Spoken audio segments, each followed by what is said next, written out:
Hello everyone, welcome to What If Deku Was Accused, Imprisoned, Tortured, and Became Ronin the Vigilante Hero Part 5.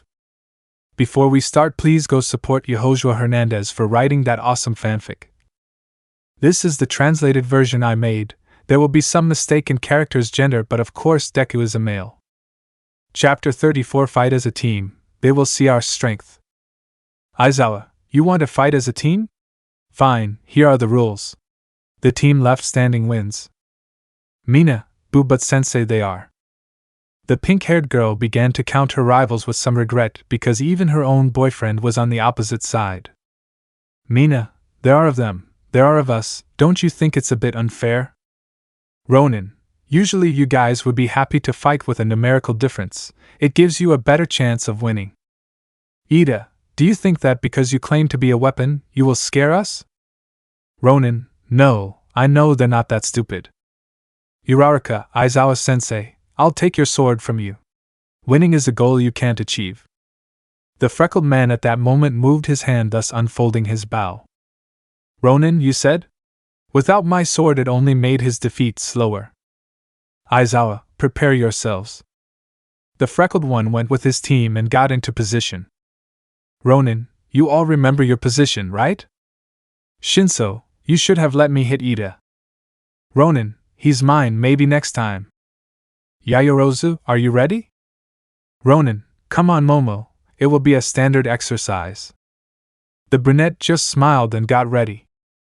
Todoroki, do those things have a time limit? Ronin, no, but still remember, there must be an emergency system. Momo, do you have what I asked for? Yaoyorozu, okay, everyone has one except Todoroki, here. The two-tone haircut received the jet black target, and turned them upside down, showing a black line in the hair. Ronin, okay Alpha, this is going to be exciting, so put on your evil faces, everyone understand? The freckled man became serious and advanced a few meters. Aizawa, now! But nobody moved. Izuku's rivals knew that the freckled one had made a plan. They would not strike first, they would wait for their rivals to do it. Izuku just smiled mockingly and applauded. Ronin, haha, it seems they discovered my evil plan. I really congratulate them. Bakugo, you became predictable, bastard. Ronin, really? The freckled man just scratched his neck and turned away, turning his back on his rivals. Yaoyorozu, I told you it wouldn't work twice. Todoroki, everyone already knows your techniques. Ronin, could you trust me for once? I just need a hand. The freckled man then turned around just as quickly and extended his arm. Immediately his rivals ducked, thinking about an attack, but Izuku just started laughing. Yaoyorozu, Izuku, stop playing, damn it. Uraraka, don't talk to him like that. Ronin, okay, then let the real fun begin. Insert skillet S, feel invincible for more pleasure. Izuku just smiled and pressed a button on his bow, and then the entire sports hall went completely dark. Ronin, now. The room lit up in a dim red light, but their rivals were no longer there. Ida, formation, side by side now. They all huddled together as best they could. There were no gaps where any of their enemies could sneak in, but they heard laughter that gave them chills. Their lack of vision only made them more and more nervous. Mina, Sato, stop poking my ribs. Sato, I don't even have you by my side, Mina. Mina, so who? Shoji, without the mask, surprise. The pink-haired girl turned white with fright. Her reaction caused the huge gorilla to hit her in the torso, throwing her a few meters back. Hagakure, Mina! Mineta, they're here. Todoroki, closer than you think. The scared dwarf started to run, but a steel bar quickly hit him, throwing him several meters back. Yaoyorozu, I've always wanted to do that.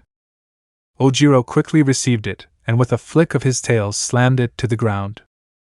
Ojiro, who would have thought it was quite comforting? Ronin, don't get distracted. Suddenly Shoji received a blow from Sato. The huge boy recovered and dodged some blows from the sugary boy and then gave another one to the jaw. Shoji, who will be stronger? Sato punches octopus. Shoji, that doesn't answer my question. Creating several arms, he started a fist fight. On the other hand, Kirishima was in a fight against Bakugo, who attacked with strong explosions. The red-haired boy had his unbreakable mode in his arms, achieving a perfect shield. His agility was extremely surprising. Bakugo, you're being a good punching bag. Kirishima, your explosions are weaker. Tell me the truth, Bakugo. Sleeping with my girlfriend made you soft. Bakugo, what? How did you do it? The redhead took advantage of that moment of distraction to give the blonde a strong blow to the cheek and another one with more force to the pit of the stomach. The blow was so great that it even lifted him off the ground a few centimeters. Kirishima, well, I'll go see that right away. Mina, I heard that last one, like Jiro. Kirishima, you and I know perfectly well the answer to that question. The redhead began to tense his body. His unbreakable form passed to his entire body, but soon it began to break. His muscles became even more marked on the armor, which began to take on a reddish tone. His fingers became claws. His fangs looked like sharp rocks, and his eyes took on an appearance more similar to that of a feline. Kirishima, Red Riot, true form. Kraken! The freckled man looked at his friend carefully. Flashback. The freckled one was training alone with the redhead. Yaoyorozu had gone out with Tsuyu and Hatsum. Todoroki was studying, and the others would take a while to arrive. Ronin, stronger? Kirishima, yes, I managed to reach a stronger phase, ha ha ha, isn't it amazing? Ronin, yes, but how? Kirishima, Sai, if I tell you something, won't you tell anyone? Ronin, you know me perfectly, your secret is safe with me. Kirishima, right, okay, here I go, Mina is cheating on me. Ronin, somewhat surprised, its wait, what? I didn't hear well. Kirishima, I already told you, bro, Mina is cheating on me. Ronin, I honestly can't say I told you so. They seemed happy together, what happened? Kirishima, it was doing a mental calculation, shortly before you came back, more or less. Ronin, wait, you've known for so long and know well you know, they broke up. Kirishima, I thought maybe I was wrong. She couldn't do that. I thought maybe I was twisting things. Ronin, what happened? Well, I wasn't wrong. Guess who I was doing it with? Ronin, Bakugo. Kirishima, as it? Ronin, he was your best friend. Kirishima, so? Ronin, if it had been Kaminari or Mineta you would have hit them, but since it's Bakugo you don't know how to react. You think that breaking up with her and letting them be happy is the best thing even if it costs you, right? Kirishima, do you read minds? Ronin, ha ha ha, no, it's just that it was the same thing I thought when I found out about Ida and Uraraka. Kirishima, it must have been tough, right? Ronin, yes, but well, I didn't have much time to think about it. That day I was arrested. Kirishima, I see. Ronin, if I can give you some advice, forget it, old man. Getting angry will not lead to anything good. Tell him the truth, tell him that you know and that you leave it there. At least you do what I could not. Kirishima, thanks, bro. Ronin, but what does that have to do with your new form? Kirishima, well, I thought I'd make them both pay. Ronin, what did I just tell you? Kirishima, ha ha ha, I know and sorry. At that moment I wasn't thinking well. The fact is that I knew the risks. His acid could burn me and Bakugo's explosions could hurt me even in my unbreakable form. I had to find a way, something to be stronger. I was greatly inspired by Tamaki and his chimera form. If I wanted to face them I had to be an unbreakable wall, really unbreakable. Ronin, and how long does it last? Kirishima, I still don't handle it well. It's a time limit of a few minutes, 5 or maybe 10 maximum. The consequences would be losing the ability to use my quirk and a pain in the body like hell, although that does mean I overuse it. Ronin, and if not? Kirishima, I could only use the normal version and it would be slower. Ronin, I see where you're going, you want to practice it to use it longer. Kirishima, and to make it even tougher, you hit harder than Bakugo. Maybe I'll never be able to stop a hit from you, but at least I'll be able to be stronger than them. Ronin, okay, we'll start gradually. I don't want you to die before your time. We'll increase your power slowly, okay? Kirishima, it's okay. Ronin, then come on. Show me what you're made of, Red Riot. Flashback end. The redhead was even steaming. His appearance was even more fearsome than his regular unbreakable form. Mina shed a tear. Mina, I didn't want this to happen. Kirishima, and what's Mina's excuse? Is he more rugged? Manly? We both know how you like it when you're one of us. Mina, shut up. He was with me, he didn't abandon me for training, and he didn't let me make a fool of myself with Midoriya. Kirishima, whenever you asked, I was always there by your side.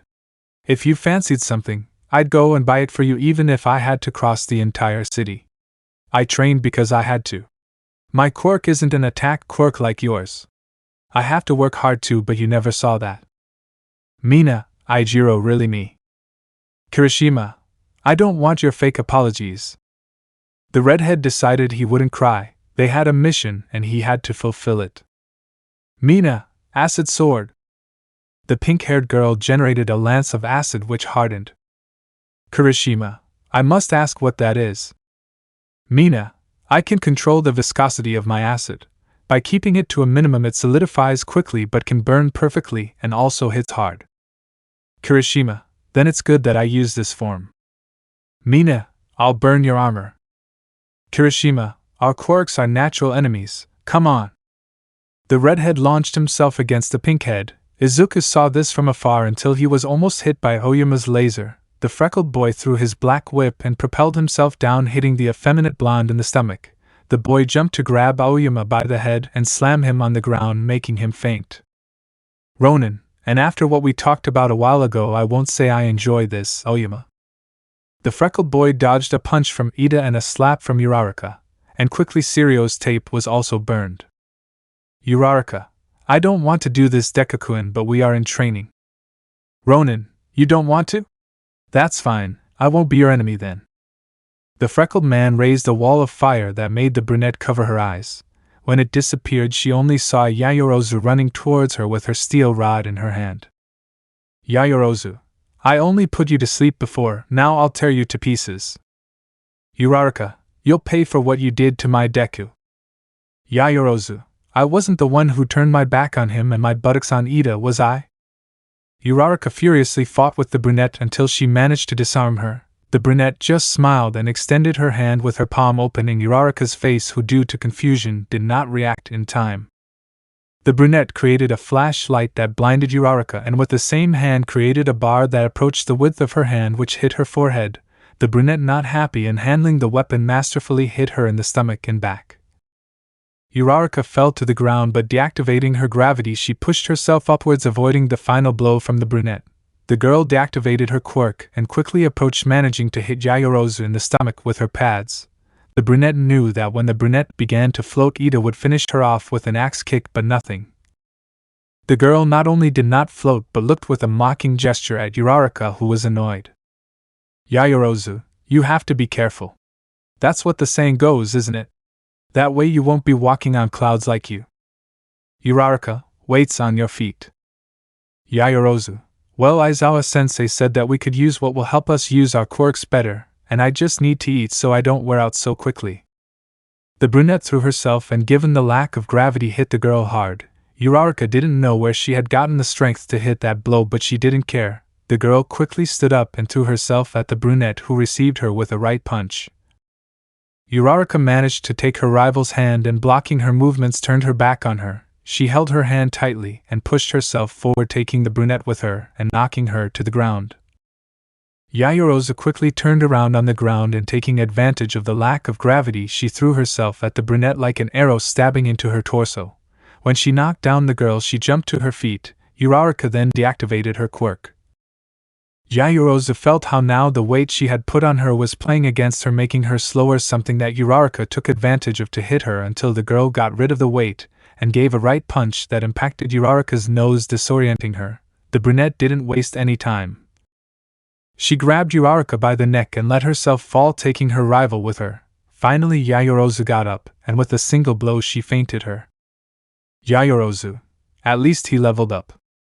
Jiro. Attacking, she wasn't the only one. Yayorozu. I was hoping Hagekyo would come. Jiro. I'm sorry to disappoint you, friend. Yayorozu. Are we now? Or are you just saying that because you want a favor? The brunette looked at Jiro fiercely. Yaoyorozu, okay, I'm getting into the habit of izuku. Ronin, don't even look at me. The girl created a bar that looked like steel and held it firmly. Yaoyorozu, you wanted a fight? Come and find one. I have a feeling that after what I did to Uraraka, someone will owe me. Jiro, it will be a pleasure. Both girls approached with speed. On the other side, Kaminari was fighting against Tokoemi, who was defending himself quite well using Dark Shadow. Kaminari, at some point you're going to stop using that Tokoemi thing. Tokoemi, the day the skies turn red, the water comes out, and you stop being an idiot. In the meantime, Dark Shadow. Nightmare Cape. Dark Shadow, yes. Quickly the shadow extended its claws, and using the little light it had, it grew larger, covering Kaminari. Kaminari, nice trick, Dove, but you're forgetting that my quirk can do something to defeat your shadow light. The blonde brought his hands together and opened them, generating a huge ball of energy which he threw out. The shadow became smaller, and a cry of pain could be heard. Mineta, Kaminari, it's me. Kaminari, Mineta, I'm sorry, bro. Mineta, why did you do it? Kaminari, Mineta, I don't. Shinso, removing the voice alter, I've got you, idiot. Kaminari's eyes rolled back as he lowered his hands completely at the mercy of the purple-haired boy. Tokoemi, a great performance. Shinso, I know, sorry if I used you as bait, Dark Shadow. Dark Shadow, it's okay, we won, thumbs up. Tokoemi, waving his hand in front of Kaminari, what now? Shinso, look, Kaminari attacked Jiro. The blonde man listened, generated a ball of electricity and attacked his girlfriend, hitting her in the back. Jiro, what a face, hey idiot, I'm not the... The girl was attacked again. Although now she could see her boyfriend's eyes, she knew she was under the control of her rival. Jiro, oh no, Denki, can you hear me? Honey, it's your no. The girl was hit again by Yaoyorozu, who had a smile. The girl got fed up and prepared her best attack. Jiro, sorry, idiot. The girl threw her jacks at her boyfriend, who threw a ball of energy. The attack hit the violet-haired girl, throwing her back to be received by a strong hammer blow from Yaoyorozu, fainting her. Kaminari, on the other hand, did not receive any attack, but Todoroki hit him with ice, knocking him down. Todoroki, pretty easy.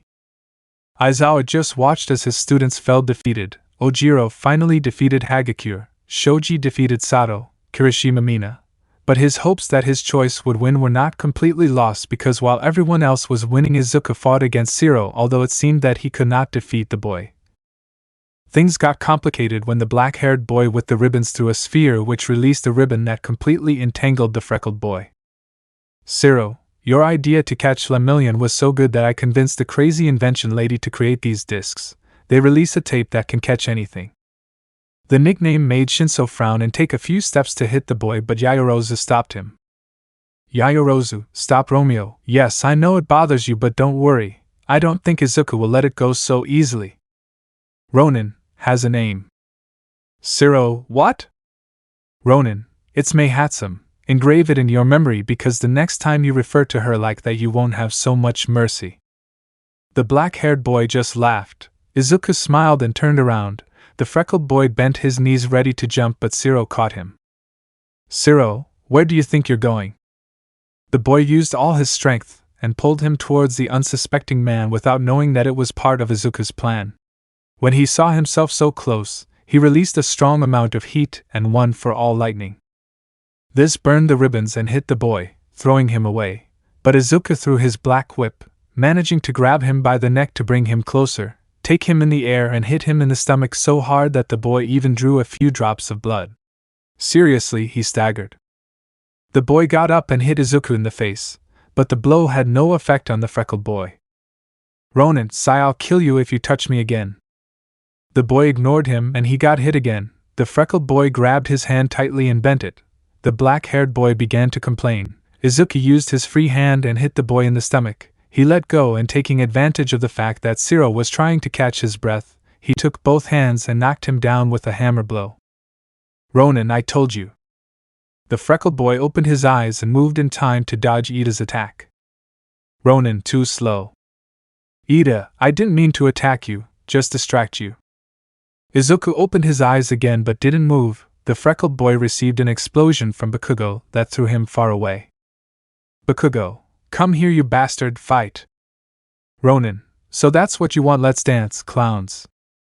The freckled boy was on guard but what followed was a real beating. Izuku was kicked and exploded. Ida grabbed him by the shirt and dragged him across the field, only for Bakugo to release a strong explosion throwing him far away. Izuku's friends saw this and doubted the green-haired boy's leadership ability. Kirishima, they're going to kill him.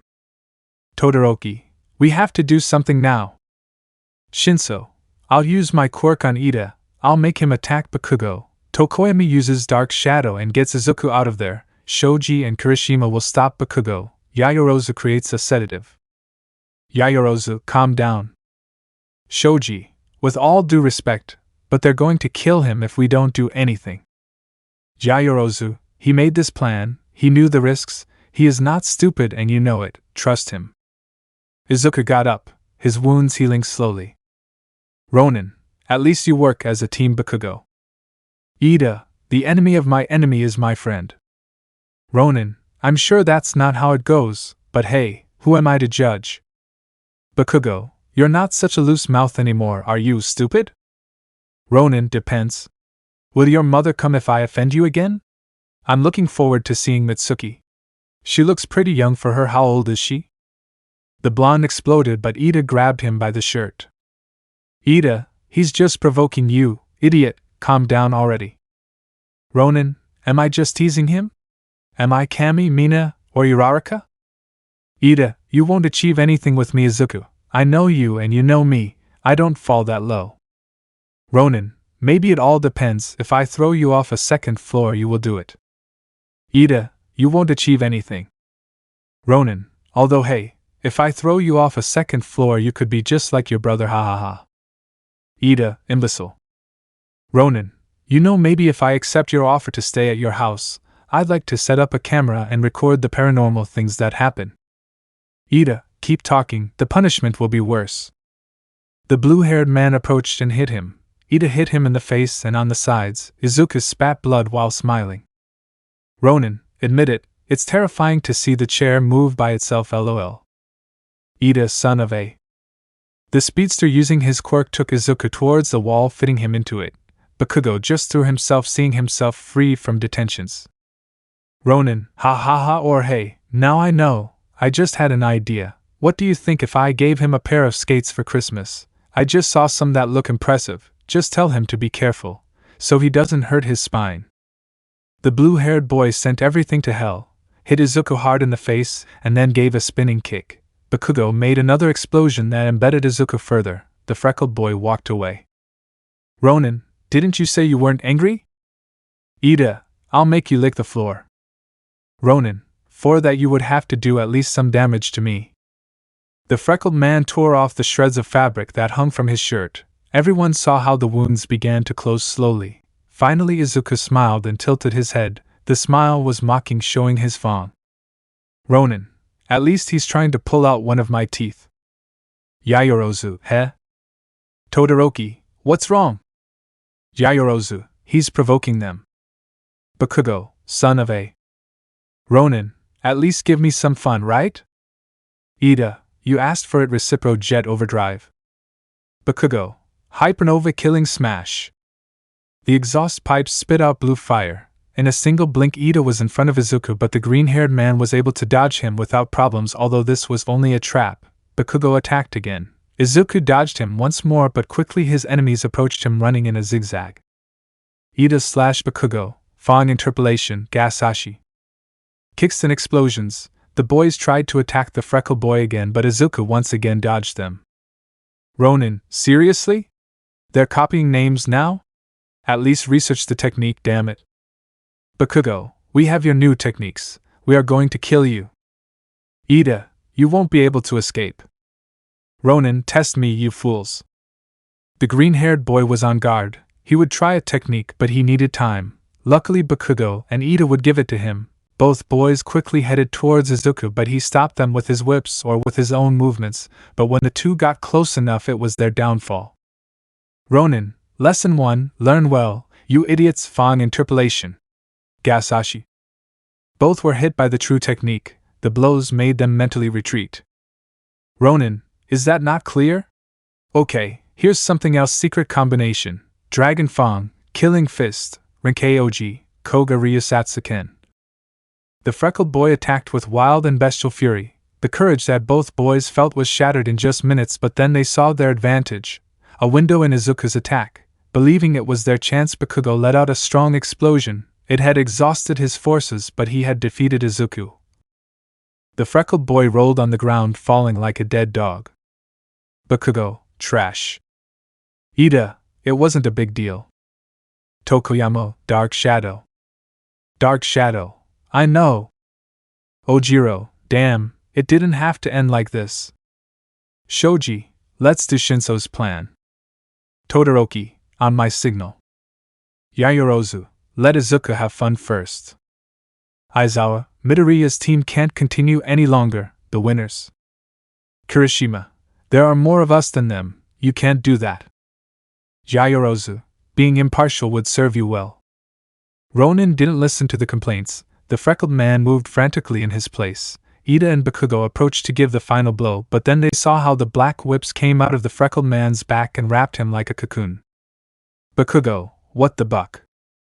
Ida, we have to finish him before whatever he's doing happens.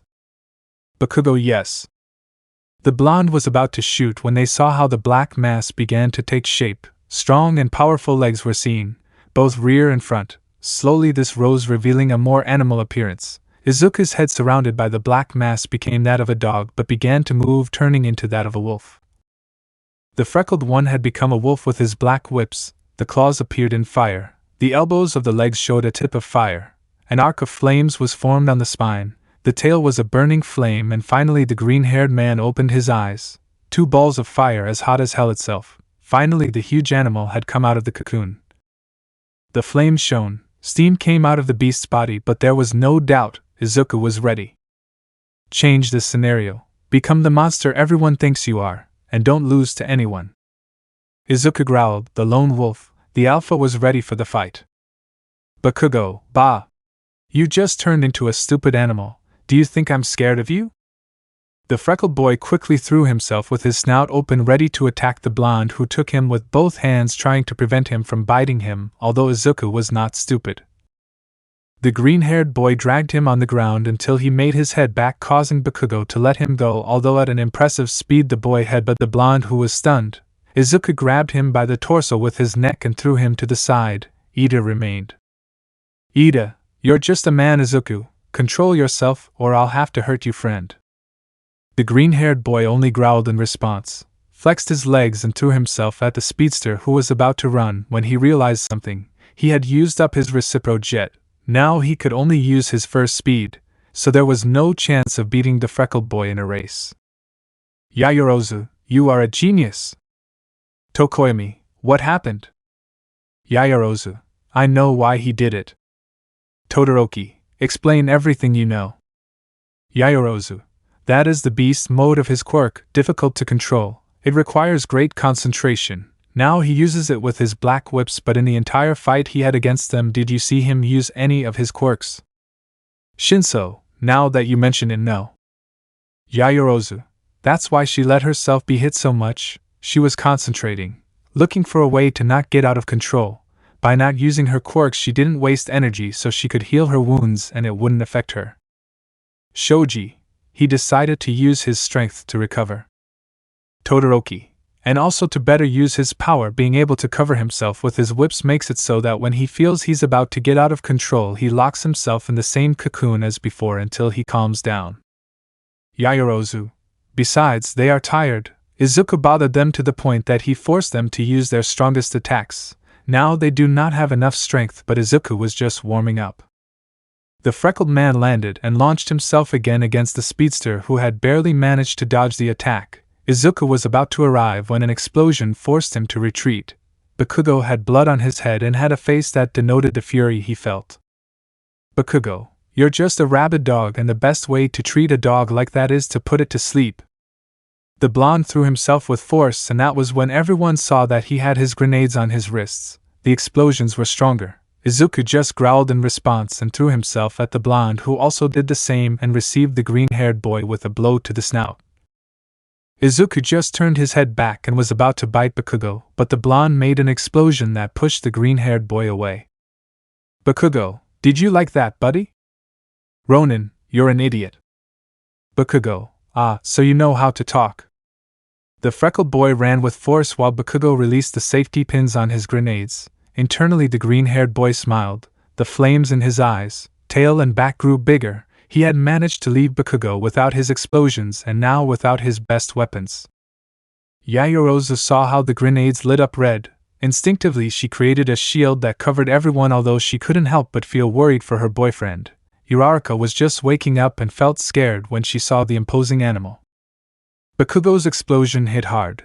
Everyone swore they saw the fire come out, but something happened and only the shock wave was felt. There was no heat, no flame came out of there. The blonde looked at his grenades in disbelief.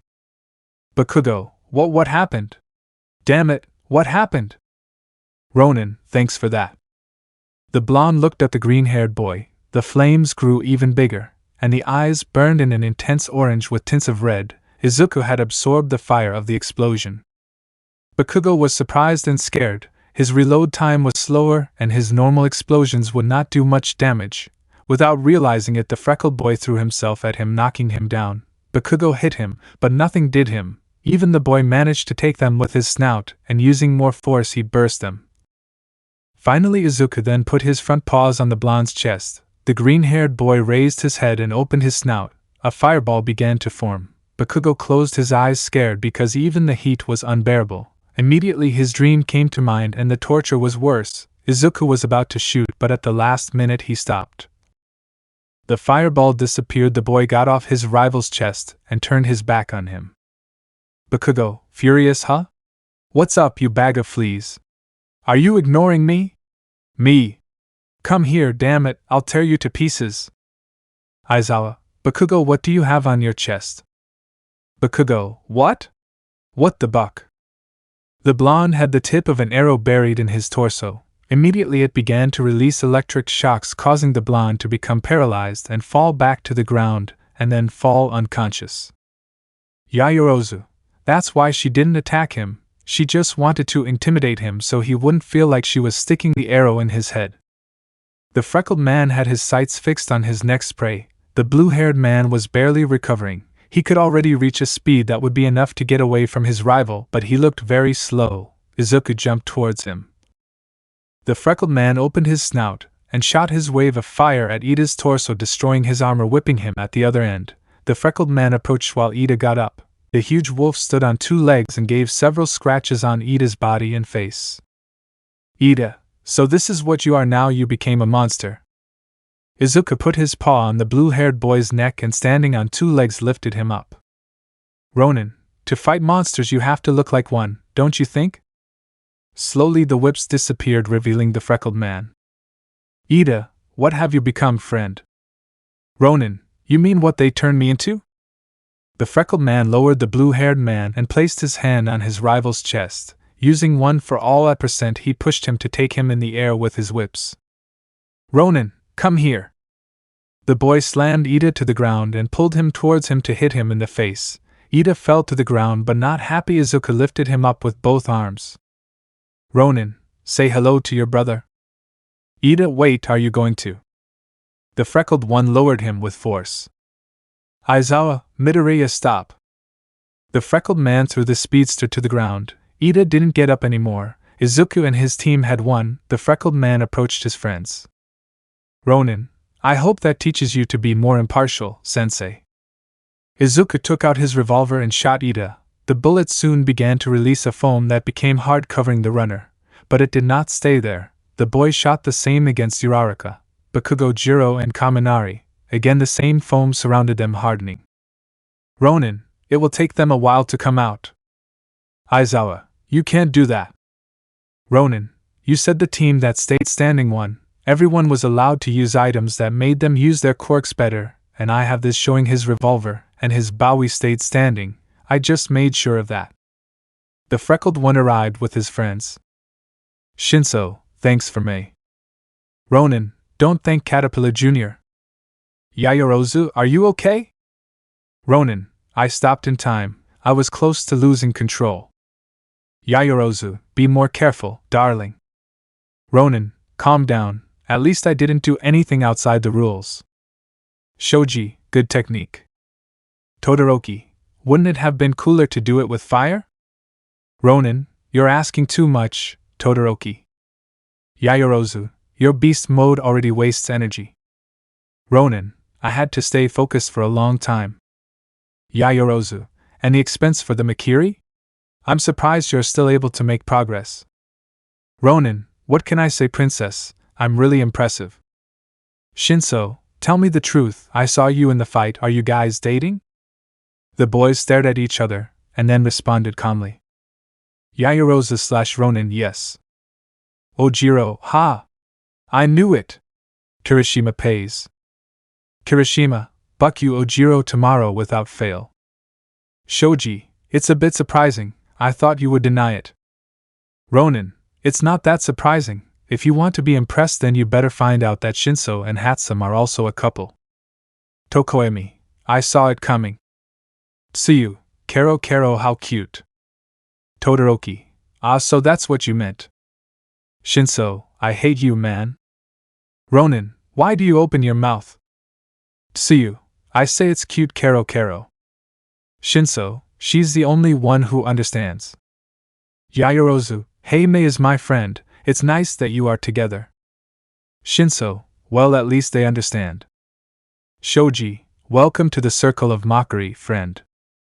Shinso, say something to Izuku. Ronin, don't be a crybaby and hold on. At least now you can show that you love her without fear of us finding out. Shinso, at least it's something good.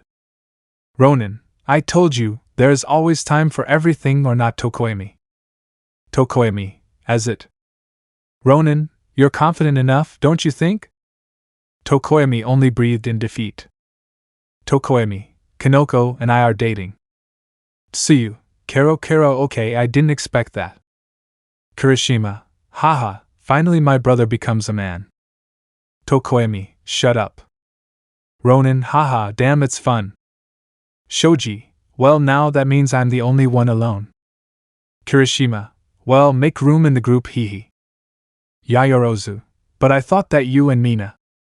The redhead told everything that happened with the alien girl. Obviously, this was not well received by his friends, but seeing what it forced him to do, they accepted it. After all, he had had an increase in power because of that. Ronin, at least you got rid of things that weren't helping you. Kirishima, yes, I actually met a girl from Class B, Setsuna Tokage. Ronin, Setsuna Tokage? Kirishima, yes, he helped me train. He's someone strong, haha, but why that face, bro? Ronin, what? Oh no reason, hehe. Just do me a favor and don't rush her, or she'll leave you high and dry. The redhead made a confused face, even tilting his head to the side. In response, his friend started laughing, as did Izuku. Yes, there was definitely time for everything. Chapter 35, A Threat? The boys had already left the training room. No one had heard their fascinating conversation, luckily for them. The rest of Class A struggled to free their classmates until Mina managed to do so easily using her acid, and even then the foam put up resistance, but they finally managed to get them out. Ida was upset. He had said he wouldn't get angry and fell for Izuku's game like a silly kid. Bakugo cursed himself for letting his guard down. Hagakure, on the other hand, was calm because her fight didn't end as destructive as the others. Flashback. The invisible girl could be seen fighting against her boyfriend. Both of them were throwing strong blows, but neither had any intentions beyond practice. Ojiro choked the girl and knocked her down with his tail to give a kick that the girl was able to block. Hagakure, we're still boyfriend and girlfriend, right, Mashireo? Ojiro, smiling, it will depend on your hits. The girl smiled back even though it was not visible and continued fighting in a friendly manner. Flashback end. The invisible one advanced, jumping with joy, leaving behind her best friend. Mina was affected both psychologically and physically. Everything that happened in a single day. Her mood was on the floor. But on the other side, the boys enjoyed their victory, eating, Shoji animatedly spoke with Shinso. Shoji, haha, honestly I didn't think I would beat him. It's supposed that the more sugar he eats the stronger he is. Shinso, but it also gets dumber. You played well and that's your result. Tokoemi, like our technique. Shinso, oh right, that was amazing. I thought Dark Shadow was weak in light. Tokoemi, but only in the intense one. It was very weak, it only allowed them to see a little. I took advantage of that and used it to my advantage. Shinso, haha, although poor, we had to raise my netta to use him as bait, haha. For a second I thought it wouldn't work. I didn't think he was that stupid. Tokoemi, you'd be surprised. Kirishima, hey, but what's really incredible is Izuku's transformation. Man, that wolf is seriously scary. Ronin, me? What about you, Kraken? That thing seriously looks terrifying. Your body doesn't creak like in your unbreakable form, but that red color and steam give it a scary look. Yayorozu, both of them look amazing, although you have to admit Izuku, your wolf, looks very scary. Tsuyu, Shoto also did well. Ronin, ah yes, no one doubts that. You were a great help, both of you were. Todoroki, you sent Tsuyu to camouflage herself and attack from strategic points. That was impressive. Ronin, standard tactics, we told you, we just had to adapt the old techniques and that's it. Yayorozu, do you know how good it felt to hit my netta? Ronin, haha, it was seen, you used it as a baseball. Ojiro, but Yayorozu is right, hitting my netta has a relaxing or de-stressing aspect. Ronin, I guess it's a quirk we just discovered about the little dwarf. The boys spent some time eating and after that they did their homework. The others arrived shortly after looking more tired. Mina tried to talk to Kirishima to fix things but the redhead just avoided her. He didn't want to know anything about her. Izuku for his part prepared dinner for him and his friends with the help of Yayorozu. The boys had asked the others to be discreet now that they knew about their relationship because they didn't want the others to find out and bother them. The boys promised to be quiet. Shinso asked them the same as Tokoemi, but in response they only received some heavy jokes from their friends. Tokoemi, I hate you all right now. Ronin, admit it's funny, it's not every day you see a bird eating a mushroom. Tokoemi, you too? Yayorozu, don't bother Izuku, at least eat healthy, hee. Tokoemi, you're not helping. Yayorozu, hee, sorry but I had to do it, admitted it's funny. Tokoemi, I'm going to sleep, rest. Shinso, don't dream about mushrooms. Tokoemi, hey, I thought there would be no jokes between us. Shinso, I never signed a paper, did I? So each of the other boys went to their room until there was not a soul in the recreation room except for two people, a brunette and a green-haired man who were watching a movie. Finally, after a while, the boys headed to Izuku's room. Yayorozu, but seriously, we already told you, your beast form is great. Ronin, it's not much, I mean it. Yayorozu, don't tell me it's not much, you look scary and it's serious. I didn't think you would use it again because of how difficult it is to handle. Ronin, I have to master her, and using my black whips is easier, although it also has its risks. Yayorozu, I expected it, although that doesn't mean it didn't look great. Ronin, I won't deny that, darling. Yayorozu, and how's your stamina? Do you still have any energy left? Ronin, quite a bit, since I haven't used it for a long time and haven't worn it out beforehand. The wear and tear isn't so serious, although maybe if I use it again it will cost a little more. Yayorozu, well, at least you have something better to defend yourself with. Ronin, even if it can be used alone for intimidation, not everyone would stand up to a giant wolf on fire. Yayorozu, hee, that's true. Look, that figure really inspired you, huh? You seemed very motivated. Ronin, there was a mission, and don't take any credit away from yourself, you looked great while fighting Uraraka and Jiro. Yayorozu, call me sadistic but I actually enjoy it when I hit her, it's stress relieving, hee. Ronin, it's almost like beating up Ida and Bakugo, you never get tired of it. The freckled boy smiled as Yayorozu took his hand. Yayorozu, hey Izuku. Ronin, what's up, darling? Yayorozu, if I ask you something, won't you be upset? Ronin, it depends on the question. Yayorozu, since when do you have a bed? The brunette asked this genuinely surprised. She hadn't noticed the fact that her boyfriend now had a mattress. Ronin, courtesy of Nizu, I asked him because for some strange reason I can't sleep comfortably on the floor right now.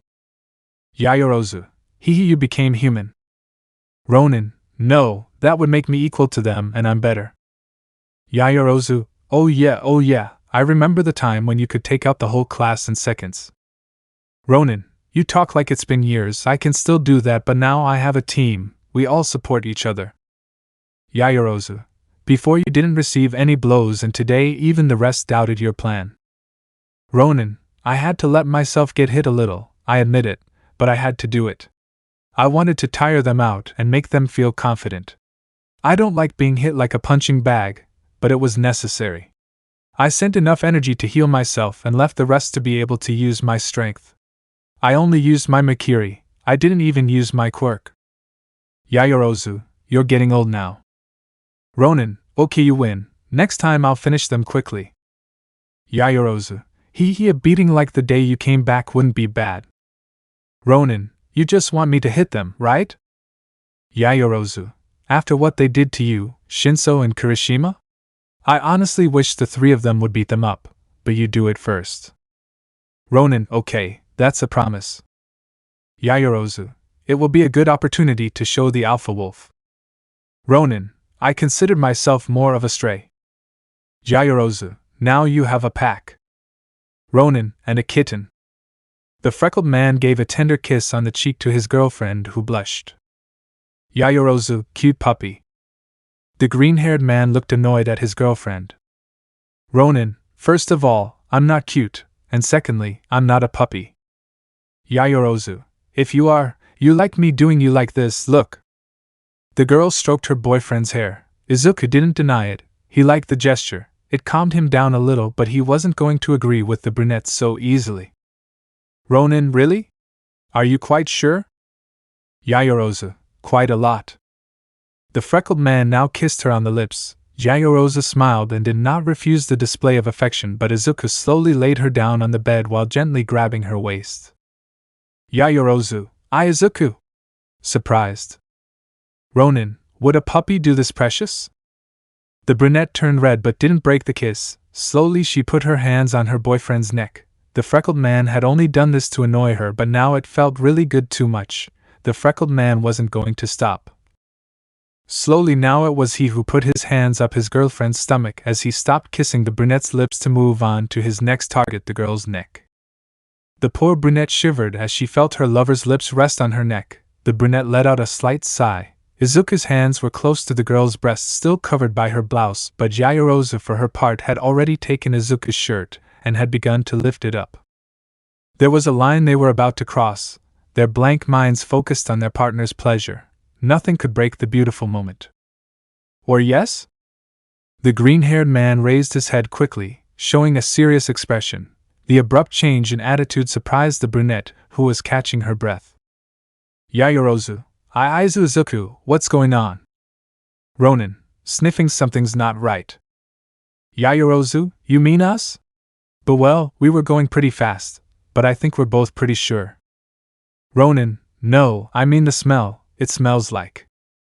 Izuku opened his eyes in surprise, his predatory sense felt strong. The boy quickly adjusted his shirt and stood up. With his black whip he turned on the light. Quickly he went to where the sword was and took a small metal box. The freckled man activated a button and it became bigger. It was the quiver of arrows. Izuku took one and made sure it was the right one. Ronin, Momo 10. The green-haired man gave the arrow to his girlfriend, who took it in her hands. Yayorozu, because you give me. Ronin, it's an explosive arrow, it's the same one I used with Kurogiri. When it's activated manually you have a 5-second cooldown. Yayorozu, wait Izuku. Ronin, you activate it by splitting it in half, understand? Yayorozu, what's up? The girl spoke desperately about her boyfriend's attitude. Ronin, Momo problems. The green-haired man approached the sliding glass door on the balcony and opened it. Yayorozu, wait, where are you going? Ronin, to make sure nothing bad happens, now stay here and don't open the door to anyone. The freckled man disappeared into the darkness, leaving the bride alone and worried about the freckled man. Yaoyorozu, I don't know what's going on, but please take care of yourself. The freckled boy quickly reached the roof of the dorms and saw nothing but was on guard when he felt a presence behind him. Without wasting time, he turned around with his hand turned into a spear but found his teacher, the hero Edge Shot. Ronin, Edge Shot Sensei.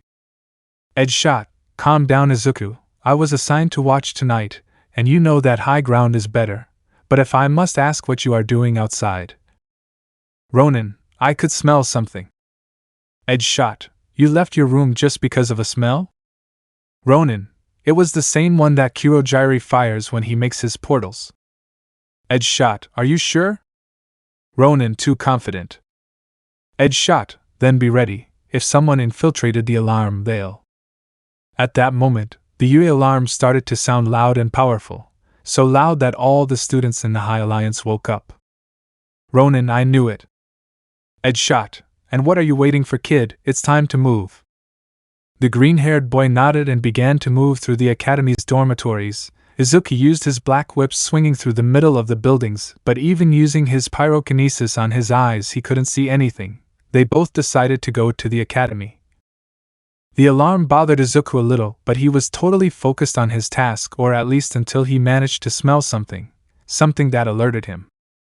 Ronin, Edge Shot Sensei. Edge Shot, what's up guys? Ronin, it smells like burnt wood. Edge Shot, there's only one place where it could smell like that. Ronin, and only one person who causes that smell. The freckled boy jumped and went in the direction of the small forest that was by the dormitory area. He knew that place perfectly since he trained there before, and also there was a small greenhouse installed. This had been installed at the request of Ibara and Kinoko, increasing the size of the already large forested area. Izuku passed by his dorms and could see many of his classmates and friends ready for the fight. Todoroki, Izuku, what's going on? Ronin, I don't know. Yaoyorozu, first the alarm, then the smell. Ronin, I thought I told you you'd be staying in the dorm. Yaoyorozu, I couldn't do nothing. At that moment a huge flame began to spread through the forest. Izuku knew who had done that. The green-haired boy became serious. Then his predatory sense warned him of something that Todoroki had thrown at him. The boy took it without much effort. Todoroki, go, you're the fastest of us. If something happens, talk to me. Ronin understood. The freckled man prepared himself and jumped, disappearing from there with such force that the shock wave raised an enormous curtain of dust. Kendo, arriving with the boys, what was that? Todoroki, Izuku. Kendo, Midoriya? Hey wait, has anyone seen Ibara? Tokoemi, Class B President, where is Kinoko? Yaoyorozu, Izuku worried about her boyfriend. For the freckled boy it wasn't very difficult to enter the burning forest. His clothes began to burn, so he decided to cover himself with his whips. The boy knew he didn't have much time. The forest was in critical condition, and although he could put out the fire, he had to find the cause first.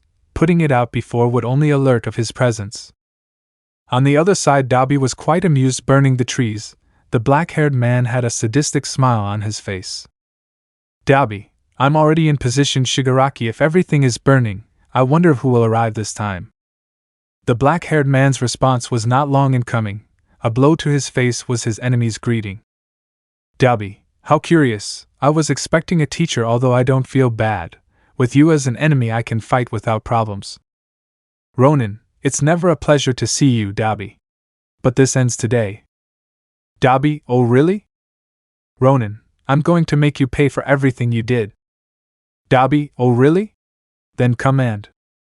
The black-haired man could not continue any longer. Izuku threw himself at him and began to hit him. Dabi, at least let me finish, okay? You're really rude. Ronin, a very pretty young lady once told me, it is better to attack before you try anything. The freckled man wrapped his fists in fire just like Dabi, and they started to fight. The advantage was for Izuku, who in addition to relying on his whips was also a better hand-to-hand combatant than the villain. Ronin, you'll soon stop using eye patches because I'll really burn your flesh. The freckled man launched himself into battle again with fury, but there was something he didn't know, and that was that Dabi had already set fire to almost the entire forest, and that all of that was a distraction. Ronin, try this rock-breaking water fist, Ryujui Gansaiken. The technique alone was already deadly. Izuku now used it by mixing his Makiri with the fire in his fists. Dabi was undoubtedly having a bad time, and even with his immunity to fire, the blows were brutal. Ronin, running water camp. Ryujui Jin. The freckled man used this technique to cover himself from the fire and attacks of his rival, and then hit him with his fingertips, although these blows did not affect Dabi at all. Dabi, what was that? You're not going to tell me you're tired, kid? Ronin, ha! You even believe instant effect? Shunshinko. The freckled man then hit the same spots again, but only one hit was enough to land on the chest, and then the villain began to writhe in pain. Ronin, fine interpolation, Gasashi. The last round of blows, the villain was about to give up. Ronin, I almost regret this. Actually, no whirlwind stream of water, sky-splitting flying fists, Senpu Ryujui Gyoki Karetsuken. And that was it. Even though the villain put up walls of fire, tried to block or dodge, the blows were so brutal that they made him fall. The boy fell against the hard-burnt grass. Ronin, last chance, son of a hitch, why did you come? Dabi, okay kid, calm down. I'm telling you, he only wanted me to come for 2 reasons. Ronin, which ones? Dabi, we'll be back, kid. Very soon we'll be back and we'll tear you apart. There'll be no place to hide. Ronin, I'll be waiting for you, damn things. Dabi, and also because I want to give you a challenge. Ronin, don't play with me. Dabi, you're very strong and all, but you wasted time fighting with me. Ronin, I can get out of here and absorb the fire. Dabi, but are you able to find them before they die? Izuku then opened his eyes. Ronin, find them? What do you mean? Answer. Dabi, you must hurry or their blood will be on your hands. Can you carry their deaths on your conscience? I'll leave it as homework for you. Good luck, hero. A black liquid began to come out of Dabi's mouth, and then a portal formed that swallowed the villain. The green-haired man was doubtful of his rival's actions, and it was because of this doubt that he didn't catch him in time. Izuku cursed himself for seeing himself so slow, but then decided he didn't have time for that. Ronin, if that bastard was right then. Todoroki, through the communicator. Izuku. Ronin, here I am, what's up, bro? Todoroki, did you find out who attacked the school? Ronin, there's only one person who can burn down a forest so easily.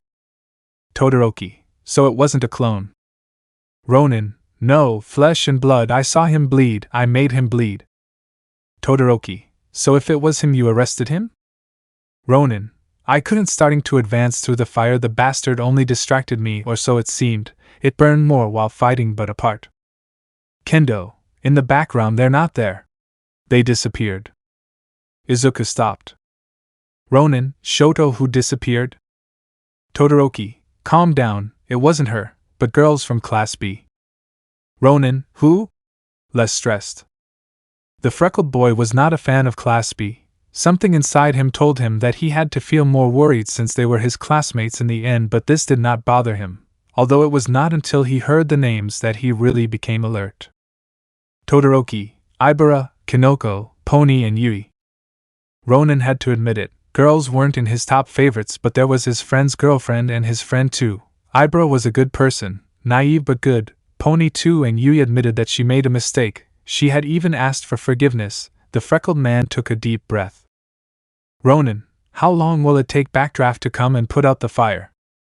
Todoroki, he won't make it in time. The heat is too much. The flames, many of them are colored.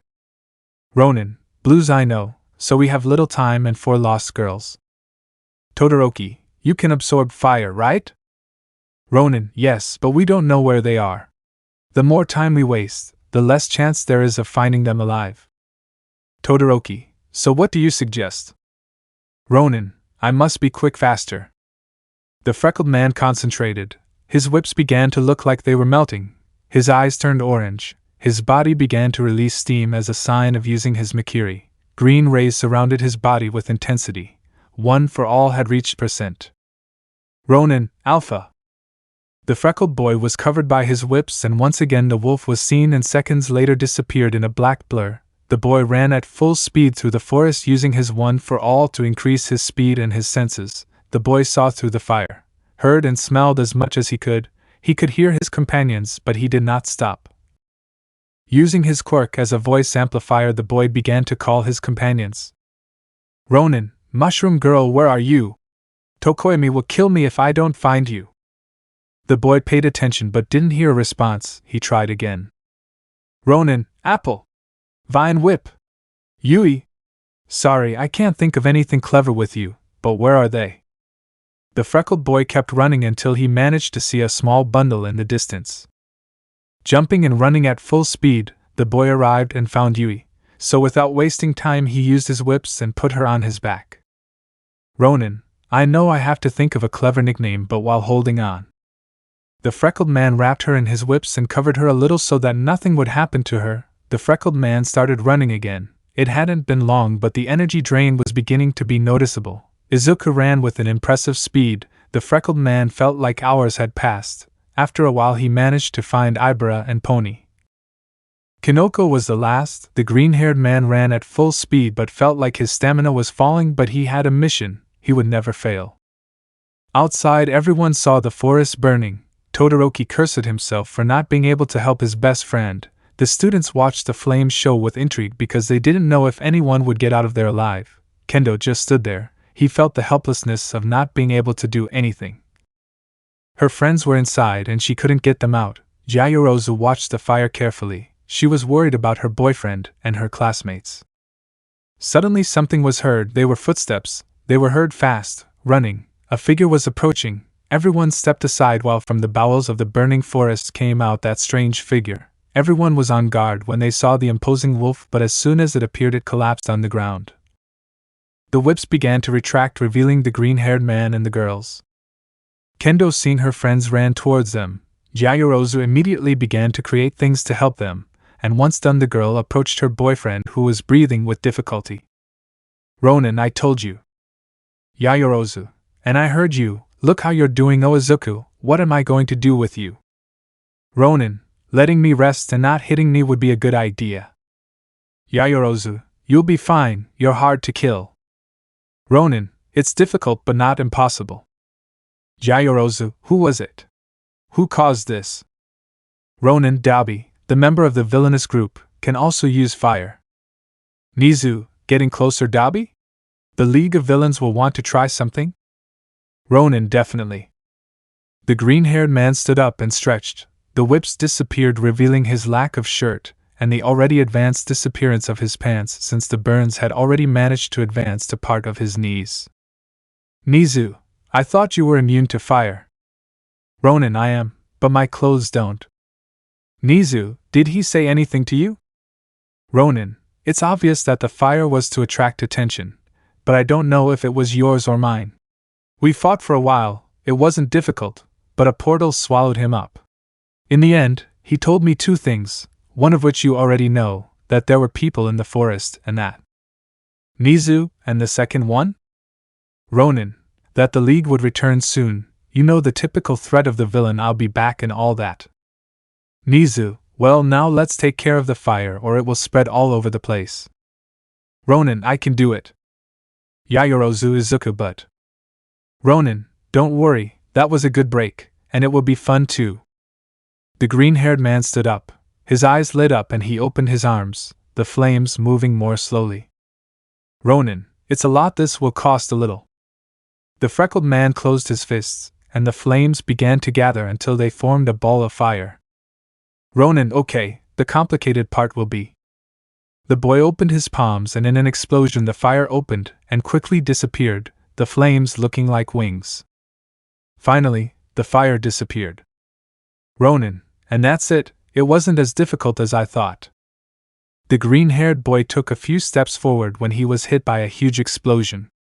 The boy was able to prevent it and used his whips to shield him, but this did not prevent him from being dragged a few centimeters.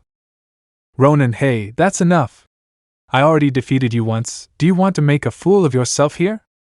Bakugo approached quite annoyed but was stopped by a wall of ice. Nizu, calm down young Bakugo.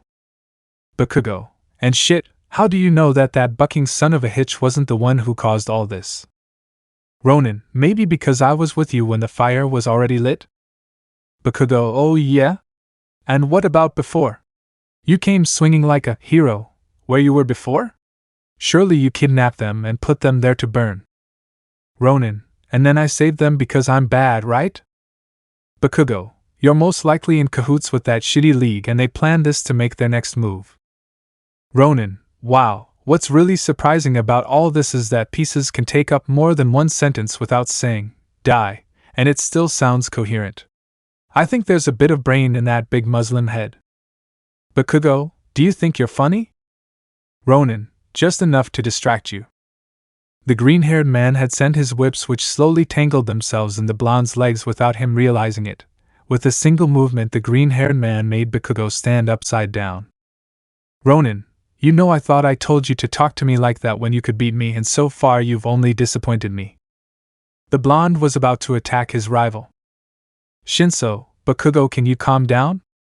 Bakugo, you don't give me orders, you piece of. The blonde rolled his eyes. Shinso, it's easier for you to fall for my quirk if you're upset. Ronin, I was going to choke him until he passed out, but that works too, thanks. Mina, my Midoriya, could you give me my boyfriend? I want to take him to his room. The green-haired boy got annoyed and let go of Bakugo. Mina picked him up and with Kaminari's help they took him away. Ronin, how are they? Nizu, he didn't do anything to them, or at least not what we both thought. Ronin, I'm glad, it was a concern. Nizu, they only have some bruises and burns, far from that they are just unconscious, they will need a rest, you saved them, boy. Ronin, well, that's what matters. Nizu, seeing that no one was paying attention to them, we'll postpone the festival. Ronin, I thought they would do something like that. Nizu, can you keep watch? Ronin, you know what?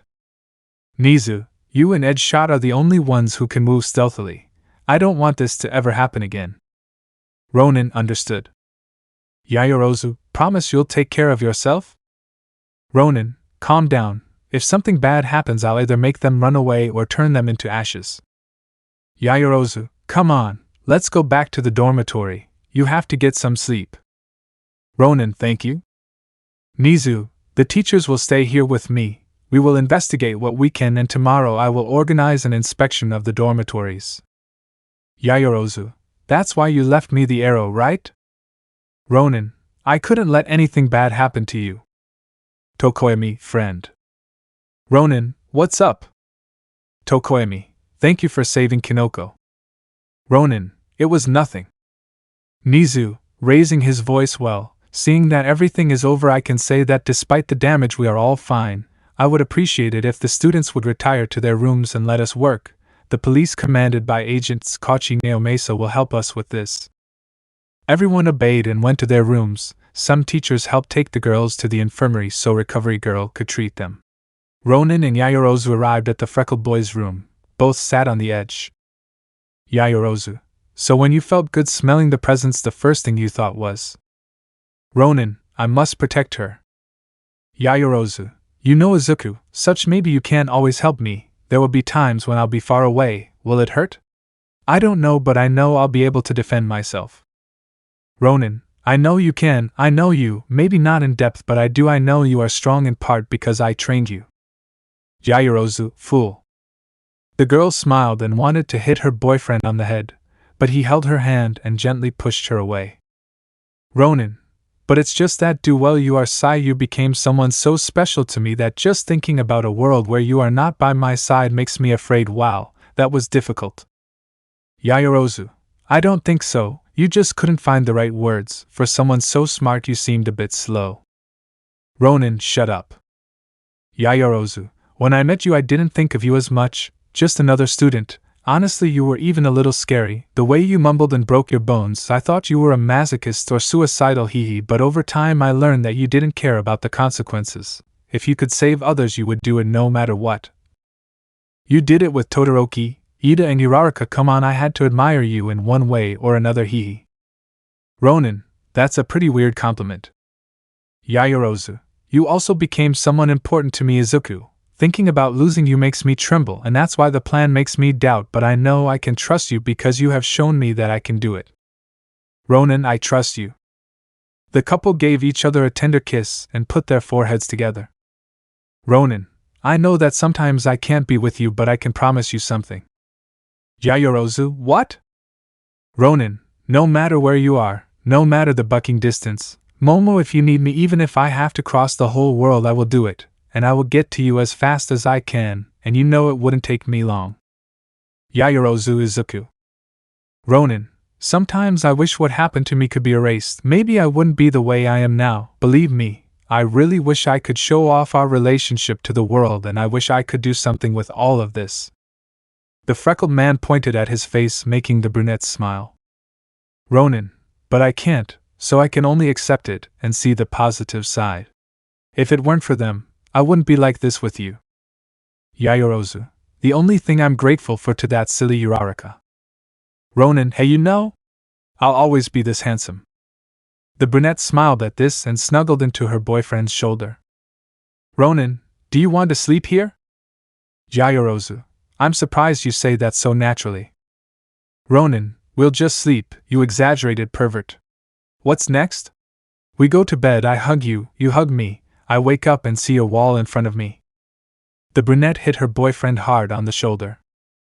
Yaoyorozu, I don't have that much forehead. Ronin, if you see yourself from a plane, of course not. Yaoyorozu, pouting Izuku. Ronin, just kidding, darling. Come on, lie down and stop complaining. The brunette let herself fall onto the bed but soon regretted doing it suddenly. Yaoyorozu, this is too hard. Izuku doesn't even look like a bed. Ronin, I sank like a marshmallow in yours, you can't complain, and he got it quickly. I'm not going to start demanding soft beds. Yaoyorozu, if you know what you could tell me and get a better truth? Ronin, stop complaining, go to sleep, that's what they were invented for. The freckled man lay down and hugged his girlfriend, who snuggled up to his chest. The girl looked more comfortable. The green-haired man covered himself and kissed her forehead. Ronin, rest beautiful. Yaoyorozu, you too, Izuku, I love you. Ronin and Ayu. The brunette hugged her boyfriend and closed her eyes with the green-haired man, and after a few minutes they managed to sleep. Chapter 36. The surveillance begins. The day began for the young heroes, who woke up peacefully. The freckled one told his girlfriend to put away the arrow for safety. Classes were not suspended, they even gave them exams. The police commanded by Agent Naomasa did their job. They watched the rooms and paid close attention to the girls' room in case there was something that put their lives at risk again.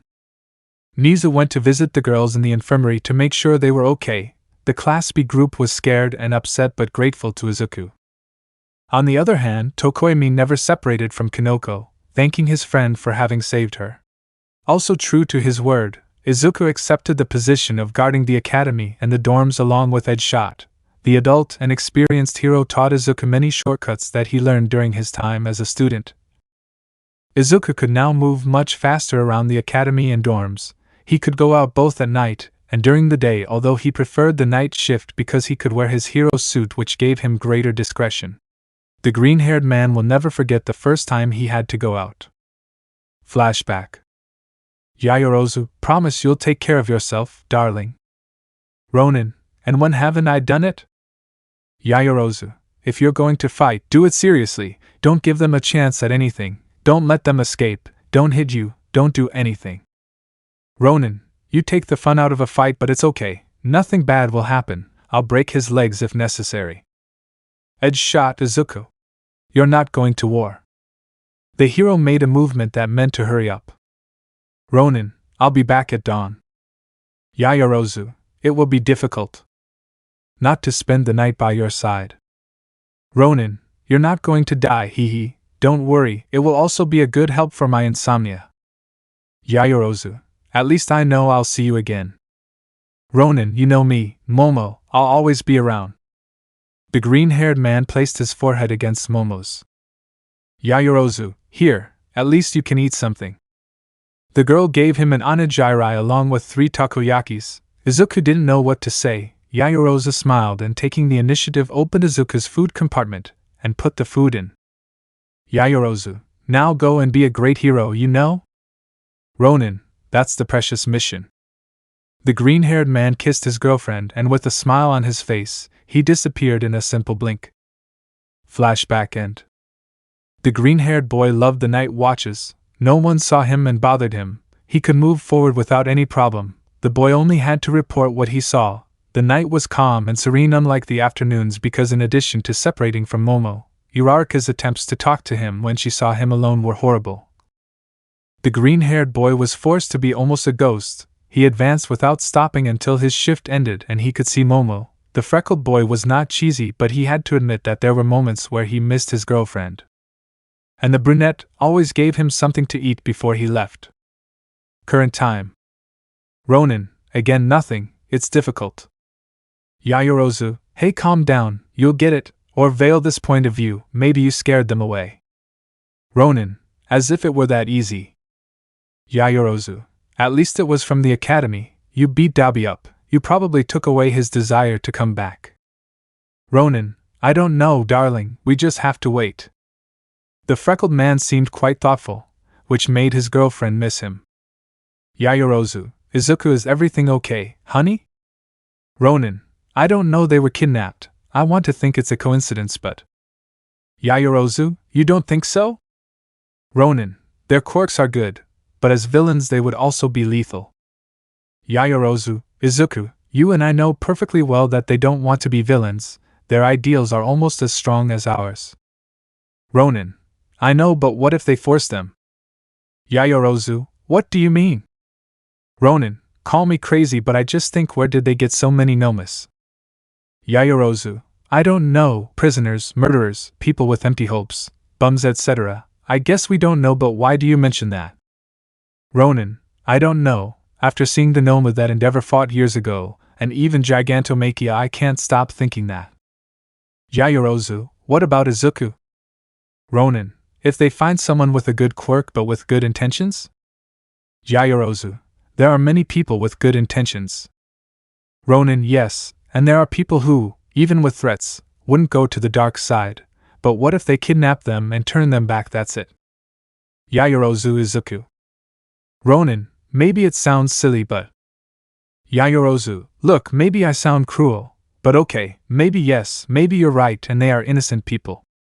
Ronin, I've fought those things before, I have to kill them, I can't leave them alive because they're weapons.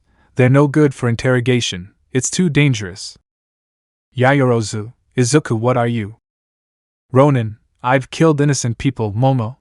Some of them could have been acquaintances of mine, and if they had managed to take them I'd have to kill them too. Yaoyorozu, no, Sai, it may sound cruel, but you wouldn't have to be the one specifically to do it, you wouldn't even know if it was them. Ronin, I don't know, Momo. Yaoyorozu, also, look, they didn't kidnap them for that, they did it to attract any hero, you can't feel guilty. Ronin, what if that had happened to me if I didn't cooperate? When I was in Tartarus, they wanted to turn me into a villain. What if I never did it? Yaoyorozu, hey, calm down, Izuku, well, I can't say yes or no, but I can say one thing. Ronin, what? Yaoyorozu, they couldn't turn you into a monster because you are a hero by birth.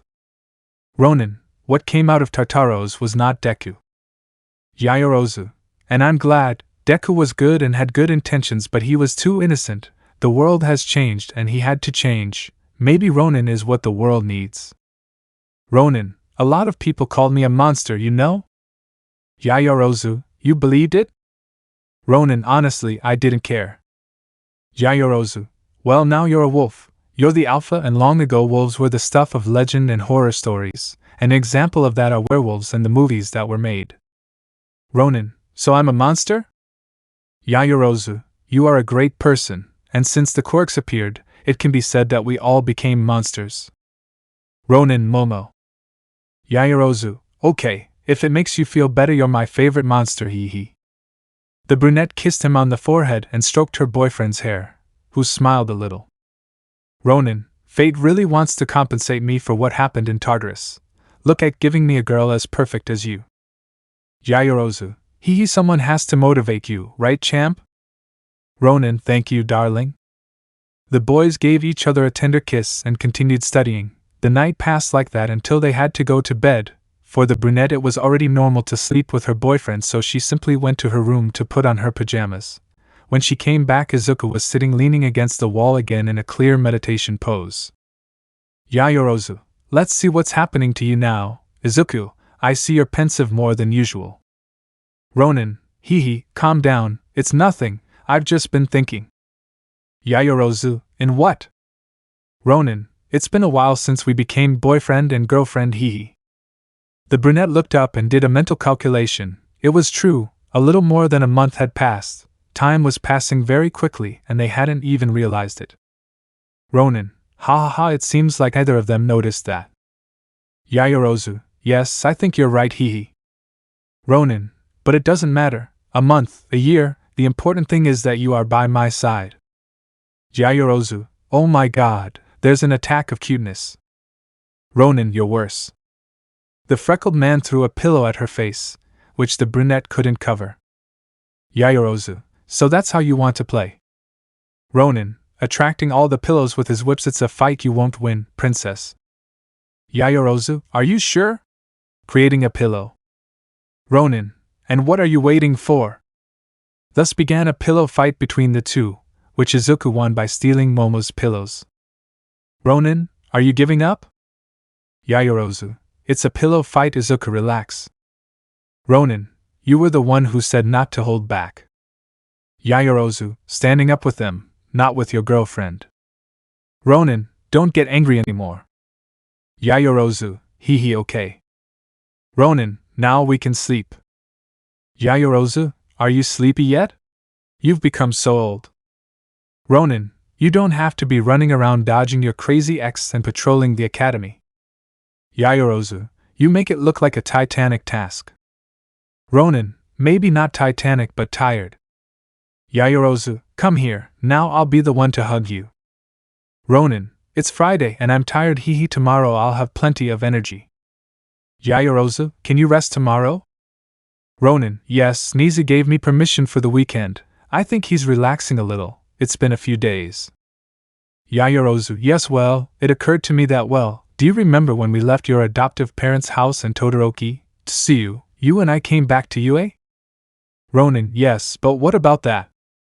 Yayorozu, well, Todoroki is your brother and Tsuyu has become a great friend, if not the best, along with Mei and Kinoko. I thought maybe we could tell the others to come, a couple's outing. Ronin, are you going to abandon Shoji? You're so mean, I'd never think that of you. Yayorozu, couples and friends, silly, so that idiot Uraraka won't make her stupid excuses. Ronin, well, you're right about that, but I don't know, don't you think it would be too hasty to tell them from one day to the next? Yayorozu, well, yes, but you have to trust your intelligent and beautiful girlfriend more, don't you think, darling? Ronin, I guess can I sleep now? Yayorozu, hee, it's okay, rest Izuku. Ronin, thanks. Hee, rest Momo.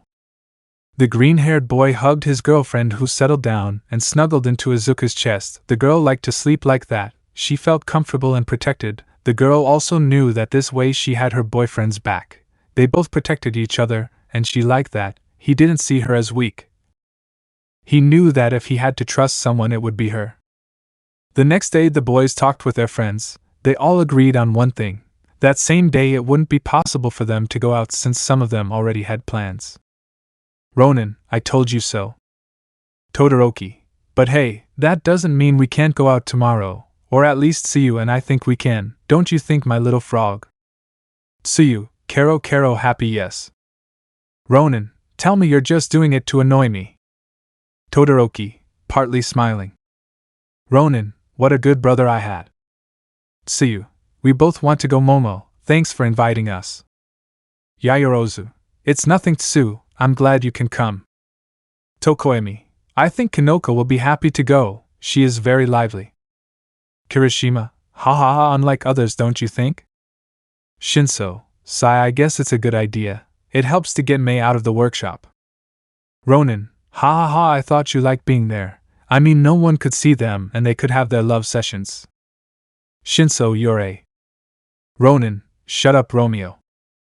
Shoji, thanks for inviting me, friends.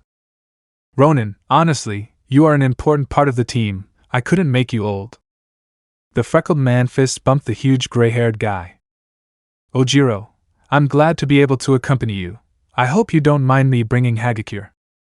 Yaoyorozu, not at all. Ronin, I don't see a problem with it, hee. Kirishima, hey. Ronin, what's up? Kirishima, would it be okay if I took Tokage with us? Ronin, no problem. As long as he doesn't try anything strange in broad daylight, nothing will happen. Yaoyorozu, me neither. It would be interesting to see a floating hand bringing food, hee. The boys laughed at the joke and continued with their daily lives. Izuku was able to train without any problem. Yaoyorozu accompanied him as always. Both trained together without any problem. His friends told their partners and his best friend about tomorrow's outing and they all accepted. Izuku managed to perfect his Spear of Destiny as well as his alpha form.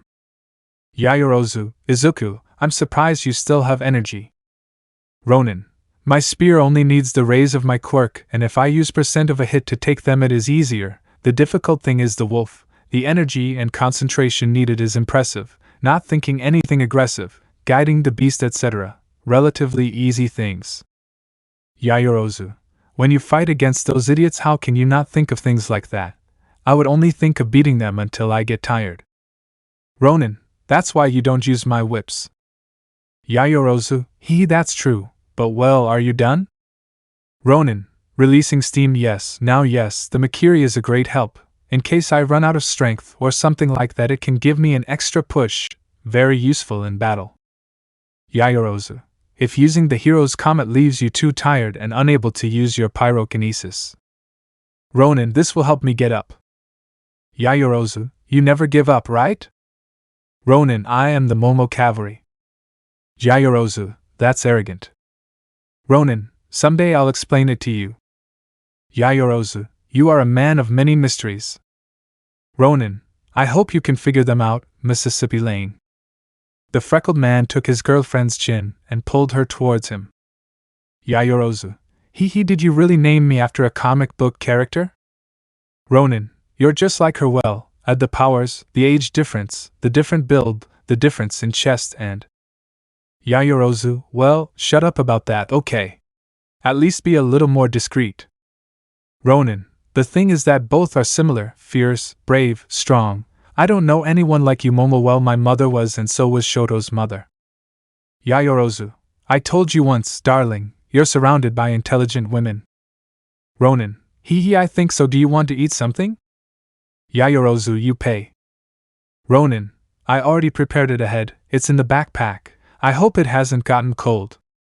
The freckled man took his girlfriend in his arms, with the whip attached to his backpack, and in a single jump he left the gym to land in the area behind the dorms. Izuku left his girlfriend and in a blink of an eye he disappeared again only to come out hanging from the branch of a tree. Yaoyorozu, how did you do it? Ronin, you know me, I'm the fastest man there is. Yaoyorozu, I hope you're not so quick on other things. Ronin, wanna try? The comment made the brunette turn completely red.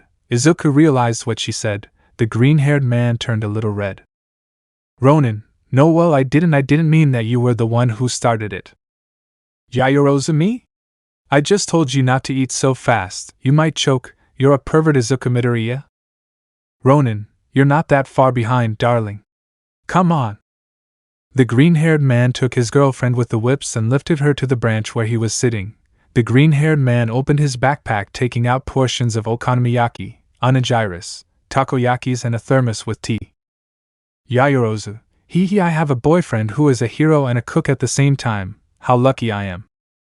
Ronin, you pick your men well, girl. Yaoyorozu, you're the only one. The boys approached and gave each other a tender kiss until they heard voices that they recognized perfectly, and that also made them upset. Uraraka, I'm worried. Ida, what's up? Uraraka, what if our Deku-kun doesn't come back? Ida, hey, why do you think that? Uraraka, since that attack where they kidnapped those from Class B, I haven't seen him often anymore, he avoids me. Ida, you're right about that. Uraraka, he's not even with her. Ida, But why do you think he won't come back? Uraraka. Because I know my Deku is there. I see him. I see his eyes and I can see my little bunny locked up, scared. He's afraid to come out because he thinks we'll do the same to him, and no, I want him to know that we're not naive anymore. Ida, Ochako will bring him back. He taught me that revenge and brutal violence are unnecessary. I love him like a brother. Uraraka. Kissing Ida, I love you both. I want to rescue my cute little green bunny. The green-haired boy was about to go down and break Ida's mouth and Uraraka's face, but Yaoyorozu stopped him. Yaoyorozu, with tears in her eyes, let's get out of here, Izuku, please. The green-haired boy nodded, put away the food, hugged the girl, and using his ninja skills they left. The tree only dropped a few leaves that were seen by Uraraka. Uraraka, what was that? Ida, a slight draft was felt. It could have been Edge-shot-sensei. Remember that you were assigned the task of keeping watch. Uraraka. But it would have caught our attention. There is only one person, or at least a student, capable of moving that fast. He was here. Ida, and why didn't he talk to us? Uraraka. She has him tied up, she's scared, but we have to help him. Ida, it's true, he's still a hero. He went into the forest despite everything without hesitation, as he always did. Ochako, we have to try harder. Uraraka, yes. I promise you, my love, my Deku, that we will save you.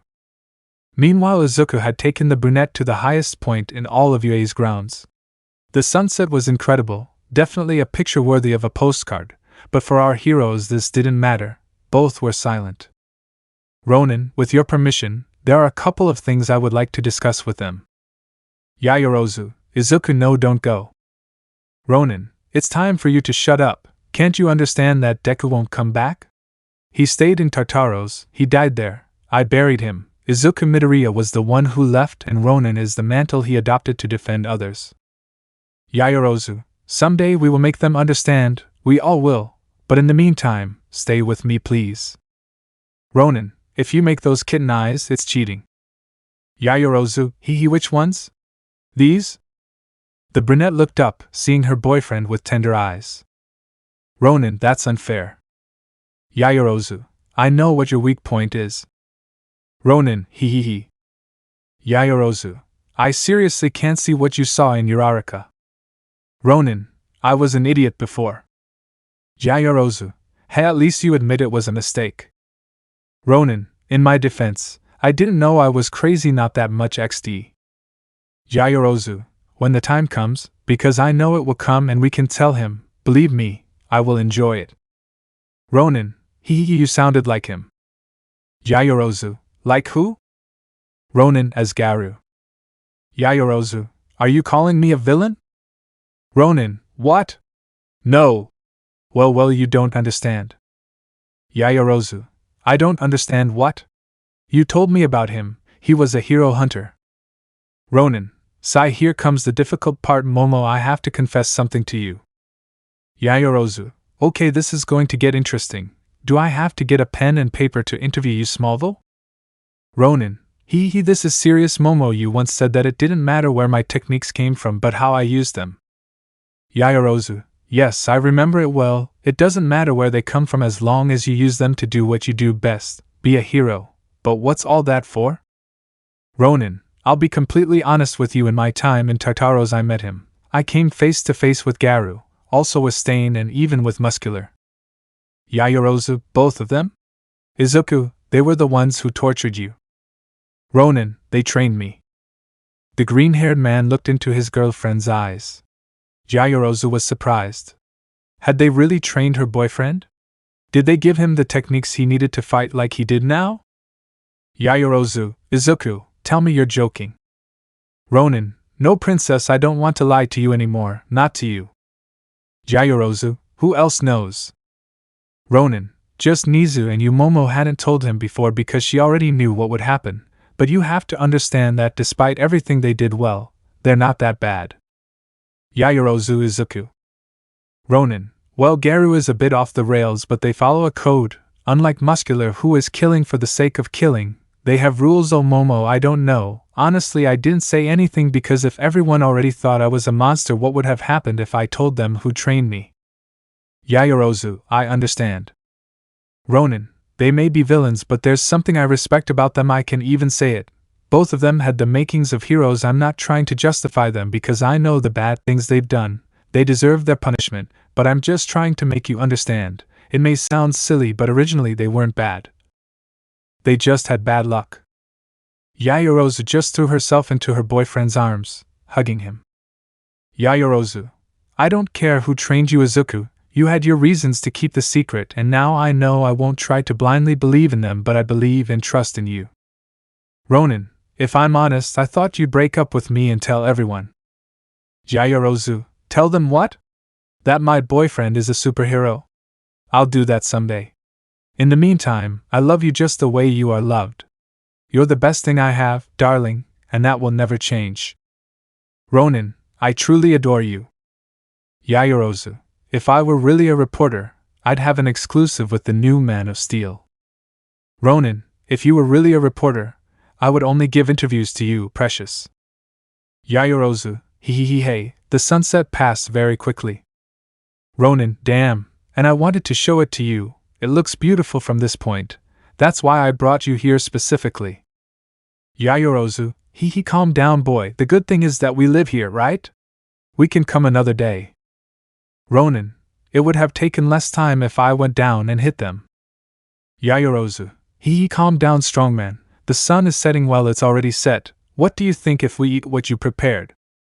Ronin, let me get you down. The light from the academy doesn't reach here. Yaoyorozu, and why do you think I'm a hero and not a reporter? I have powers, honey. The brunette opened the neckline of her jacket a little, taking out 3 candles which she lit, thus illuminating the place nicely. She took out the food and prepared to eat with her boyfriend. Ronin, okay, you're too practical. Yaoyorozu, you brought me here, right? Let's make it worth it, Aizawa. Ronin, a candlelit meal, you really are amazing.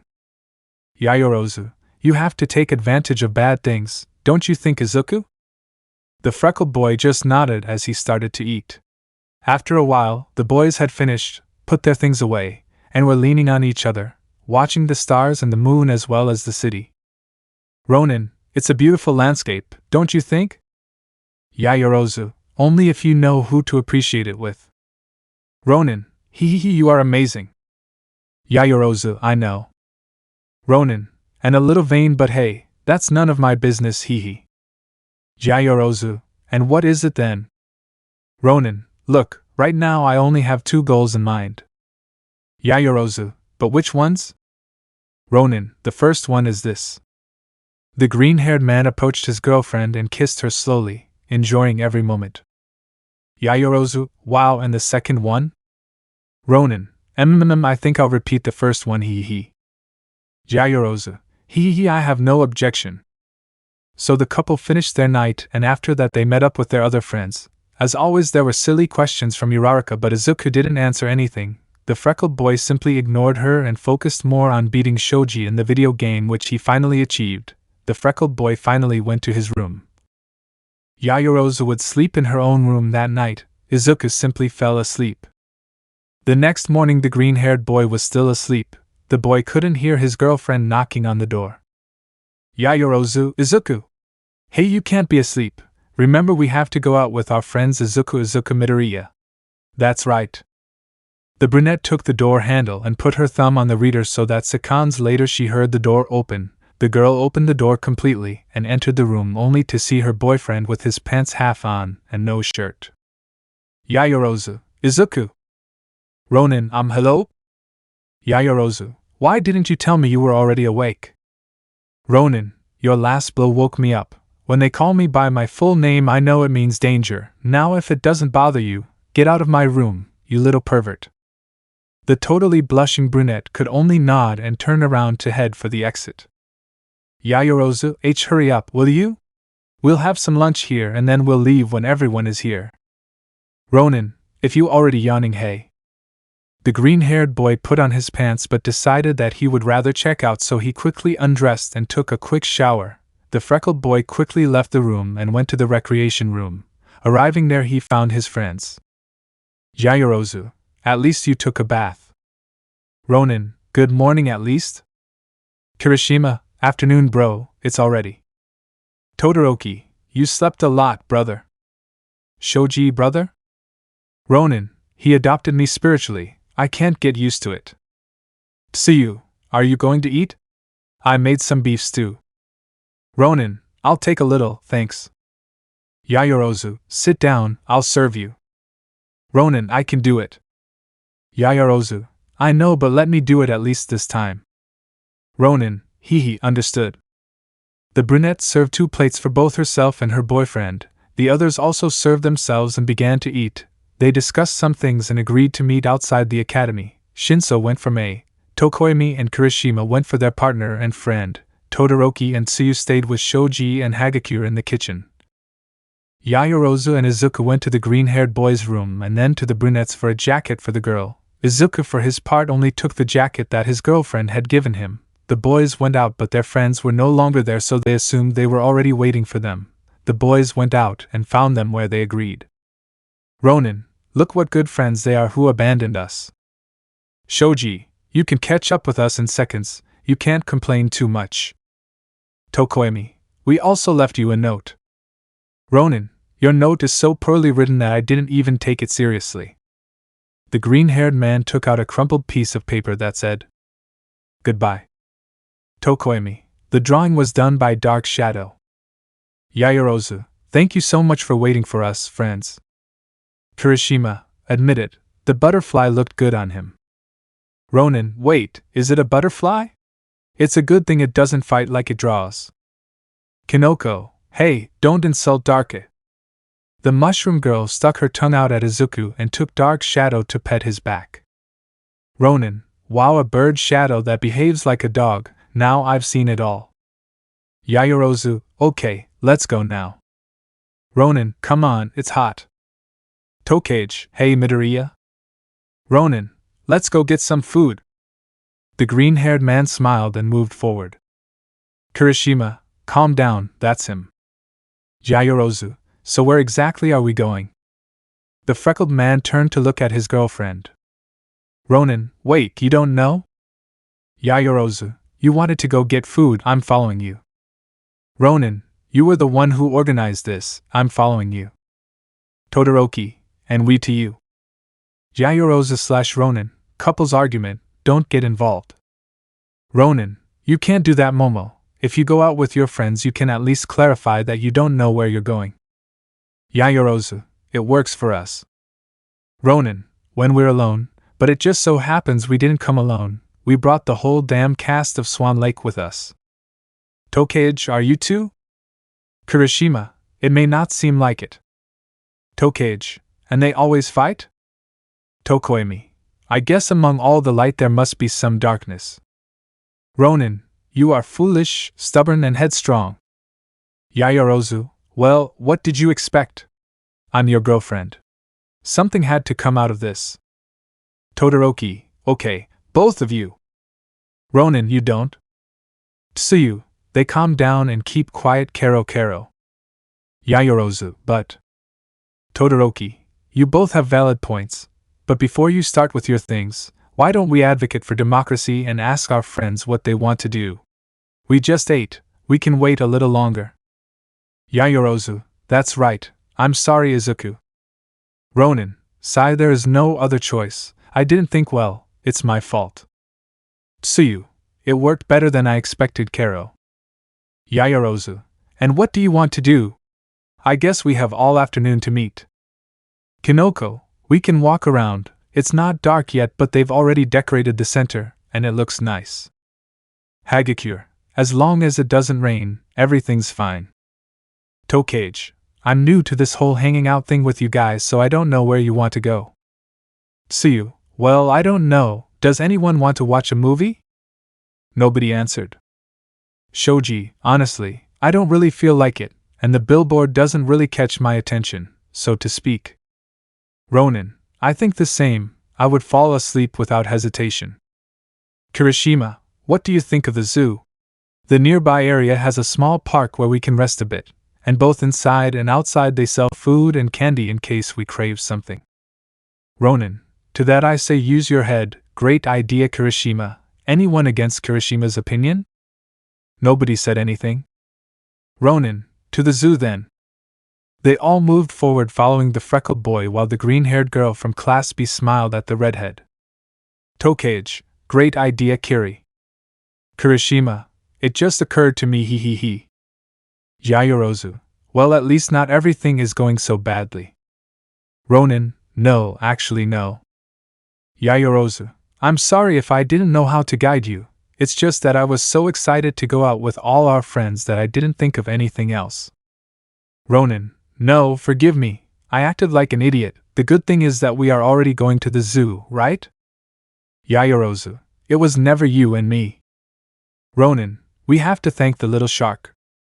The boys held hands and continued walking until the freckled boy fixed his attention on a newspaper, specifically on the headline.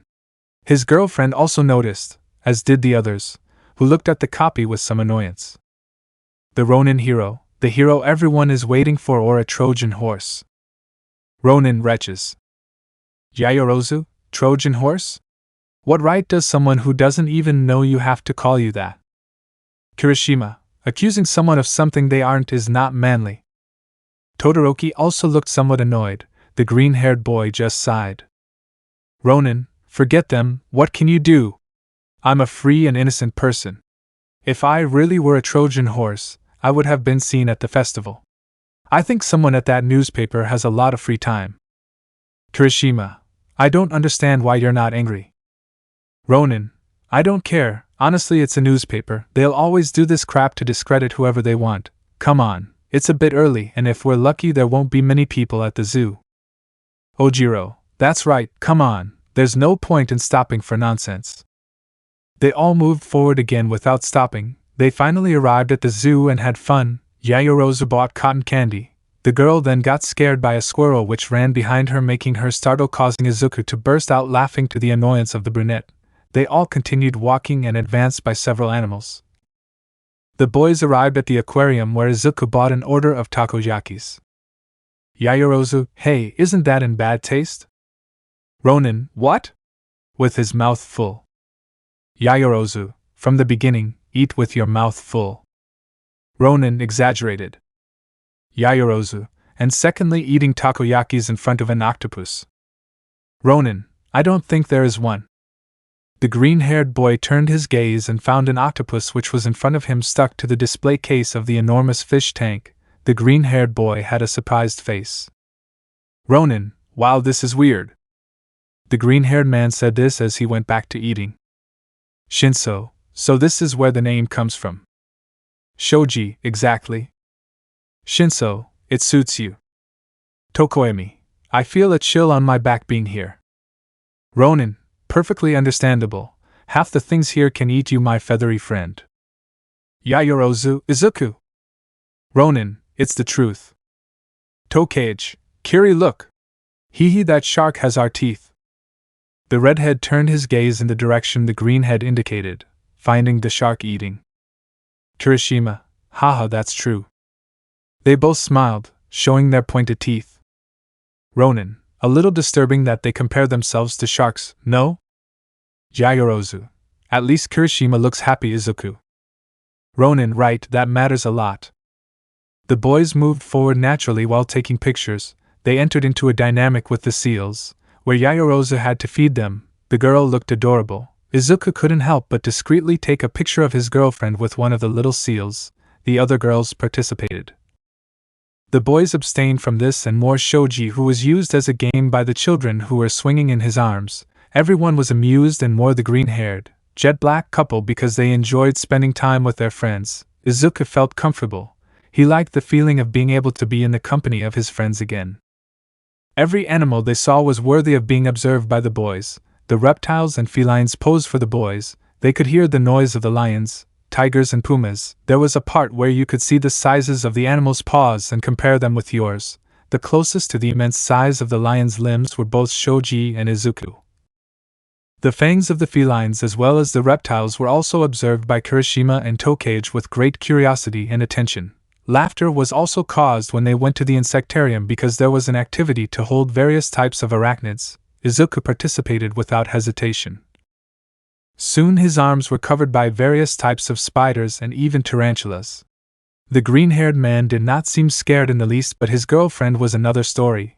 The brunette did not want to approach the freckled man, and even when they were removed she avoided approaching after some time. Ronin, ha ha ha, how scary you turned out to be. Yaoyorozu, of course not, I just don't like spiders. The boys advanced without stopping much. When they saw the monkeys they were all amused because of a comment from Shinso. Shinso, remind me that when I make Ida and Bakugo fall from my quirk I'll make them act like an ape, hee hee. Ronin, haha, just to see them I'm capable of even making them respond to you by force. So the boys smiled and continued moving forward until something curious happened, and when they went to the wolves they saw that the whole pack was there. The one they assumed was the alpha was watching without making any movement. Yaoyorozu, look at your family. Ronin, at least you didn't make that comment during the primate part. Todoroki, why don't you use your powers and come closer to the fence? Let's see if you really are an alpha. The green-haired man just grunted in annoyance but came closer. Todoroki, I wasn't serious, idiot. Yaoyorozu, Izuku? The freckled one approached the fence. The alpha then looked up and slowly approached the edge. The pack made way. The fierce animal looked at Izuku, who looked back. The wolf began to growl, but Izuku did not back down. The green-haired man stood up straight, frowning a little and raised his head a little. The wolf only took a few steps back, but without showing anything. The animal just lowered its head. The whole pack then did the same. Todoroki, don't buck with me. Ojiro, not even Koda could achieve that. Kirishima, I see it, and I don't believe it. Shoji, crazy son of a devil. Tokoemi, then there's no doubt. Tokage, who started recording since the green-haired man approached the fence, could do nothing but open his mouth in surprise. Yaoyorozu, Izuku, that's. The green-haired man just moved his head a little and growled. The animal raised its head, looking again at Izuku, who nodded with a calm face. The wolf did the same and returned to his pack, as did Izuku with his friends. Todoroki, now you'll tell me that you control the canids? Ronin, no, it's not one of my powers. Yaoyorozu, imagine, Izuku the Beast Lord, you would look great with an army of wolves behind you. Ronin, I will not sacrifice wolves, they are a peaceful species. Todoroki, it seems they talked. Ronin, I don't speak Wolverine. Todoroki, from one alpha to another. Ronin, from one alpha to another you don't care. The green-haired boy left with his girlfriend. Everyone moved forward a little until they left the zoo and went to the little park that Kirishima had mentioned. Izuku was eating a hot dog in total calm. Yaoyorozu had some popcorn. Todoroki had somehow gotten soba. Tsuyu had mochi. The others had gotten other foods. Everyone was sitting in the shade. Todoroki, now this is calm. Ronin, a sunny Sunday in the middle of December? You're right, it's very relaxing. Todoroki, you sound like you think there's going to be an accident. Ronin, villains are excellent at ruining days. Kirishima, haha, but even they must be enjoying this day. Ronin, of course, you must be at the villain bar talking about football. Yaoyorozu, hee, if anyone dares to interrupt my day they will face me. Ronin, pause of fury. Everyone immediately thought of a furious Yaoyorozu in chibi version kicking while being held by Izuku. Yaoyorozu, hee, you do know that I can create a pellet gun, right? Tsuyu, besides, she won't be alone. Hagakure, true, I would have help. Kinoko, everyone at the front helping her. Tokage, I don't know if I can give an opinion, but I wouldn't let them fight alone. Now it was the men who imagined the girls running into battle. Ronin, haha. Yaoyorozu, what's so funny? You don't believe we're capable? Ronin, it's not that, I just imagined Kinoko running at full speed. Kinoko, what's wrong with that? Ronin, Yaoyorozu can create a gun perfectly. Tsuyu camouflages herself. Tokage can disperse her body, but you are so small that the villains will be afraid but to step on you, ha ha ha. Kinoko, hey. Pouting, I can be dangerous if I want to. Ronin, sure, you'll run at full speed and what will you say? Eat mushrooms, you sons of hitches. Hagakure, you didn't mention me in the lineup.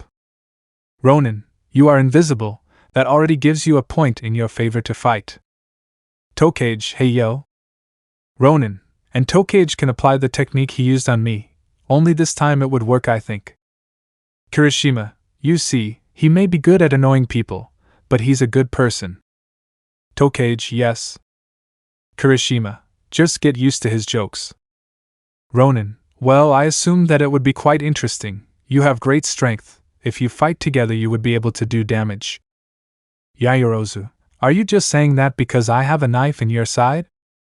Ronin, really? Oh look, I didn't realize. Todoroki, I thought you could predict everything. Ronin, I'm a hero, I'm not a fortune teller, and I was just joking, I just got distracted.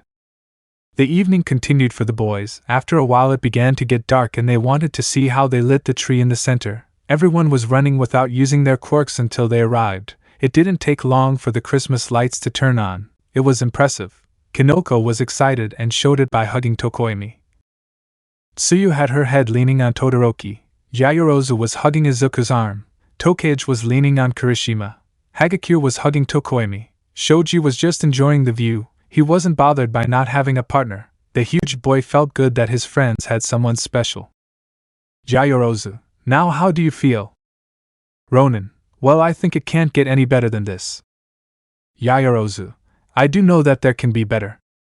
Ronin, let's see what? The brunette kissed her boyfriend while holding his hands. Ronin, okay, you're right, there could be something much better, hee.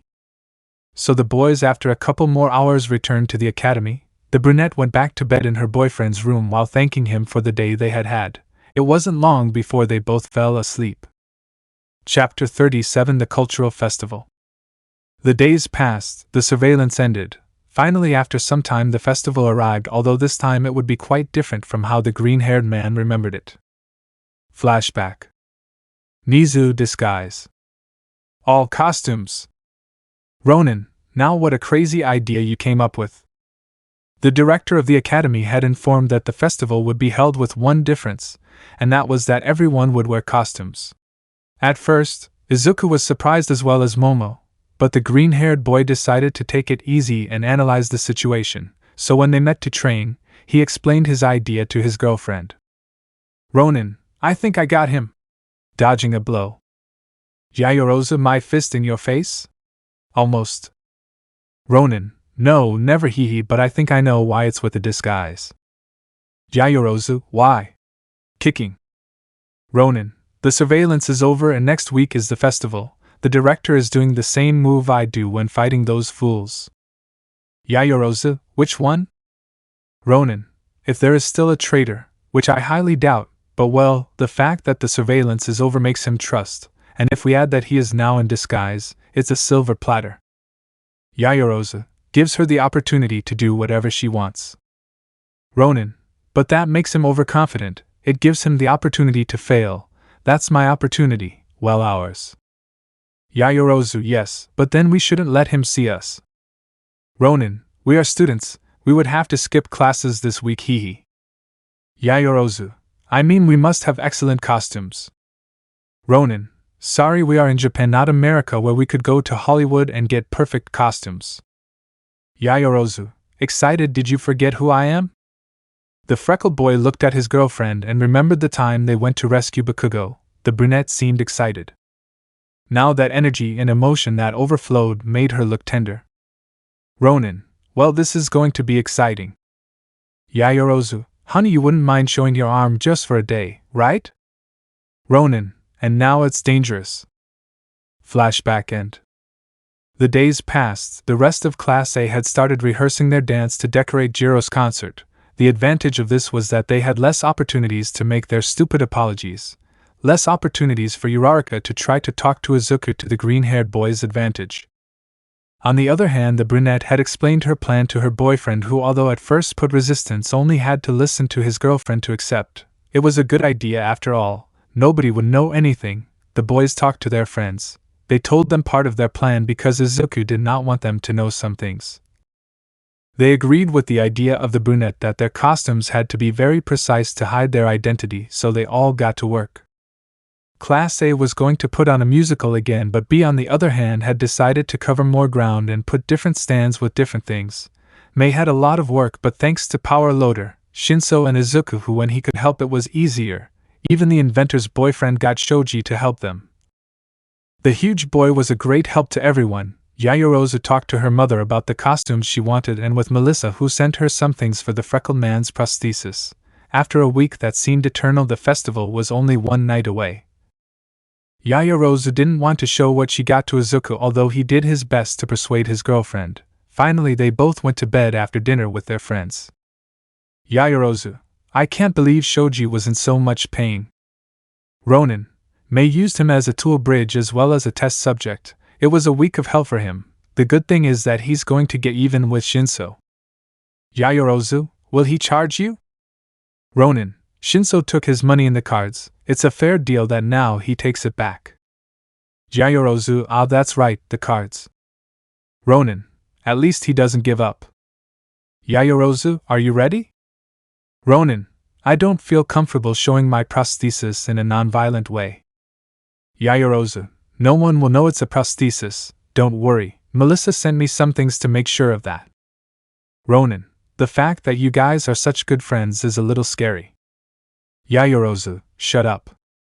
Ronin, if you tell me what you bought or created for tomorrow, I will do it. Yaoyorozu, don't insist, Izuku, better go to sleep, you'll see tomorrow. Ronin, admit it, I'm too curious, at least give me a hint. Yaoyorozu, I didn't have to buy a hat. Ronin, I still have the one you gave me. Yaoyorozu, ready, now yes, good night. Ronin, wait, is that the clue? It's not fair. Yaoyorozu, actually yes, kissing her boyfriend, rest, I love you. The brunette simply closed her eyes and decided that she would pretend to sleep until she really slept. Ronin, Momo? Momo, I know you're not asleep, Momo. Moving her sometimes, I hate that you have such a deep sleep. Hell, this time you fall, I guess it's okay. Settling in and hugging his girlfriend, rest, princess, I love you very much. The green-haired boy kissed his girlfriend's forehead and closed his eyes, breathing slowly. Shortly after the boy fell asleep, the brunette, feeling this, woke up and smiling victoriously kissed her boyfriend to cover him better.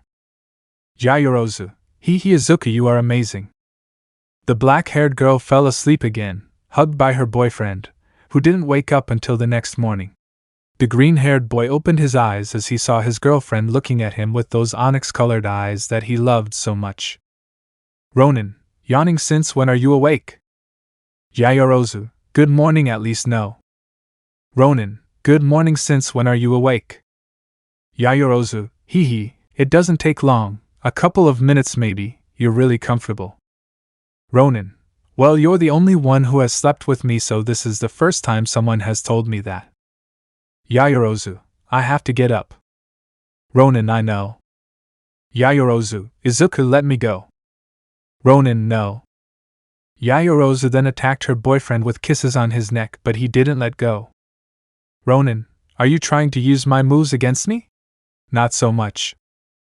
Yaoyorozu, it worked for me. Ronin, why would that be? Yaoyorozu, seriously, let me go, I have to take a bath, and we have to have some breakfast. Ronin, right, well go, I'll wait for you, we'll get ready when we finish breakfast or after we bathe. Yaoyorozu, afterwards I'll leave the suit there for you. Ronin, does it fit in that tiny briefcase? It's the same size as the one my hero suit uses. Yaoyorozu, Melissa sent what I asked for in that briefcase, it fits perfectly, believe me. Ronin, if you say so. Yaoyorozu, take a shower, put on normal clothes, and that's it. Ronin, wow, the day Eri tells you, Mom, I know you won't have a problem, you already have a maternal attitude. Yaoyorozu, do it already. Ronin, at your command. The brunette kissed her boyfriend and left the room to go to hers and take a bath. The girl felt excited. But as the hot water ran down the brunette's soft skin, she couldn't help but remember the moment when they were in Izuku's room, the kisses on his neck and the way she was close to taking off his shirt, the line they were close to crossing. The brunette had to pour cold water on herself to make her feel less nervous. The girl left and decided to go to breakfast. When she arrived, she found her boyfriend, who was serving breakfast to his friends. Ronin, you're taking too long, aren't you? Yaoyorozu, what? But how? Ronin, it's called being faster than a woman. Believe me, any man can do it. Hee, what were you thinking? Yaoyorozu, blushing, what do you care? Ronin, I'm okay? Don't be mad, I made some food, it's not much but I think it'll do. Todoroki, at least it won't kill you if you eat it. Tsuyu, not so early Shoto. Shoji, this is delicious. Ronin, not the best thing I've done but thanks. Ojiro, too bad you couldn't participate in the festival, guys. Ronin, honestly it doesn't bother me that much, I don't have to dance and you know how good that is. Todoroki, this time I think the same, it's better to be like this. Tsuyu, if maybe they hadn't behaved like little children this wouldn't have happened. Yaoyorozu, I feel comfortable, at least I can walk, something we didn't do before. Ronin, that's true. Ojiro, that's true, but well, we'll leave them, we have to go now. Hagakure, thanks for the breakfast, Midoriya. So the boys left, leaving only those who were punished. Ronin, ready? Tsuyu, more than clever, I really hope they don't discover them. Yaoyorozu, they'll be fine, we'll all be fine. Todoroki, tell me you won't wear a Superman suit. Ronin, honestly, I have no idea what Momo got, she just gave me all her options and hasn't let me see what she got. Kirishima, I could dress up as Rocky. Ronin, Balboa or the Stone? Shoji, I really hope they don't discover us. Ronin, don't worry, we'll do it right, it's just a matter of being safe. So everyone left the kitchen and went to their rooms. The green-haired boy kissed his girlfriend before entering his room. The boy took the briefcase, put it on the bed and opened it, then moved away a few centimeters and made a shield with his black whips in case it exploded, but none of that happened. The briefcase opened normally and Izuku was able to access its interior. Ronin, who would have thought it, ha ha ha, well I guess Melissa doesn't have the handsome touch. The green-haired boy attracted his hat with his telekinesis and saw that the girl had even put an ornament on it. Ronin, now I know why I hadn't found it. The boy took the clothes out of the briefcase and turned to look at his arm. Ronin, well the bad thing is that I don't know how to unpaint it. The freckled boy began to put on his suit until he noticed something that would expose him. At that moment Yaoyorozu entered his room. The boy was stunned. The brunette looked beautiful. Now he understood. The couple of McCree and Ash from the video game Overwatch was what his girlfriend had chosen. Yaoyorozu, problems with the suit? Do I look bad? Ronin, no, in fact you look very beautiful. I now understand why Ash, the short white hair, allows you to have your identity better covered. If you boast a lot about your title of intelligent, right? Yaoyorozu, nothing more hee. Ronin, although there is something you didn't think of. Yaoyorozu, in what? The freckled man turned around showing his hair to the girl who just smiled. Ronin, I remind you that mine is green and he has a brown one. The brunette just smiled maliciously as she approached Izuku with two objects she had just taken out of a bag. Yaoyorozu, I was hoping you'd say that. Ronin, no it's wait Momo, what are you doing? Yaoyorozu, stay still, darling. The brunette pounced on her boyfriend and managed to put a brown wig on him as well as a fake beard. Yaoyorozu, it turned out well. Ronin, for some reason I feel like this is the part you enjoyed the most. Yaoyorozu, maybe. Ronin, you're adorable. Yaoyorozu, okay Jesse McCree, let's go. Ronin, it will be a pleasure Ash, I just hope you don't try anything weird against me. Ash, you can prove my innocence, hero. The green-haired man just kissed his girlfriend and got lipstick on him, which made the girl smile. Yaoyorozu, come on, cleaning it that way you look more manly. Ronin, ha ha ha, thanks darling. Yaoyorozu, well no one will know it's us, do you think we can? Ronin, you don't have to say it. The green-haired man took his girlfriend's hand and put on the cigar/bullet that Melissa had included, turning on the LED that it had. Yaoyorozu, it's very precise. Ronin, yes, but admit it, he did a good job. Yaoyorozu, I couldn't tell Mei so she wouldn't get suspicious. Ronin, I think she can invent without asking. Yaoyorozu, you look very good. Ronin, and you look very beautiful, but come on, let's go down. Both of them went out in the freckled manner silently and moved among the people. They passed by the place where the beauty contest would be held, seeing that Kendo would participate. Ronin, I honestly feel that if you participated you would win without any problem. Yaoyorozu, Kendo is very pretty too. Ronin, pretty but not beautiful, that title is yours. Yaoyorozu, hee thanks darling. The boys moved forward and met up with their friends who were also so well disguised that they couldn't recognize each other, but through the earphones they could hear their classmates perfectly. Yaoyorozu, covered northern area. Todoroki, covered center area. Shoji, covered southern area. Kirishima, east zone covered. Ronin, you see, darling, we are an infallible team, we just have to perfectly cover our blind spots. Yaoyorozu, I'm on it. The boys moved forward while they looked at everything carefully. Izuku's senses were heightened, and even though this was already a habit, the freckled man used more power of one for all to capture everything he could. Yaoyorozu, everything is very calm, don't you think, Izuku? Ronin, a lot to be honest. Yaoyorozu, do you think there is a traitor? Ronin, honestly no, but it's a good idea for us to keep watch, not just heroes, we all should. At that moment the boy collided with someone.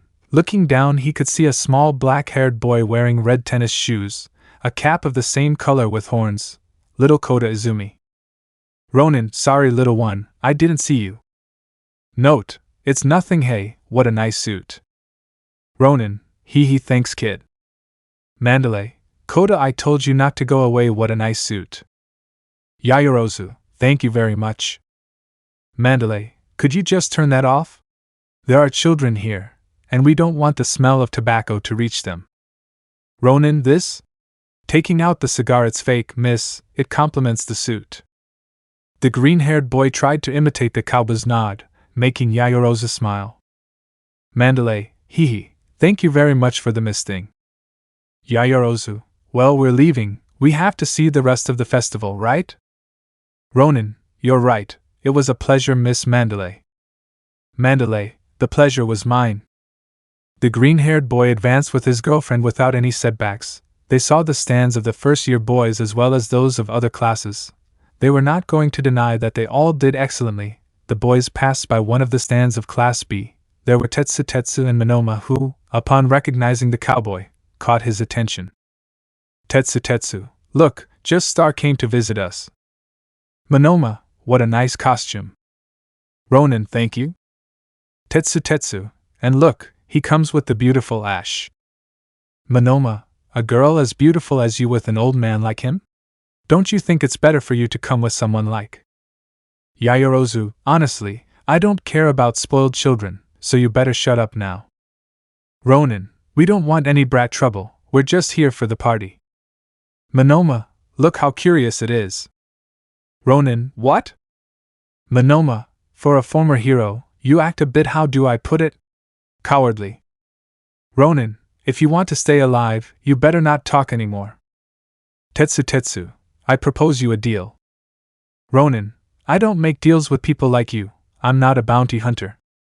The green-haired boy walked away, but then he heard Monoma. Monoma, who would have thought that the great Jesse McCree would be a coward? Yaoyorozu, Izuku, no. Ronin, calm down princess, it will be fun. The green-haired man returned with a smile on his face. Ronin, talk, if it's nonsense I'll leave. Monoma, no one has been able to win the grand prize, they have to shoot the 3 Dianas and obviously hit them right in the center. They say you have excellent aim, so how about you give it a try, with whatever weapon you want. If you win, we'll leave you alone and also give you the prize. Ronin, what if I lose? Monoma, you take off your suit so I can make fun of your ugly face, you leave my school and of course I'm left with your girlfriend. Yaoyorozu, son of loading his weapon. Ronin, stopping his girlfriend, I don't make bets that include my girlfriend, that's cowardly and I'm not one. Yaoyorozu, calling Izuku's attention, except, I know you won't fail. Tetsu, ha, it's agreed, I already accept, you can't back out. Monoma, remember you can use any weapon, just don't miss. The blonde moved a lever and then objects came out which obstructed the path to his objective, but these moved at an incredible speed. They were almost imperceptible. Tetsu, ha ha ha, how good that we asked Hatsum for this device with different speeds. Monoma, aha, made to surpass the reaction speed of some child or adult. No one can handle this, especially those idiots from Class A, ha ha ha ha. Ronin, you really are annoying. The freckled boy made an annoyed face, but then he smiled. Yaoyorozu knew that smile didn't bode well for those idiots, and she smiled too. Izuku took out his revolver while checking that he only had plastic bullets because he didn't want to hurt them. The boy made sure, and then loaded his weapon. Ronin, you guys think allowing me to use any weapon is making fun of me, right? The silver-haired boy and the blonde boy just laughed and nodded. Ronin, ha ha ha, okay, I guess it's a deal, but well, I have to say, the devil always has a trick up his sleeve, and this only made his suffering worse. The freckled man showed his revolver while smiling triumphantly. For Izuku, with his heightened senses, the movement was not a problem. He quickly discovered the movement pattern. He just had to wait a little. Izuku got them smiling. Only 3 bullets, each one hit the target, not touching any target. The 3 bullets hit where they should cleanly. Izuku just smiled. The revolver resonated and smoked.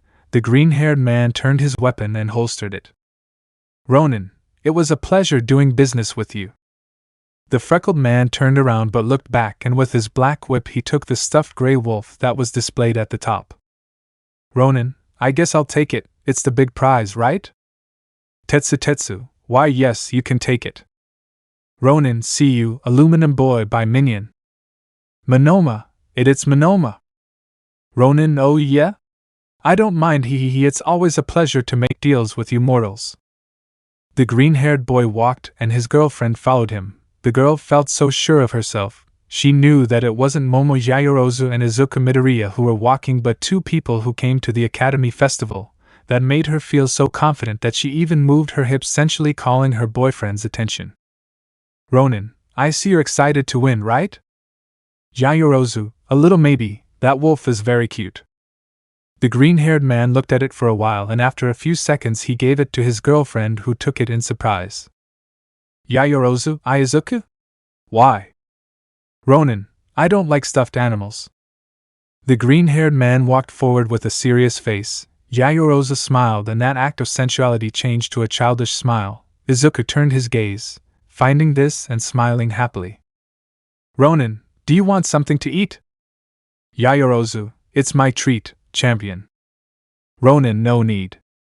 Yaoyorozu, I want to spoil you, so don't complain. Come on, the last one to arrive is a loser. Ronin, come on, but it's better this way. The green-haired man took his girlfriend by the hand and they continued walking. Shoji, over the communicator, northeast area clear. Tsuyu, through the communicator everything's fine here. Kirishima, through the communicator I met Tokage, apparently he knew it was me. Todoroki, on the communicator Izuku? Momo? Is everything okay over there? Tsuyu, Momo? Everything okay, friend? Yaoyorozu, eating everything is perfect. Ronin, don't worry guys, I'll call the director and see if we can rest or withdraw from the mission. All yes. The green-haired boy called the rodent, who only told them to watch a little longer, and so they did. None of them rested, and after a while they were able to sit down. The boys finally gathered together looking at their costumes. Todoroki, Overwatch? Your idea? Ronin, from Momo actually. Tsuyu, I don't know how to fix your hair. Yaoyorozu, tricks my mother taught me. Todoroki, this was my mother's idea. The bicolor had a vampire suit, covered his hair with a wig as well as the scar with latex. Tsuyu wore a mummy suit, while Kirishima had a crimson riot suit, and Shoji wore a Geralt of Rivia suit. Ronin, at least they hid it well. Kirishima, Tokage knew who I was and just looked at me out of the corner of his eye. Ronin, sometimes the right one will see even beneath the deepest mask. Kirishima, indicated? Ronin, forget it, old man, come on, you can go, the mission is over. Yaoyorozu, any ideas? Ronin, we have time, the day awaits us. Todoroki, well, we can. The boys left before the bicolor finished speaking. Todoroki, leave? I hate it when he does that. Tsuyu, calm down, let's go Shoto Kero Kero. The bicolor took his girlfriend and walked, getting lost among the people. Yaoyorozu, so what do you want to do, Izuku? Ronin, walk and just let the path lead us, princess, like we always do. They both started walking, seeing all the stands. In the eyes of the people, they did not recognize them. They were not afraid to show signs of affection. Ronin, wow, this is weird. Yaoyorozu, show our relationship? Ronin, no, being in a suit, the beard itches. Yaoyorozu, if you keep the mask on, this shouldn't be any different. Ronin, of course. Yaoyorozu, by the way, how do you breathe with that thing on? Shouldn't it be a little in the way? Ronin, you should wear it someday. It's quite comfortable, to be honest. It fits my face, allows breathing and all that. Yaoyorozu, look, even Uraraka is ignoring us. Ronin, of course, him coming here is a sign that he is ignoring us. Yaoyorozu, damn, turn around. Uraraka, excuse me, Ronin, how can I help you, miss? Uraraka, what a nice outfit. Yaoyorozu, thank you, we get that a lot. Uraraka, do I know him? I feel like I've seen him before. Ronin, no, I don't think so, honestly we are new in town. Uraraka, and what are you doing here? Ronin, the UA Cultural Festival is an event that people can't miss. I feel that if I want to know everything in depth, I should start here. Uraraka, I see, and did you see our concert? I don't want to sound boastful, but I feel like we were the best. Yaoyorozu, don't you think putting yourself above everyone else is a bit arrogant? Uraraka, we've always been the best. Ronin, depends on what it is, but well, I won't say it was a pleasure. See you again, Blob. Uraraka, Blob? Ronin, sorry, I meant Bob, a guy sign in Canada. The green-haired boy quickly walked away. He didn't like being in the same place as the brunette. Yaoyorozu also followed her boyfriend, but then someone stopped the green-haired boy. Uraraka, excuse me, who are you? Ronin, just a guy passing through the neighborhood, and I'm leaving now. Uraraka, I say this because I study here, and well, if you ever want to go out for a drink, you could come and ask for. Ronin, sorry, I have a girlfriend. I don't know how things are done here, but a relationship must be respected. Uraraka, yes, I know, and Ronin, good luck in your life, Ochako Uraraka. The green-haired man continued advancing with his girlfriend, who had discreetly pointed in the direction of the brunette. The green-haired man made his girlfriend lower the gun. Ronin, you don't deserve it, darling. Let's see the other stands. I want to see your work. The brunette nodded and walked forward with Izuku. The boys saw more stands, then they went to eat. The couple met Fat Gum. Izuku obviously introduced the hero to his girlfriend, who when she looked at the hero immediately thought of a Totoro and the matryoshkas that she makes.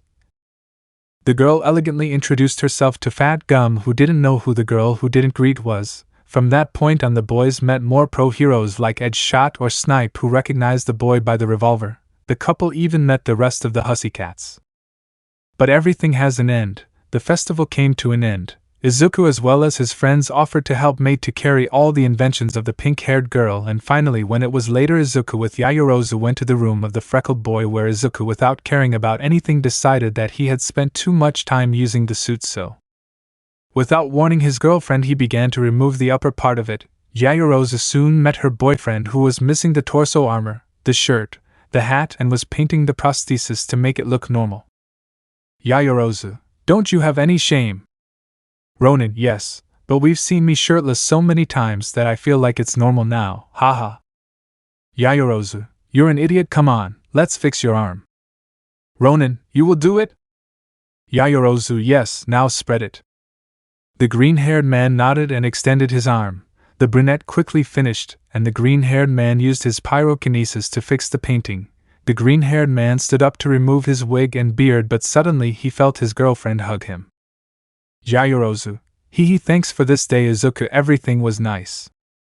Ronin, it's not beautiful at all. I had a lot of fun. Now let me go, this is a bit weird. Yaoyorozu, No, your skin is very soft. I feel your warmth and I like it. Ronin, it's the first time you've hugged me like this and wow, it feels good. Yaoyorozu pervert. Ronin, me? Who's the pervert hugging me when I'm shirtless? Yaoyorozu, you're not complaining much. Ronin, hee, I'll put up a sign with a marker. Yaoyorozu, hee, you better finish taking off your suit. I'll go to my room to do the same and we'll go to bed, okay? Ronin, that's a good idea. The brunette gave her boyfriend a kiss and quickly left the room so that no one would see her. A few minutes later she returned to find the freckled man without a suit. The boy hugged his girlfriend and they both went to bed peacefully. Yaoyorozu, well, you were right, there was no traitor. Ronin, precious, and when I don't have it? Although honestly it's good that I didn't have it, if I don't trust anyone. Yaoyorozu, hee, but at least you're safe now. Ronin, that's right. Yaoyorozu, okay, but rest Izuku, we still have classes and have to put up with Uraraka's idiocy. Ronin, true, well it's better if I sleep, rest princess, I love you. Yaoyorozu, and I love you very much Izuku. The green-haired man gave his girlfriend a tender kiss on the nose and placed his forehead against hers before hugging her tightly. After a few minutes, they finally fell asleep warmly in each other's arms. Chapter 38 Christmas Special. The days turned into weeks and these into months. The new year arrived and after that soon they had already changed school year. The now Class A enjoyed peace, the peace that never let them study before. Their grades rose as well as their fun and heroic training too because they were no longer afraid of an attack every month, and if there were they knew they would be ready. The third-year sports festival passed without a hitch, although with explosive fights that resulted in Izuku as undisputed champion for the second time because they also gave him last year's medal. So the rest of the days passed bringing new things because finally at least Class B stopped looking for the freckled boy's forgiveness because they decided it was useless. They had screwed up and that was what they were suffering now. Kendo gave the order to stop bothering the green-haired boy and everyone listened, although of course Tsuburaba and Bondo still felt guilty because they had been the ones who started Izuku's torture by trapping the boy instead of letting him talk as he had begged so much back then. Class A on the other hand still didn't give up, although over time they began to treat him like any other student. Sooner rather than later February arrived and with Valentine's Day, which passed without any problem, Yaoyorozu was able to give something to her boyfriend who also did something special for her brunette. The months followed their course and it was then when Kirishima finally became Tokage's boyfriend, who over time also joined the green-haired boys group because he had no problem, even began to treat her like his friends. Hagakure also became part of the freckled boys' social circle, distancing himself a bit from Mina, who looked shameless, and without showing any regret for her relationship with Bakugo. The news was finally good for Izuku, who could finally enjoy his days in peace. Added to this, after a well-deserved vacation where he could be quietly at the Todoroki family's house, the freckled one returned to school where everyone took exams which they were able to pass without problems, but finally the December season had arrived. Izuku remembered how the previous year they had spent the TH and TH as a couple, although in both of their families, one on each day, but this time it would be different because Momo's parents would leave the city and the Todoroki family too. Endeavor would take Rei for a walk. Natsuo would take advantage of his vacation to go on a trip with Fuyumi. The two had invited Izuku and Todoroki, but they rejected the offer because they wanted to spend time with their partners, even though this would mean being at UA. That is why we are now in Izuku's bedroom. The freckled man had learned to absorb heat and use it as energy for himself. Before he could only use it to make his attacks bigger and handle them better, but this new technique allowed him to fight longer. He also learned to emanate heat without using his flames. He regulated his temperature in this way. It also served as a distraction because when his body was too hot, the freckled man emanated steam, which the enemy thought was the use of his Mikiri. This allowed him to deceive them and then hit them with the true technique, doing a lot of damage. But at the moment that technique was for personal use because since throughout the High Alliance the cold predominated, the green-haired man used his technique not only to regulate his body heat, but also to keep warm to his girlfriend who was hugging him with a cup of hot chocolate. The boys watched a movie. Yaoyorozu, who would have thought? Ronin, what? Yaoyorozu, use your techniques to do that. Ronin, I couldn't leave my beautiful girl freezing in the cold. Yaoyorozu, it's funny that Aizawa-sensei gives us tomorrow and Wednesday off, don't you think? Ronin, today is Monday, it's punishment enough that this day even exists. Yaoyorozu, true, but it seems a bit suspicious to me. Ronin, remember he's dating Ms. Joke, maybe they want to enjoy these days together. After all, there are only a few months left until we graduate, I guess we have to accept it. Yaoyorozu, but you know the rest of the class is having a party, and I still have memories of the last one. Ronin, well look, it was really stupid but something good came out of it, right? Yaoyorozu, that's right, kissing her boyfriend. Ronin, or do you think you'll do something tomorrow? Yaoyorozu, honestly no, do you have any idea? Ronin, we could be here and eat something, I can make something like a Christmas dinner or whatever you want. Yaoyorozu, do you need help? Ronin, I said I would prepare something for you, but if you want to help me that's fine. Yaoyorozu, we've been together for a year now, darling. You know we cook together. Ronin, yes, but I wanted it to be special. Yaoyorozu, izuku Midoriya. The brunette caressed her boyfriend's long hair, which reached just below his shoulders. The green-haired man just moved his head, feeling his beloved's grip. Ronin, Momo Yaoyorozu. Yaoyorozu, you should know that after a year of being with you everything is special. The green-haired man smiled and took his girlfriend's hand to kiss it. Ronin, when will I learn that trying to contradict you is a bad idea? Yaoyorozu, what do you feel like eating? Ronin, anything with meat, except cod, that thing is the worst. Yaoyorozu, it doesn't taste that bad. Ronin, it's too salty, nobody likes that stuff. Yaoyorozu, well, I won't deny that you're right about that, but look, there's more to choose from. Ronin, I can prepare other things, for example I like the leg. The green-haired man grabbed his girlfriend's leg while she just smiled. Yaoyorozu, first of all, you're a pervert.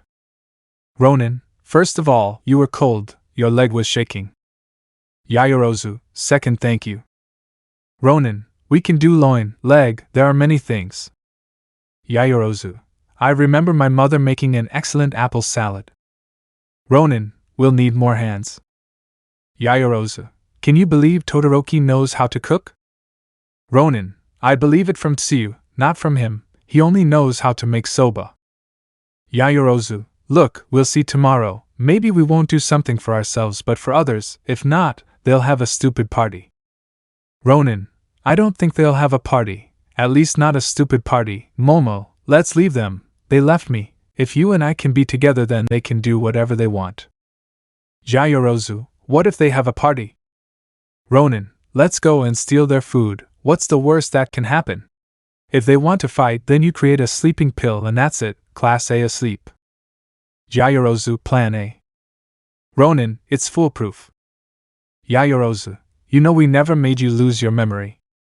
Ronin, the time has not yet come, princess, they are confident, we will make them suffer, and now we have Hagakure, if you want to win a battle you have to be smarter than your rival, brute force is not the only way to win.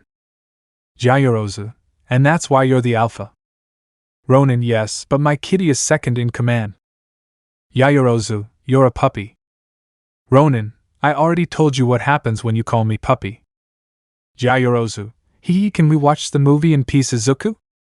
Ronin, you were the one who started talking. The green-haired boy continued drinking his chocolate until the movie ended. Izuku then grabbed it and finished it in one gulp. The boy got up and took the piece of apple pie that was there.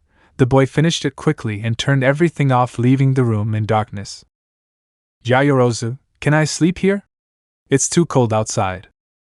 Ronin, it's just a couple of doors, Momo. It won't hurt you. Yaoyorozu, read between the lines, silly wolf. I want to sleep here. Since the exams took place, I've rarely been able to sleep here. Do you remember what it was like a year ago? Ronin, you didn't ask permission, since what happened at your parents' house we just slept, hee. Yaoyorozu, yes, and despite the fact that we didn't have much time as a couple. Ronin, it's hard to think it's been a year. Yaoyorozu, yeah, but you know what? I'm glad. Every day I wake up and I'm glad I'm not alone. The green-haired boy looked at his girlfriend. He rarely saw that side of her, that face of nostalgia, annoyance and sadness. He always thought that asking her would be rude, but he couldn't find a better moment. Ronin, they did something to you, right? Yayorozu, what? Ronin, you rarely make that face, but I can see your annoyed expression. I didn't do anything and my Neta knows that if he gets close to you I can rip his heart out of his chest so. Yayorozu, do you think I never had friends? Ronin, we finally got somewhere to be honest. No, I've always considered you someone who is friendlier than me. Yayorozu, you said it. Before I became like this because they helped me. I feel that if maybe they hadn't done that for me I would be just like a spoiled child, hehe. Ronin, yes, I know. Yayorozu, but when I had to go to school in elementary school there was no problem. We were all friends. Everything was nice and tender. When I entered high school was when everything changed. Ronin, what happened? Yayorozu, for them I was never just a friend anymore. At that age you become insensitive. You say things without thinking. If you didn't like someone you tried to crush them. Men were after me, for my body and my money. Ronin, but I suppose you had female friends who defended you. Yayorozu, women can be almost as hurtful as men without using their fists, just their mouths. The green-haired boy noticed how his girlfriend was trembling. Her voice was beginning to break and a tear was appearing in her eye. Izuku didn't have to wait any longer. The boy approached his girlfriend and hugged her. Ronin, you don't have to tell more if you don't want to. I won't force you to do it. Come, tonight is ours. I won't let you go out in that cold. Yayorozu, I'll go back to my room. Ronin, you'll get sick and I don't want that. You stay tonight. Yayorozu, Izuku, you don't have to do it if you don't want to. Ronin, I have 2 reasons for not letting you go tonight. Yayorozu, what are they? Ronin, number 1, I don't want to be cold. Yayorozu, and number 2?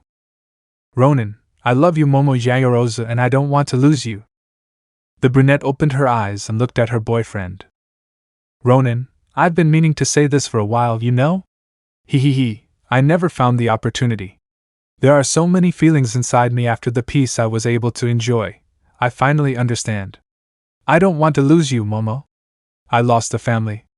I don't want to lose you. Yayorozu Izuku. Ronin, you and Eri are my only trace of sanity. If I lose you I'll become the monster everyone fears. At that moment the brunette clung to her girlfriend's chest. Yayorozu, I love you too Izuku. Midoriya, how do you have no idea? Ronin, every time I'm with you I get an idea, princess. Yayorozu, okay, I'll stay here, but tomorrow we'll have lunch together. Ronin, I thought that was something we had already planned.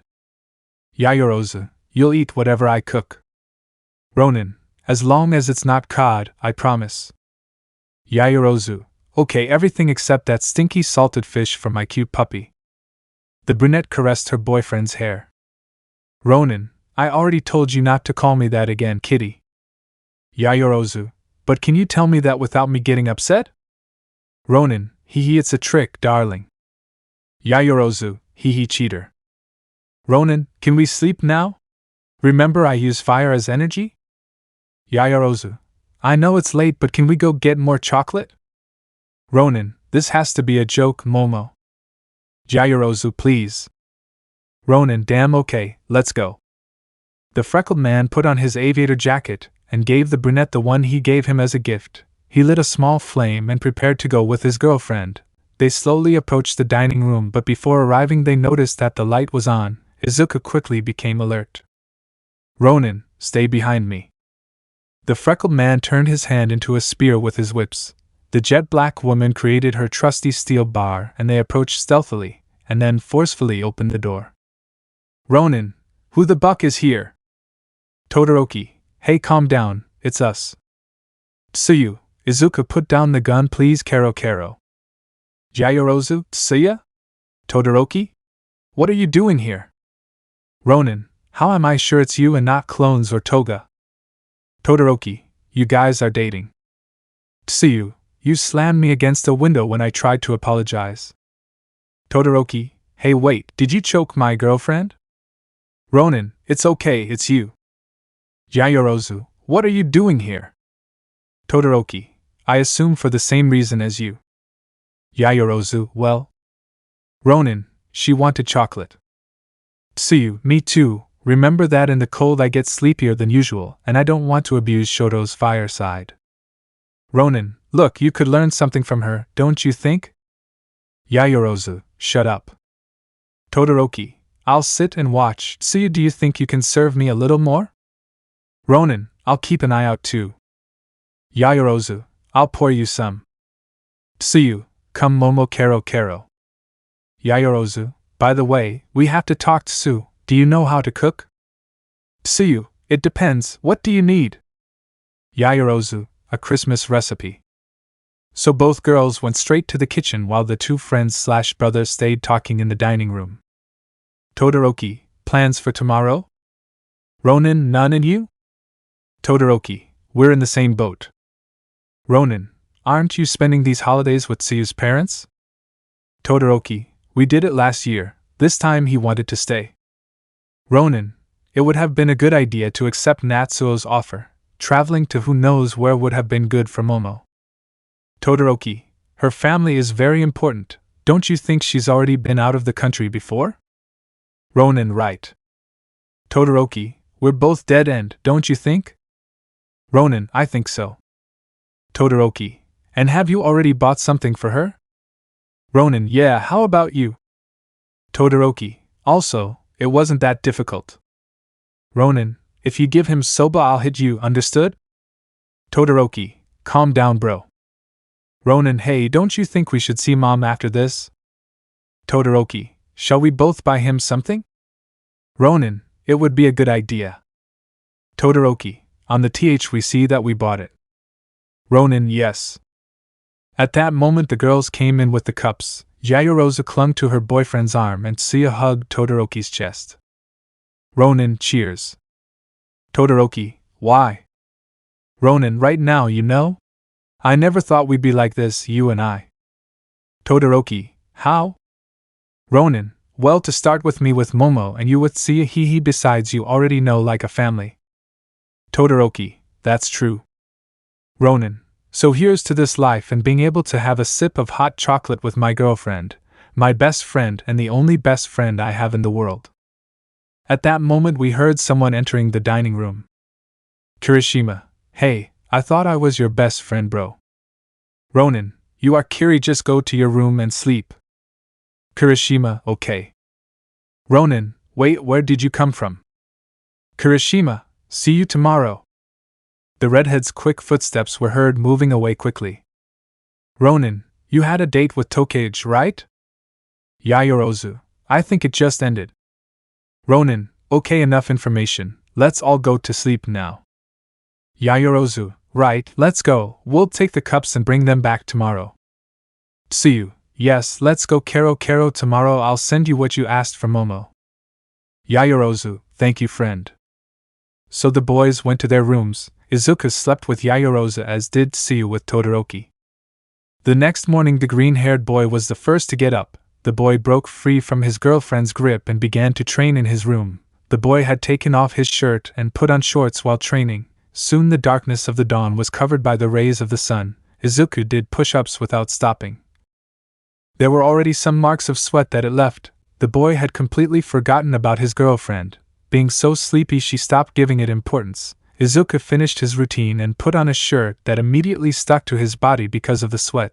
The boy just sighed but thought it was okay if he was the only one awake.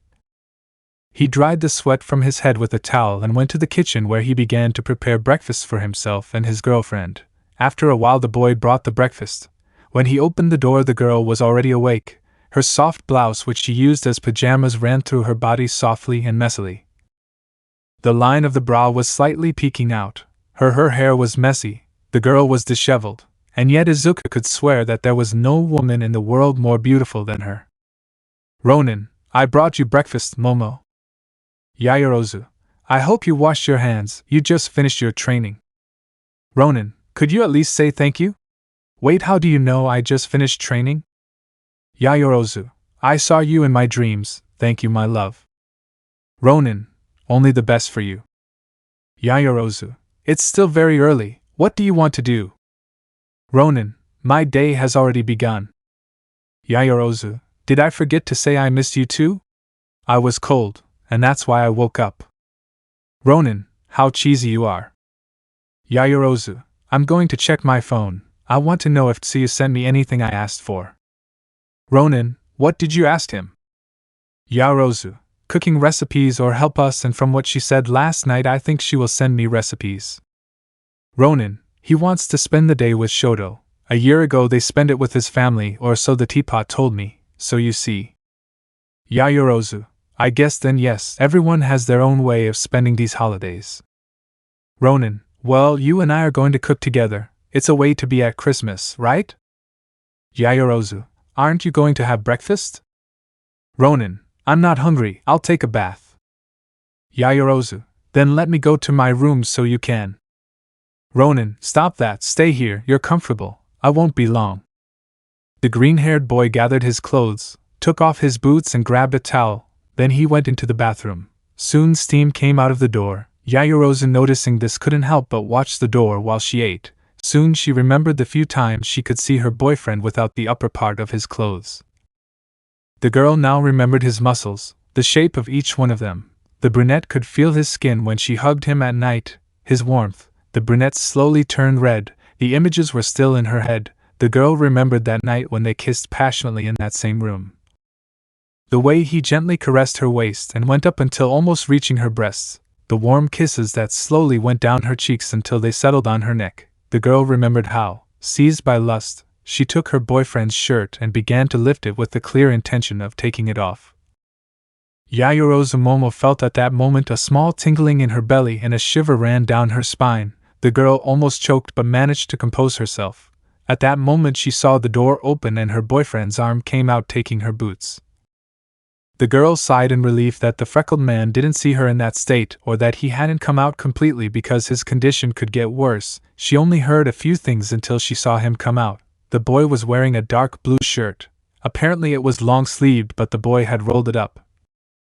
He hadn't done all the buttons, leaving some loose. He was wearing jeans with his classic black boots. He had tied his hair up, and for some reason Momo felt like he hadn't looked more attractive in her life.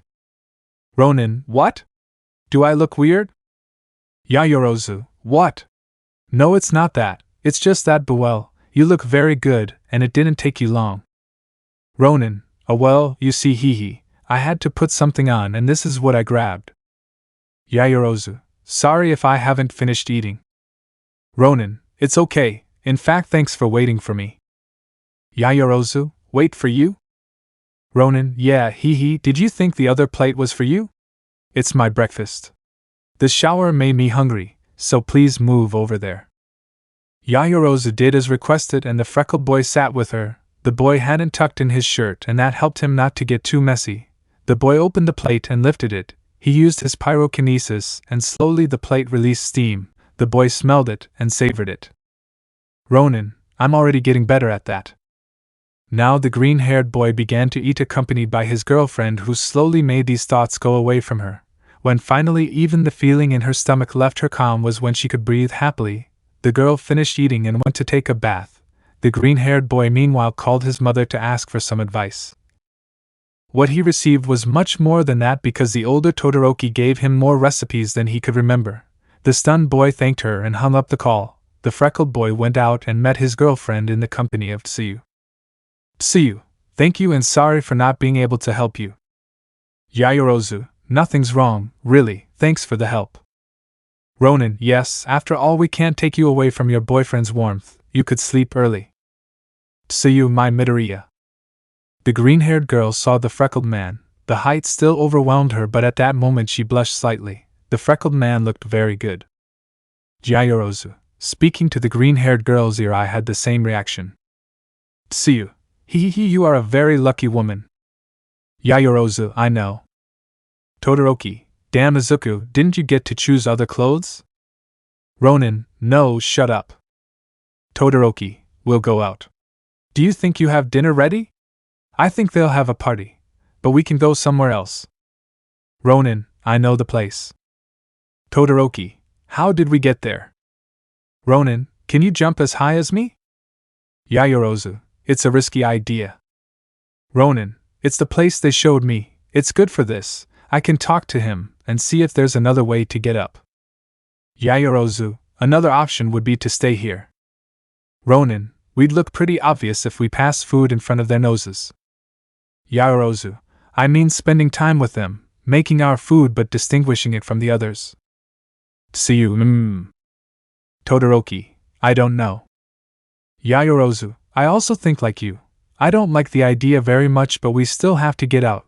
Only a few months. We have been against them all this time, and although they earned it, I think we should be with them at least for these days, not forgive them. Not throw ourselves into their arms and sing Kumbaya, but at least tell them that we are not the enemy, that even when we get out we will have to work as a team. The green-haired boy then felt guilty. After a year he felt guilty, and it was he who had caused everything. If he hadn't returned, maybe Yaoyorozu wouldn't have lost her friends. Izuku then breathed. Ronin, she's right. They're not our enemies, they're our companions, and after this, allies. One last Christmas together, okay? I don't like the idea because I'll have to put up with Uraraka, but they say these are holidays for forgiveness, reflection, and peace. Forgiveness isn't an option, but peace and reflection are. Todoroki, I didn't think you would say that. Ronin, don't make me regret it. Do you want a strawberry popsicle? Tsuyu, that's a good thought on both of our parts, Kero Kero. Yaoyorozu, thank you, Izuku. Ronin, well, it's time to cook. I talked to Mom and she gave me too many recipes. Todoroki, typical of her. Ronin, if it doesn't burn your face, it helps you with the cooking, it's a good balance. Tsuyu, I already gave Momo some recipes, I hope you like them. Ronin, I'd bet my money that they will buy it prepared. The only one who knows how to cook is Bakugo and Uraraka, so I trust that they will not get into the kitchen. Shoji, so everyone is in favor? Todoroki, since when did you arrive? Hagakure, I like the food Izuku prepares, it tastes delicious. Tell me what it will be and I'll try to restrain myself from eating everything. Ronin, okay, this place is getting narrower, don't you think? Kirishima, you don't even need to say it. Ojiro, yes, he is right. Tokoemi, when will we get out of here? Ronin, now out with you all! So everyone carefully left the space. Slowly everyone did their usual. Ojiro and Hagakure left, as well as Tsuyu and Todoroki. Kirishima went to train with Tokage. Tokoemi went to read. Shoji went to his room, and Shinso, well, only Izuku knew that the purple-haired boy was in the workshop with Hatsum. Izuku had changed his clothes into something simpler, as had Yaoyorozu, because now both boys were in the kitchen preparing what was necessary. Needless to say, they both moved very well. It didn't take long when Nina shouted, alerting everyone that they would leave in a group, which confirmed Izuku's theory. No one bothered them for the rest of the afternoon. The boys cooked carefully. Izuku noticed how Yaoyorozu took great care of every aspect. She followed the recipe to the letter. On the other hand, Izuku was more of a trial and error. The freckled boy prepared and calculated what he needed. After a while they were both tired. Somehow Izuku ended up cleaner than Yaoyorozu, who somehow had flour stains on various parts of her body. Izuku only had some stains caused by food, like some tomatoes. Yaoyorozu, I think we're finally done, wiping the sweat from his forehead and smearing the flour. Ronin, I can't believe you ended up so floury. Where did you get the flour anyway? Yaoyorozu, I prepared something that you didn't, darling, that happened, but let's just say that flour and I don't get along that well. Ronin, hey, you have a little on your nose. Yaoyorozu, really? At that moment the brunette sneezed, moving some of the flour she had on her, showing Izuku that she had more than he thought. The freckled man even moved back in surprise. Ronin, Momo looks like you just got attacked by a tripod. Yaoyorozu, haha, very funny. Ronin, seriously, come on. The green-haired man took a rag and passed it over the tip of the girl's nose, removing the white stain. Yaoyorozu, you make me feel like a child. Ronin, well, that's what you look like, just look, you look like a marzipan. The green-haired boy smiled as he removed the stain on her forehead and then passed it over his girlfriend's cheeks. The freckled man then fixed his attention on the brunette's face. Her face so soft. How many times had he run his hands over it? How many times had those lips collided with his? The freckled man didn't keep count. He only knew that at that moment he felt a great attraction. It was as if the lips of that brunette with onyx-colored eyes were calling him. The freckled man put the rag aside and gently took his girlfriend's face. Yaoyorozu just sighed and also approached her boyfriend. Yaoyorozu, is Izuku. Ronin, Momo. Both joined their lips and then felt an electric current run through their bodies. The kiss began like all the previous ones. They felt the love they both shared, but as the seconds passed, this was transformed. The boys separated, looking into each other's eyes firmly, and then joined again. Love had given way to passion and lust. The girl put her hands behind her boyfriend's head while he held her hips tightly. The thoughts of the morning returned to possess the brunette, who did not object and let them flow. Her boyfriend was now her center of attention. Izuku, on the other hand, was also going through something similar. The freckled man on several occasions woke up before his girlfriend and found himself with an incredible landscape. First, seeing his girlfriend, seeing her face made him feel happy. But on the other hand, he could also see the cleavage that was unintentionally formed when she messed up her pajamas. Izuku knew that his girlfriend's body was enviable, but that never distracted him. He treated the girl with respect, but those moments when he saw her just getting up or when they trained made her attributes stand out. Now Izuku remembered those moments, how his brunette's breasts moved when training, the way the lower part of her body seemed to fly, the cleavage that announced the fall to temptation. All those thoughts drove the freckled man more, who did not know at what moment he had taken Yaoyorozu by the butt. Author's note. I don't know if there is a sensitive audience, but between buttocks or rear I sincerely like to put the second one. I feel like it sounds better. This made the brunette give a start, and a sigh were released before she put her hands inside Izuku's shirt, feeling his skin. The surprised freckled man tried to speak, but in surprise he couldn't utter a word. The young lovers had no intention of letting go, and there would be nothing to stop them. Or yes? Kirishima, we're here. Both boys in the kitchen opened their eyes in fear. Tokage, sorry for arriving like this. Aijiro said there would be no problems. Kirishima, is anyone there? Yaoyorozu, we're in the kitchen. Kirishima, Momo? Oh, are you all preparing? I'll take a look, haha. Ronin, no! Hee no, we don't want to ruin the surprise, bro. Kirishima, hey, but I want to eat. The boy approached the dining room door. Ronin was about to ask his girlfriend to make a tranquilizer gas, but Tokage, calm down, Aijiro, it's a surprise, let them cook at ease. Ronin, thinking, I'm glad to be your friend, Tokage. Yaoyorozu, thinking, I owe you one, we won't be late. Kirishima. Kirishima, are you okay? Ronin, leaving the kitchen, but of course sorry, we had a mess, we already let everything wash. Yaoyorozu, how did it go, guys? Who won? Ronin, is that true, was it a total defeat? Kirishima, ha, I'd say a draw. Yaoyorozu, come on Setsuna, considering your quirk you should have won. Tokage, ha, Momo is strong, I should admit I was surprised. Ronin, pair of cheesy ones. Kirishima, ha, you can't talk much, old man. Tokage, ha, that's true. Yaoyorozu, if you keep talking you won't eat. Kirishima, and the others? The explanation of the location of his friends and the rest of the group was heard by the redhead, who decided to stay in the recreation room. The boys returned to the kitchen, checking not to leave anything half-cooked of the food. After a while the party finally started. Everyone was having fun, and despite the difference in ideals, Izuku's friends were enjoying it. Everyone was with their respective partner. The tender Kanoko and the energetic Tokage were there. The first couple was no problem. The second, there was a certain pink-head who would insist on showing that she did not need the rock boy. But far from all this, while a strident song played thanks to Jiro outside on the roof of the UA, green-haired and jet-black danced quietly, and with a lot of love. Insert love theme from Superman.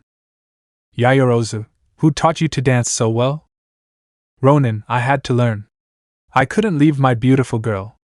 Remember a year ago? I had a dance to do. Yaoyorozu, I love you and I will never tire of saying it. Ronin, I don't know why we didn't do this before, we would have avoided so many things, so much pain. Momo, I never want to lose you. Yaoyorozu, and you never will. Aizu, I will never leave your side. The freckled man kissed his girlfriend. The brunette knew that now she was the one who had to look up a little to see her boyfriend, but this didn't matter to her. The girl only knew one thing: as long as Izuku was with her she would never fail. After a while of dancing, they decided they had to go down. Using their black whips, the boy swung until he reached his room, and from there they went to the party. Upon entering, they saw that everyone was in suits, so they did not look out of place. Izuku had the same clothes from the morning now, with the jacket that his girlfriend had given him. Yaoyorozu had a red dress that, without being too tight, made her curves stand out. They had a slight neckline but had an opening in the leg that gave it a touch of sensuality. The girl had her hair tied in a different way to her ponytail, now having it on one side of her head with a light ornament holding it. After a while they ate quietly. A toast was made where nothing happened. There were no incidents with the alcohol. Everyone was gathered except for Izuku, who was in a corner with a glass of eggnog. The boy drank it slowly without rushing into anything. Each one thanked his friends and companions. Uraraka, Izuku, don't you want to come? Join us. Ronin, no thanks, I'm pretty much here. Uraraka, keeping her distance, I know you don't trust any of us, but I thought you could come and be at peace with us for at least one night. After all, we are in our last year. After that we will work independently, could you? Ronin, Bucky Uraraka. The freckled boy moved from there without seeing that his ex shed a tear of pain. The boy approached his girlfriend but said nothing like the brunette. Finally everyone went to their rooms except for Todoroki and Tsuyu, who went to the freckled boy's room. Both had a gift for their friends. Tsuyu, it's a little small Momo, but I hope you like it. A stuffed frog was what the brunette received. The girl had a taste for stuffed animals because of things from her childhood, so she couldn't ask for anything better. The excited girl thanked her best friend. Todoroki, here brother, I know it's not much, but it's something I wanted to give you. Ronin, ha ha ha, you know me perfectly. I don't refuse a gift. The freckled boy received a small package which he opened. He felt his eyes slowly moisten when he saw two photos. The first was one where he was with the bicolor and Inko Midoriya. The green-haired boy remembered that moment, but had forgotten that his best friend had that photo. The other photo was no less incredible. Now it was the green-haired boy with his girlfriend accompanied by his new family. In the middle of Izuku and Yaoyorozu was Eri, who smiled knowing that now she had a family. Ronin, thanks brother. The boys hugged each other, and then separated since Izuku had taken out a box. Izuku, I had to order it done, so screw you, you can't throw it away. The intrigued bicolor opened the box, seeing that inside was a cup that had a replica of a soba bowl from a well-known brand printed on it. Todoroki, son of a Ronin, I'm sure you're the one who keeps that company from going bankrupt. Todoroki, just like you were the one who made Almight's video reach 1 million views. Yaoyorozu, Tsuyu, I hope you like it. The brunette gave her best friend a small box. When she opened it, she could see that it was a matryoshka. The frog girl could see that it was her who was at the beginning. Inside it was her family, her boyfriend and her friends. The green-haired girl shed a few tears and hugged her best friend. Both couples said goodbye. The brunette stayed with her boyfriend, who was smiling. The freckled boy went to the corner of his room and took out a gift bag. The brunette couldn't believe it. When she opened the bag, she could see that it was a red jacket with a furry hat. It had several pockets, and it looked warm. The girl saw her boyfriend with her eyes open. Ronin, hee, I know it's a small thing, but I thought you'd like it. Merry Christmas, my love. The brunette threw herself onto his shoulders, giving her boyfriend a loving hug. Yaoyorozu, I bought you something too. Ronin, hee, you didn't have to do that. Yaoyorozu, of course, if you wait here now, it won't take long. The freckled boy then waited. Despite what his girlfriend said, it took a while. But after a while the brunette returned with a large gift bag and a change of clothes. The girl had a light blouse that she used as pajamas and pants. The bag was smaller than Izuku's, but it was still impressive. Izuku took it and opened the package. The green-haired boy smiled as he took out a black shirt. He looked normal until he saw that he had a large white spider on his chest. The boy smiled. Ronin, you've read comics, right? Yaoyorozu, well, I had to do something when I had free time, but check, there's still something inside. The green-haired man looked deeper and took out a red shirt with black squares. Yaoyorozu, I know it's not as spectacular as your gift, but... Ronin, thank you, darling. The green-haired man slowly kissed his girlfriend, who reciprocated the kiss until he slowly stopped. Yaoyorozu, do you remember our conversation last night? Ronin, yes. Yaoyorozu, I intentionally didn't want to finish counting. Ronin, then don't do it, I won't force you. Yaoyorozu, I want to do it. Ronin Momo. Yaoyorozu, during that time in high school I became cold, I distanced myself from everyone and that's why when I got into UA by recommendation. Ronin, you were conceited and always thought you were right. Yaoyorozu, something like that. Ronin, so they did do something to you. Yaoyorozu, I told you, men looked for me for my body. I have always been a little more developed, and that attracted them at that age. Women were envious, partly because of the attention and my intelligence. My desire for knowledge is great. I could not stay still, and that was reflected in my grades. Ronin, you still do it to this day. Yaoyorozu, but then they didn't like that. Soon the rumors were present. They made sure to spread them throughout the school. Soon the brunette began to shed tears, telling this was an experience too bad for her. The green-haired man hugged her, and with that she knew she would have enough courage even though the words were repeated in her head. It's a cow. She probably got a boob job with daddy's money. Teachers are hired by grades. She's a bore. Yaoyorozu, they took me away from everything, friends, school, that's why I took classes at home. My father was in charge of getting my teachers. Raichi, if someone goes out of their way to tear you apart, it shows that you can be worse. If you're strong enough to create a weapon, then you have to be strong enough to defend yourself from stupid little girls who are jealous of how wonderful you are.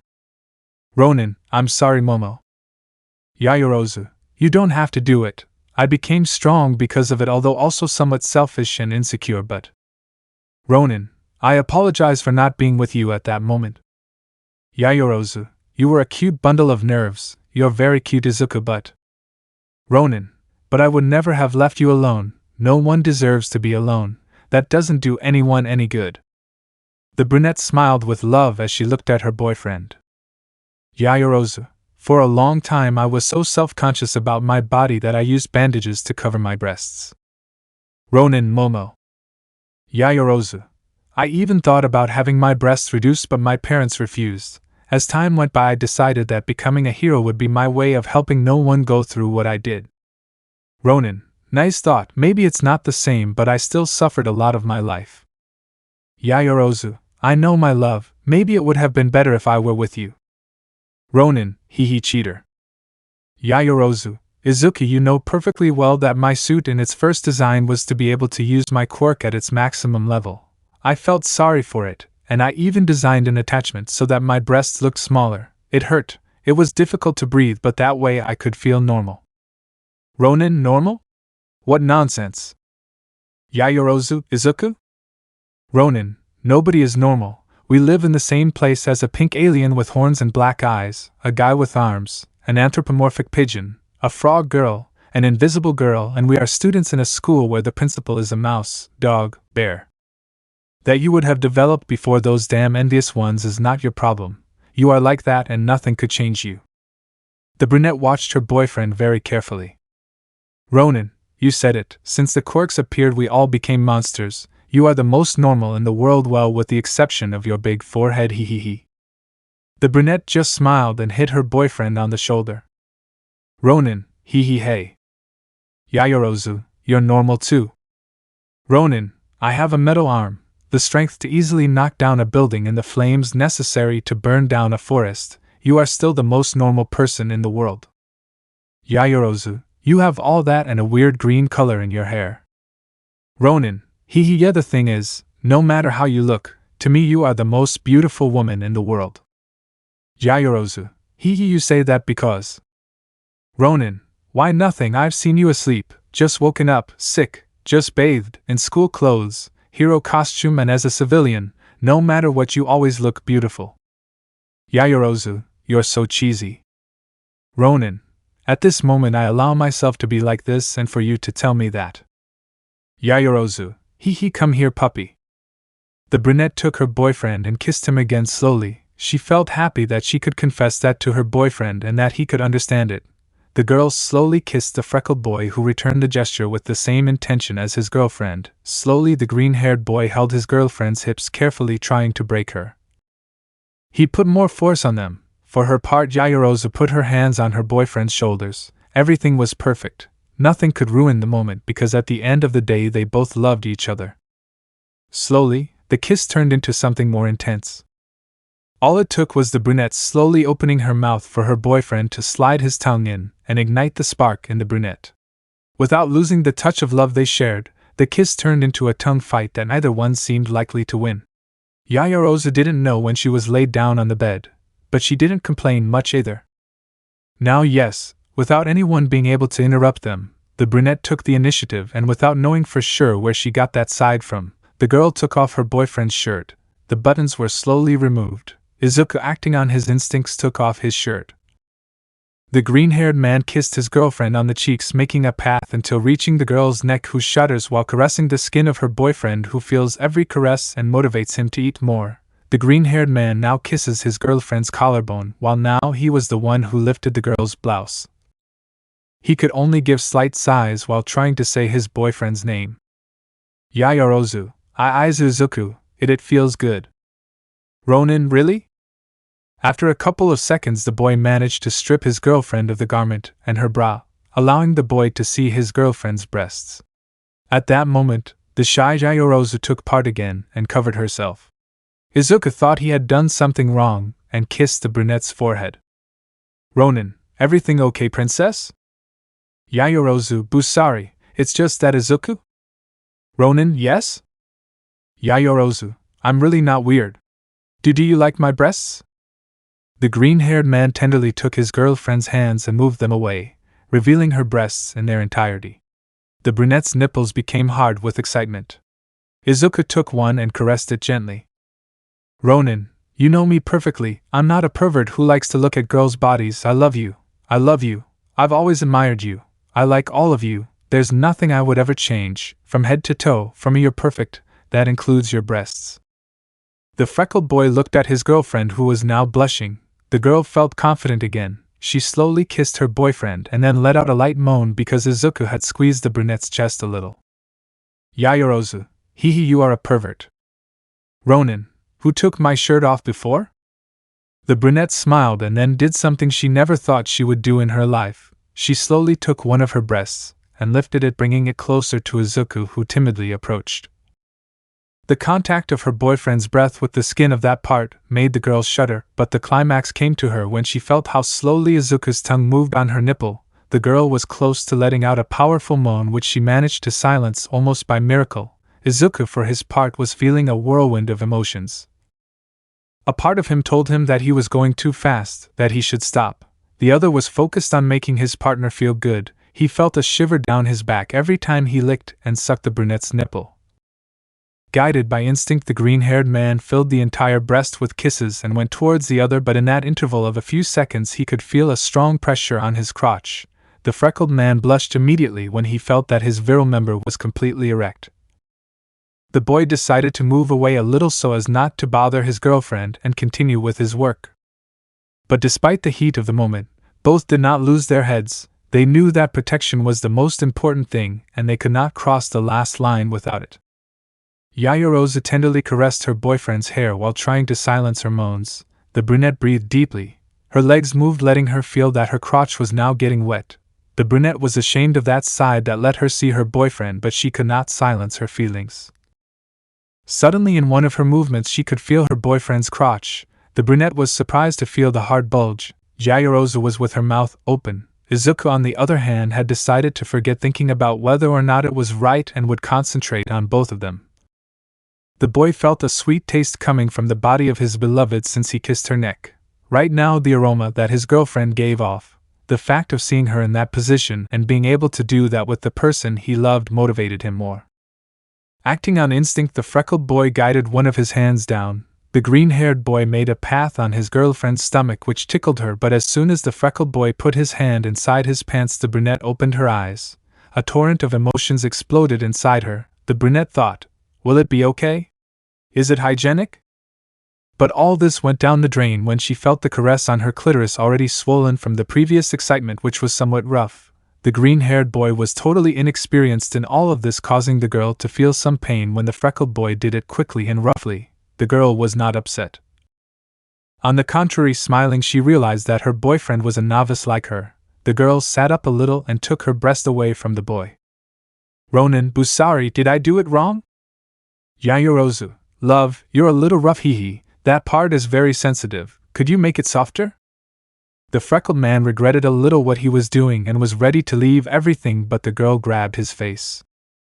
Yayorozu, I'm not upset, Izuku. We're both new to this. I was liking everything, just this part is a little sensitive, and well, it needs you to be careful, hee. The green-haired boy smiled and then took the button of the brunette's pants and removed them, lowering them slowly. The boy noticed that the brunette had some panties of a very familiar green color. Yayorozu, hey, don't pay attention to that, hee. Ronin, you're adorable. Lemon skipped. Ronin, from now on, sleeping like this will never be the same. Yayorozu, shut up and sleep, will you, pervert? Ronin, hee, I love you, Momo. Yayorozu, and I love you, my love. The brunette smiled as she let sleep take control of her, as did Izuku, who made sure they were both well covered. After all, they had had an excellent Christmas. Chapter 39: The Freedom of Days and the Memory of Victory. The next morning the brunette was the first to wake up. She saw her boyfriend who was hugging her carefully. The girl then smiled and snuggled up a little more, but then an idea occurred to her. The girl managed to get out of her boyfriend's grip and got up. The girl carefully lifted the blanket, although her boyfriend moved a little, making him half uncovered. The brunette saw how her boyfriend had slept only in boxers. The girl could see his naked torso and part of his thighs. The brunette couldn't believe what happened last night, much less what he did with his mouth. Soon, remembering this plus the images of her boyfriend, she began to feel strange again. Her legs trembled a little, so she created some light sandals and headed for the exit. The brunette felt how her clothes were bigger than normal, so she looked out to see her clothes. The girl felt like a girl from those cliché novels or movies because she had one of her boyfriend's t-shirts. The raven-haired girl let out a tender giggle until she remembered that she had slept without any bottoms other than her panties, so she moved a little towards her boyfriend's furniture. The girl opened one of the drawers and found a pair of military green shorts. Yayorozu, I don't think he'll be angry. The girl put it on but felt that it was a little tight around her waist, but the girl decided to keep it on and left quickly. She passed through the hallways of the bedrooms in a hurry because she didn't want to be seen. The girl finally arrived at the kitchen and began to prepare. The brunette prepared some hot cakes for both of them. The girl took out some milk and put chocolate on Izuku's. The girl took the tray with food and left, finding Tsuyu, who despite looking awake looked somewhat tired. Yayorozu, oh Tsuyu, good morning. Tsuyu, wow, good morning Momo Kero. Yayorozu, nobody's awake yet, that's a good thing, hee. Well, I'll leave you, I prepared breakfast for Izuku and me. Tsuyu, sure, I came for some water, I'm a little tired. How nice you are to Izuku Kero. Yayorozu, he prepared breakfast for me, and he's also asleep. Tsuyu, well then we'll see each other later, Momo. Yayorozu, yeah, see you later, Tsu. The brunette was about to go out into the hallway to the bedrooms when Tsuyu, hey, isn't that Izuku's shirt and shorts? Yayorozu, no, I don't think so. Tsuyu, I think Todoroki's mom gave him that shirt for his birthday, and I think the shorts. Yayorozu, see you later, Tsu. The girl quickly left the recreation room, leaving the little frog alone, who sat on a chair. Tsuyu, Shoto, you're a little rough sometimes. The little frog got up and walked to the kitchen. On the other hand, the brunette arrived at her boyfriend's room and carefully opened the door. Upon entering, she saw that her boyfriend was still in bed. The girl smiled and sat down on the bed, putting the tray aside. The brunette approached her boyfriend and kissed him on the cheek while stroking his back. Yayorozu, come on honey, get up. Ronin, no, I'm too tired, let me sleep a little longer. Yayorozu, which one lets you sleep? Wake up now. I even brought you breakfast. The freckled boy slowly looked up and began to sniff. He had no doubt that the smell was exquisite. Without thinking, he decided to wake up. The boy sat up in bed. He realized he didn't have his shirt on, but he ignored it. The boy looked up, finding his girlfriend, who was wearing his shirt. Ronin, hey wait, isn't that my shirt? Yayorozu, no, going to turn on the TV. Ronin, I could swear that if. Yayorozu, leave me alone. It was the first thing I found last night. Ronin, and my shorts too for sure. Yaoyorozu, it was this or go out with your pure shirt, and well remember that we live with Kaminari and Mineta. Ronin, look, at least my shorts look good on you. Yaoyorozu, honestly it's a bit tight. Ronin, that's why. The brunette threw a rubber band at him, which was the first thing that came to mind, and it fell on his face. Yaoyorozu, you know you're a total pervert, right? Sitting down next to her. Ronin, says the one who took off my clothes yesterday. Yaoyorozu, look, eat and then talk. I don't want you to choke. Ronin, thanks for this, darling. Yaoyorozu, only the best for the 2-time sports festival champion. Ronin, ha ha ha, he would have been a 3-time champion if he hadn't helped the teapot with its traumas. Yaoyorozu, ha ha ha, you say that now, but a year ago you said, I don't think they'll give me the win because of what I did.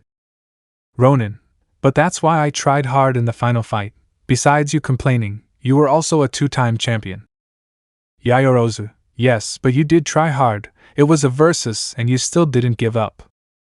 Ronin, giving up has never been an option. Flashback. President Mike had already announced the last fight, a free-for-all, Izuku vs Bakugo and Todoroki. Ida did not participate in the fights as a sanction for what he did the previous year. Ronin, look, this is happening again, a fight between you and me. Todoroki, how arrogant you are. Bakugo, I'll kill you, you damn flea-bitten dog. Ronin, on the other hand, just smiled sideways and lowered his head. He knew it was Todoroki and Bakugo against him. The boy looked up with a wolfish smile. Ronin, head, don't you understand yet, idiot? Bakugo, understand how stupid? Ronin, you really think I'm trapped because it's you guys against me? You think I'm locked up with you guys and I'm not. Todoroki was on guard because he knew the fight had already started. Bakugo, on the other hand, was furious. He couldn't allow them to beat him again. Todoroki, so?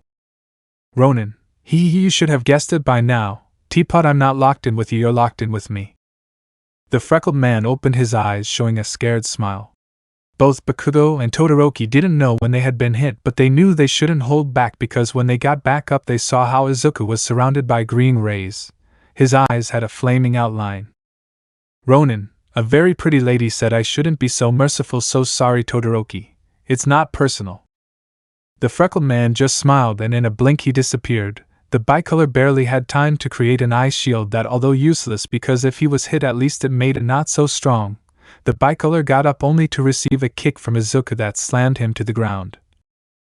After this he went against Bakugo, who could barely see the green-haired man in his wolf form approaching. The blonde made a powerful explosion, but Izuku was able to dodge. The freckled man transformed into his normal form, and at incredible speed he swept away, knocking down his rival.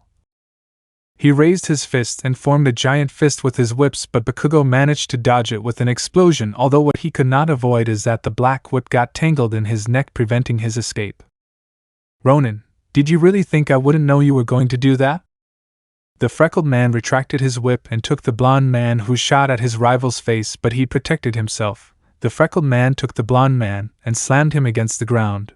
Bakugo got up suddenly in fury. The blonde man saw how the freckled man took out more whips, but these were wrapped in fire and green lightning. Ronin, he come here, hitch. The freckled man was uncontrollable. He whipped hard. The blonde deflected some with explosions, but others were hitting the target. The blonde was getting weaker and weaker. He felt he had to do something when one of them hit him on the cheek, making a cut. He felt like the fire opened his flesh, and the rays made spasms in it, making him suffer. The blonde had had enough and decided to take a chance. He created a great explosion which made him rise, evading the whips. Ronin, the animal, finally reacted. Bakugo, falling into a nosedive against Izuku. I don't give a shit who you are. I don't give a shit about your strength. I will kill you. I will be number one. I will slowly destroy you until there is nothing left of you. Damn Deku. You are shit in my way, and even if I have to hurt Yaoyorozu's cow or that damn one-horned dwarf, I will find your weakness and... Izuku's patience had run out. The boy stopped Bakugo with his telekinesis, silencing him. The boy used his quirk, slamming the boy against the ground, who got up but met Izuku's annoyed gaze. The boy was no longer smiling. His face showed annoyance, fury, Izuku was furious because the Muslim dared to threaten what Izuku cared about most. Bakugo screwed up by threatening his family, and Izuku would show him. Ronin, it's funny. Bakugo, what? Ronin, I wanted to do this slowly, enjoy every hit, but I didn't count on you having the balls to be so stupid. You really surprised me, animal. Bakugo, son of a. Ronin, don't offend your mother. Bakugo, I'll kill you. Ronin, ha ha ha, you know what the stupidest thing is. You always say that, and you've never achieved it, and now, in your damn desperation, you've committed the stupidest act of all. Bakugo, you are the one who committed the act of stupidity at birth. Ronin, you can threaten me if you want, hit me without any problem, but if you dare threaten them, I'll put you through hell on earth. The freckled man showed a dark look that even made the blonde take a step back, but he didn't want to look cowardly. The blonde threw himself at Izuku, and when he had him a few centimeters away, he put his hands together and made a huge explosion.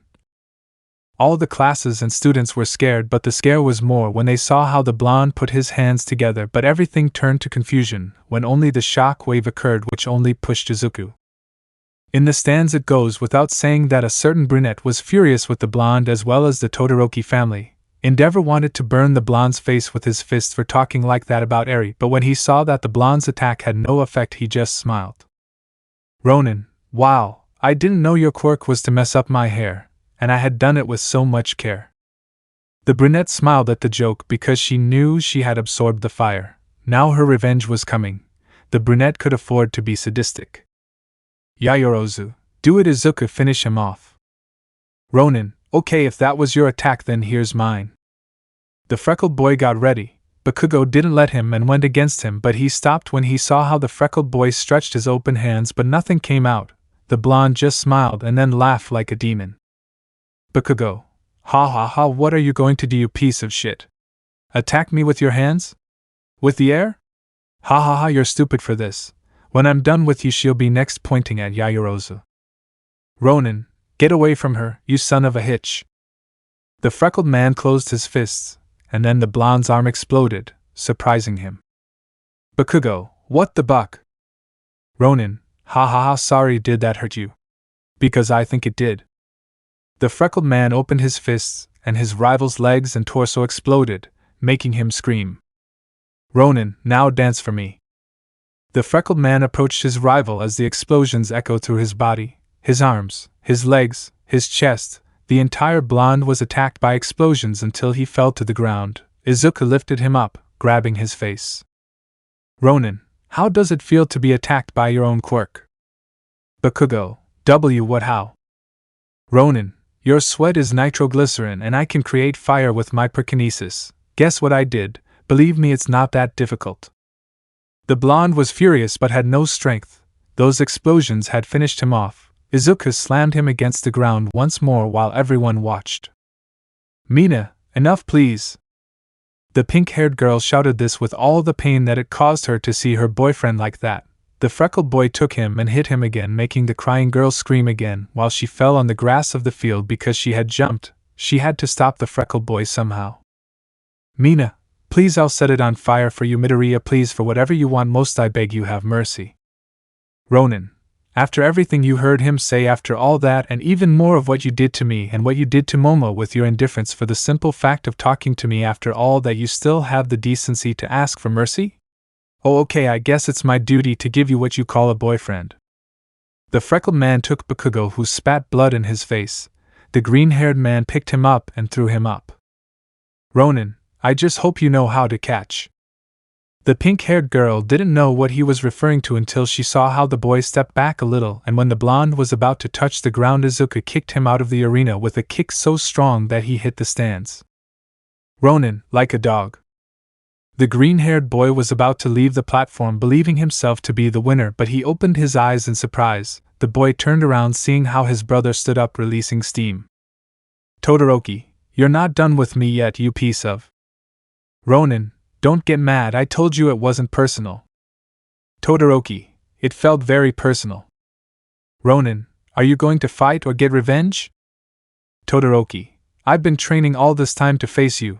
It's time for you to taste defeat. At that moment the bicolor began to release a lot of steam. Suddenly a wall of fire appeared, making everyone retreat. The flames were burning with everything. Mina dragged Bakugo, taking care that he did not get burned. Uraraka, what, how hot?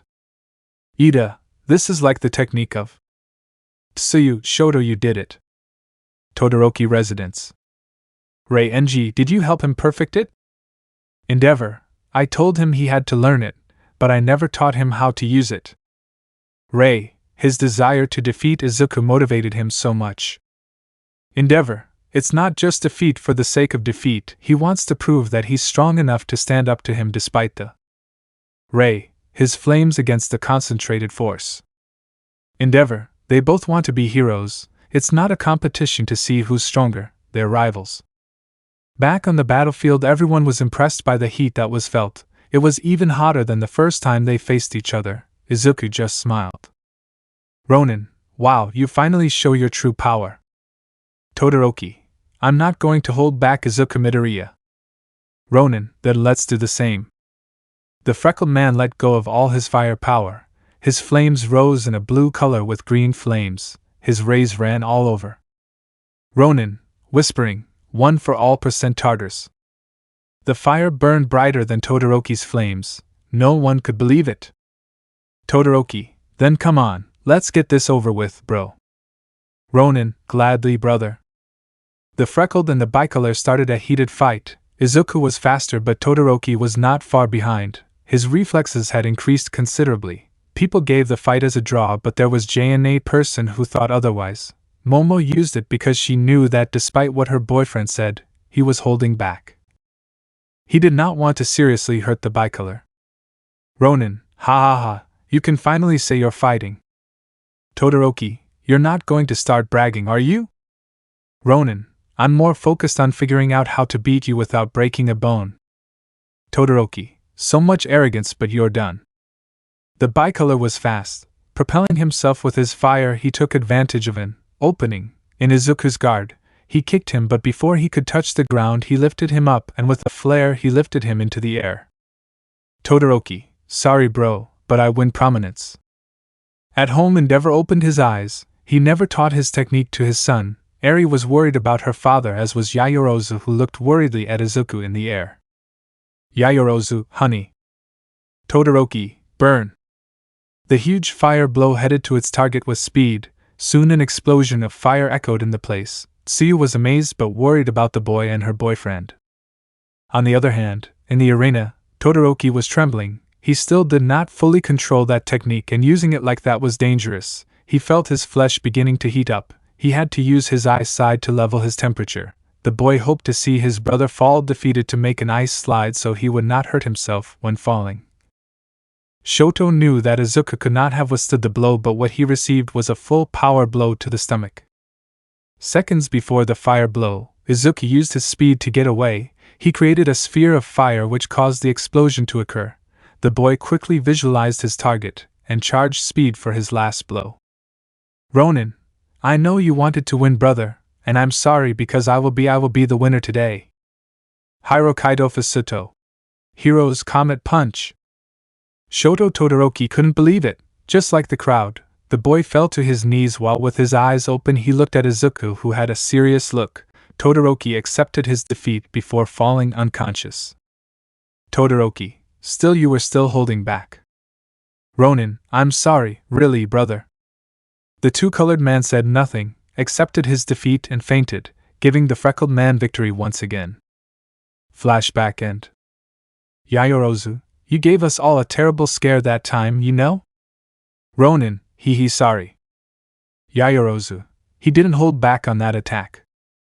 Ronin, I had to do it on purpose. Understand that I won't kill my brother, The brunette smiled and kissed her boyfriend, who continued eating his breakfast peacefully. Izuku's life at least was better now. Their lives were much better, but there was still something to do. Ronin, I've already decided, Momo. Yayorozu, what? Ronin, we must put the plan into action. Preparations. We must put the plan into action. With just those words, Momo stopped eating. The girl looked at her boyfriend, who was calmly devouring his food. The brunette did not believe the words that her boyfriend had just mentioned. Yaoyorozu, is Izuku. Ronin, it's been a year. Yaoyorozu, don't you think it would no longer be as successful as we thought it would be? Ronin, I don't know what's going to happen, but I do know this: they are confident, they stopped bothering me, but in the time that has passed you have seen that they still look for all that stupidity. Let's make them believe that they succeeded. Yaoyorozu, but my love, honestly I'm scared. Ronin, that's good. Yaoyorozu, that he's afraid? Ronin, don't take it the wrong way, it's just good that you shared that so we can talk about it. Why are you afraid?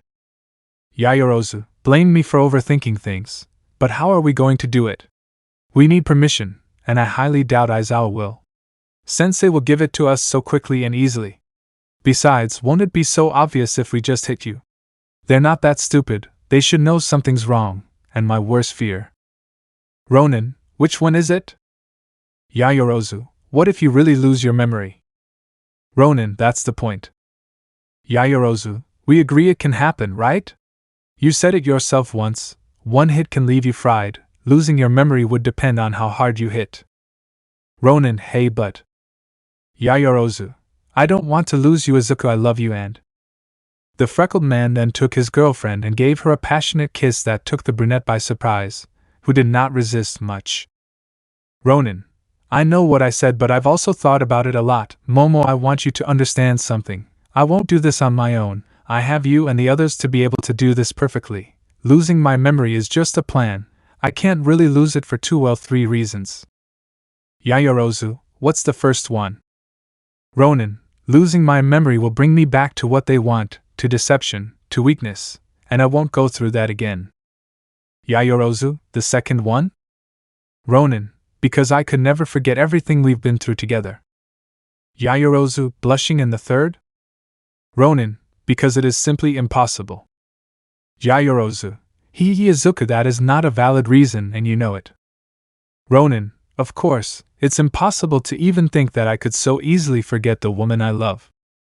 The freckled man took his girlfriend's hands, who smiled tenderly. Yaoyorozu, okay, but if we do this, promise me something. Ronin, what? Yaoyorozu, number. Don't let yourself get hit, you may be innocent but not stupid.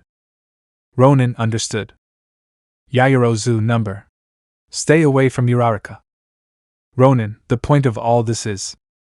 Yaoyorozu, I know what the plan is, but what I mean is, don't even think about going back with her, okay?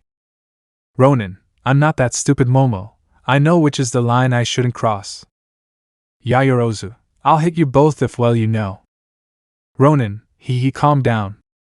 Yaoyorozu, they already hurt you once, love. Ronin, and now we will do double damage to them. Yaoyorozu, okay, but last point. Ronin, okay, come on.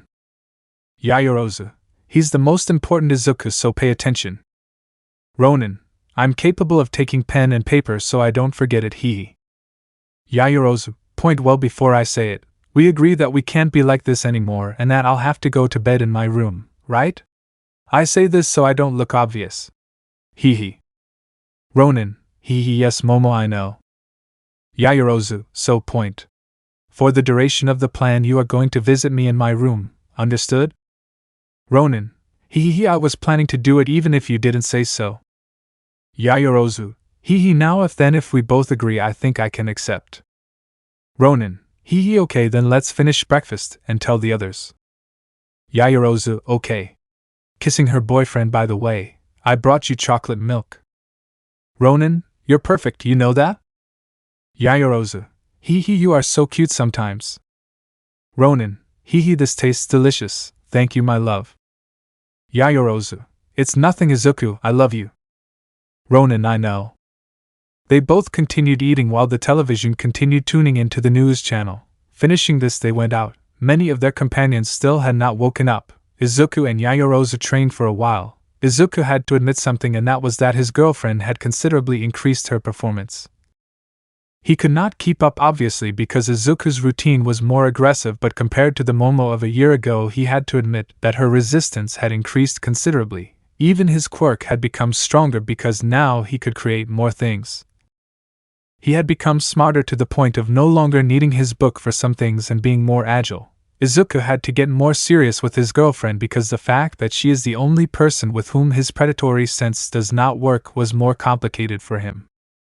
Although on the other hand the brunette looked at her boyfriend with admiration, the freckled man was impossible to see with the naked eye when he used all his power at once, and even if he didn't use it he was too fast. The girl looked at how he could train without stopping in amazement. It seemed that her boyfriend had unlimited energy. Finally the training of both ended. The boys returned to the dorms running, covering themselves from the rain with Izuku's whip, although with a difference in Momo's clothes, because when she went out to train the girl was wearing a gray sports set, which would not be strange if it weren't for the sports top she was wearing, which seemed to have no extra accessories. Apparently the girl showed more confidence in her body, but when she returned she had a green jacket courtesy of her boyfriend, who had black pants and a red sleeveless shirt. The boys entered the recreation room where they felt everyone's gaze on them.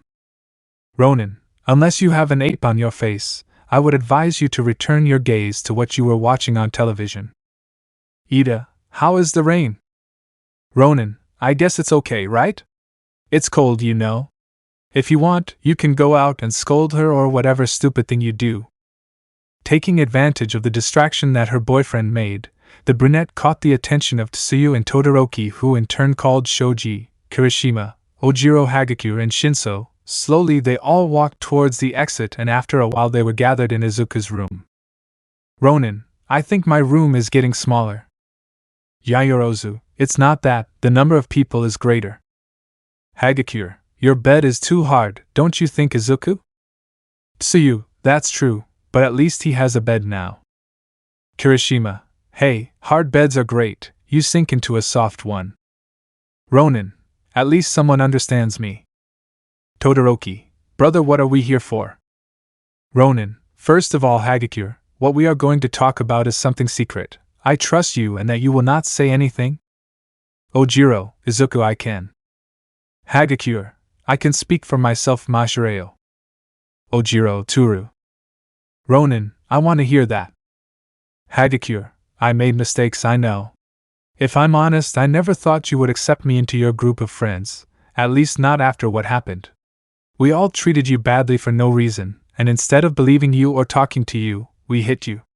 Everything we did, we ruined everything the trust you had in us. Ronin, aha. Hagakure, I have to be honest, I really appreciate this, Izuku. Ronin, I guess I can trust you. Yaoyorozu, speaking to Izuku in a low voice, you heard his heartbeat, right? Ronin, yes, moving his lips. The boys had developed that way of speaking. Momo spoke in a low voice because Izuku could hear them, and Izuku moved his lips knowing that the brunette could read them. Todoroki, so now that you are confident and you know you can trust us, tell us, why are we here? Ronin, Sai understood. First of all, Hagakure, you should know that about a year ago we came up with a plan to stop everyone from bothering us, and when I say everyone I mean everyone. Sorry, but that also included you, hehe. Hagakure, I understand, we haven't talked yet, so it's okay. Ronin, at that time the plan had obvious flaws, gaps and everything. We were thinking about it, or rather I was thinking about it, and that's why now I have gathered you here. At that moment, a knock on the door was heard, followed by some female voices. Izuku stopped and put on a serious face, but then Shinso, Tokoemi, and Kirishima stood up. Kirishima, calm down, old man. Well, the girls, hehe, we invited them, after all. Tokoemi, they are part of the team. Shinso, exactly what they said. Ronin, opened the door. The redhead opened the door, and the boys' respective partners entered. The girls sat on the freckled man's bed. Ronin, space is getting smaller. Shoji, I agree, but could you finish talking? Ronin, I have to start from the beginning. Todoroki, wait, first of all, how do you know Jiro isn't outside and is spying? Ronin, why can't I be the best fighter of all without thinking of a plan for everything, especially when I have the best inventor of UA as a friend? Shinso, what did you do, Hatsum? Mei, it's my baby number, I don't remember anymore, hehe, but it's fully functional, it's a sound inhibitor. Kirishima, sounds impressive. Mei, it's nothing special, I simply invented something that can analyze both internal and external noises and nullify them. It works perfectly from what I see, and the add-on I added is that it also works with spying quirks like Jiro's. Kirishima, what for what, whose? Shinso, no one can hear what we say unless they are with us in here, not even Jiro. Kirishima, oh I see, it's great. Ronin, it was something I personally asked Hatsum for cases like this. Tokage, that's amazing Hatsum, maybe I'll ask you for one hee, I might need it too. The pink-haired girl missed the double meaning but Kirishima didn't, the red-haired girl just turned a little red. May, it's nothing special, the best thing I did was that virtual reality projector, remember? Ronin, that's right, that thing is really amazing, so real. Yayorozu, I did believe it was real ha ha ha. Ronin, well, the point is that we are safe, now, since we are all here, let's start from the beginning. So once again the plan and its story were explained to the girls who knew nothing about it. The girls, far from getting angry, understood it perfectly. They understood why he hadn't done it so long ago and were even able to share a small mocking smile. Kirishima, the first draft has many flaws. Ronin, even now I think he may have them. Tokoemi, it's true what you say, one false step and we could lose everything. Ronin, that's why we're all here, I need you, we're a team, right? Yayorozu, he trusts us. Ronin, tell me your doubts, possible paths to take and that, let's make this work, it will be the last plan of attack as students. Yayorozu, let's do this as a team, together. At that time everyone agreed, they nodded their heads supporting the idea. Tokoemi, personally, I have the idea that well, I really have a doubt how will we do it. Ronin, I have an idea. Hagakure, but hey, we can't do it like that just because we need a permit, right? Also, when will we do it? Kinoko, I would like to help but well you know that Tokage and I are from Class B and I don't think everyone would agree to help, we couldn't fight against you just because.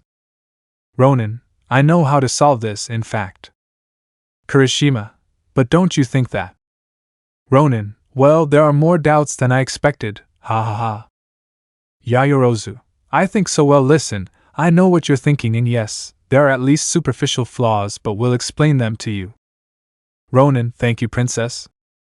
Todoroki, for some reason I trust her more when she says everything will be fine. Ronin, thanks brother. Todoroki, she is the vice president, and she is the voice of reason. Ronin, thank you. Kirishima, you are the strongest of all and yes you are the smartest but I don't know, Yayorozu always looks more serious. You are more aggressive, I can't explain myself. Tokage, they trust her because no matter how risky the plan is, if she trusts you then everything will be fine. You are the alpha, you will not abandon us, you do not leave anyone behind but even if you do not say it well you trust her more than any of us, you would never risk her or your relationship. Ronin, wow. Yayorozu, listen, the plan may have flaws, but I repeat, they are only superficial. Do we need help? Yes, but I know Izuku thought about it and told me. Ronin, that's right. Kirishima, what did we get? Or who did you get? Ronin, the director will support us.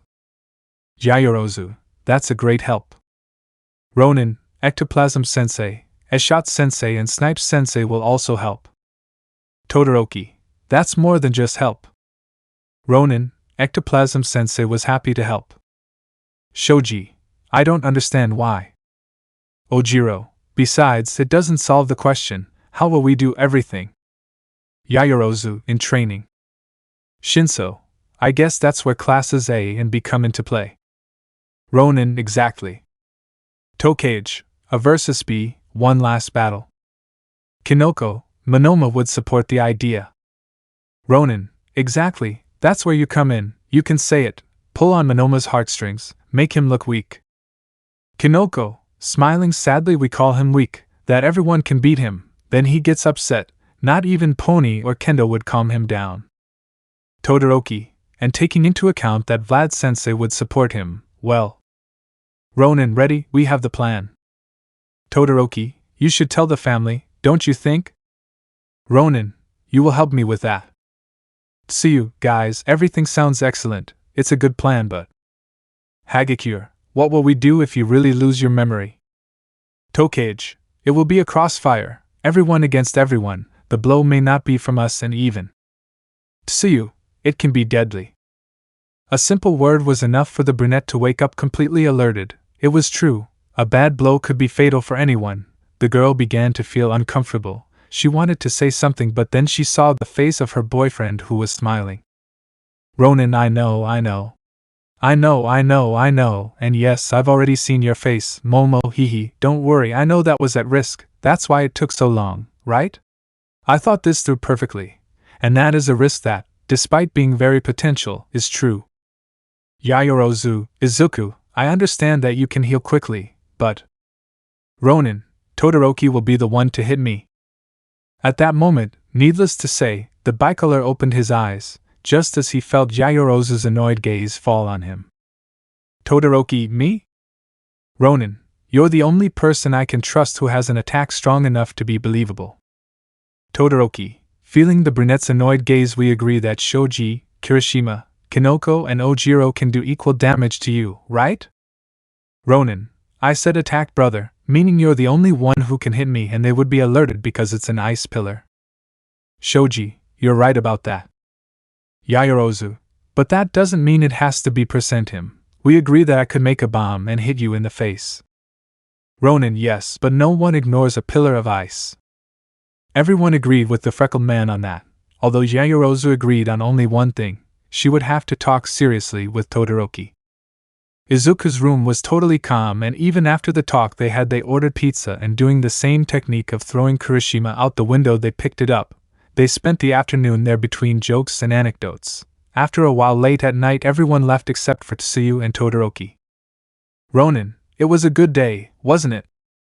Yayorozu, I can't believe so many people fit in here, hehe. It's impressive how your friendship groups slowly grew. Todoroki, that's true, hehe. Izuku, by the way, before we go, I'd like to talk to you about that.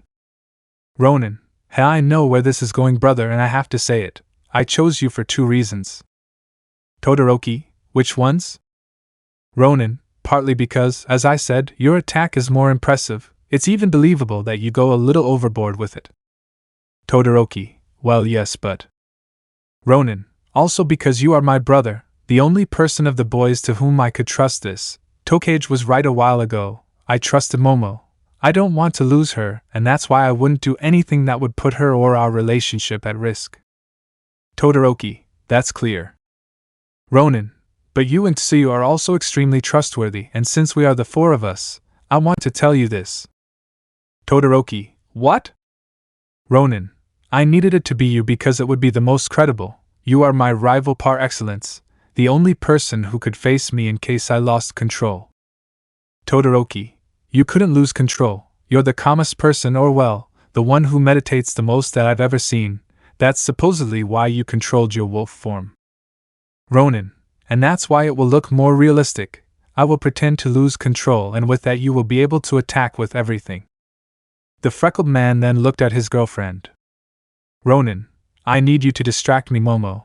As soon as I pretend to lose control, I will attack left and right. Obviously I will choose who to attack, but I need a beacon, someone to guide me. Yayorozu, that'll be me. Ronin, yes, I'll put all my attention on you. That's why it can't be anyone else. Momo, I'll attack seriously. I'll miss on purpose by a very small margin so it looks more real, but I still need you.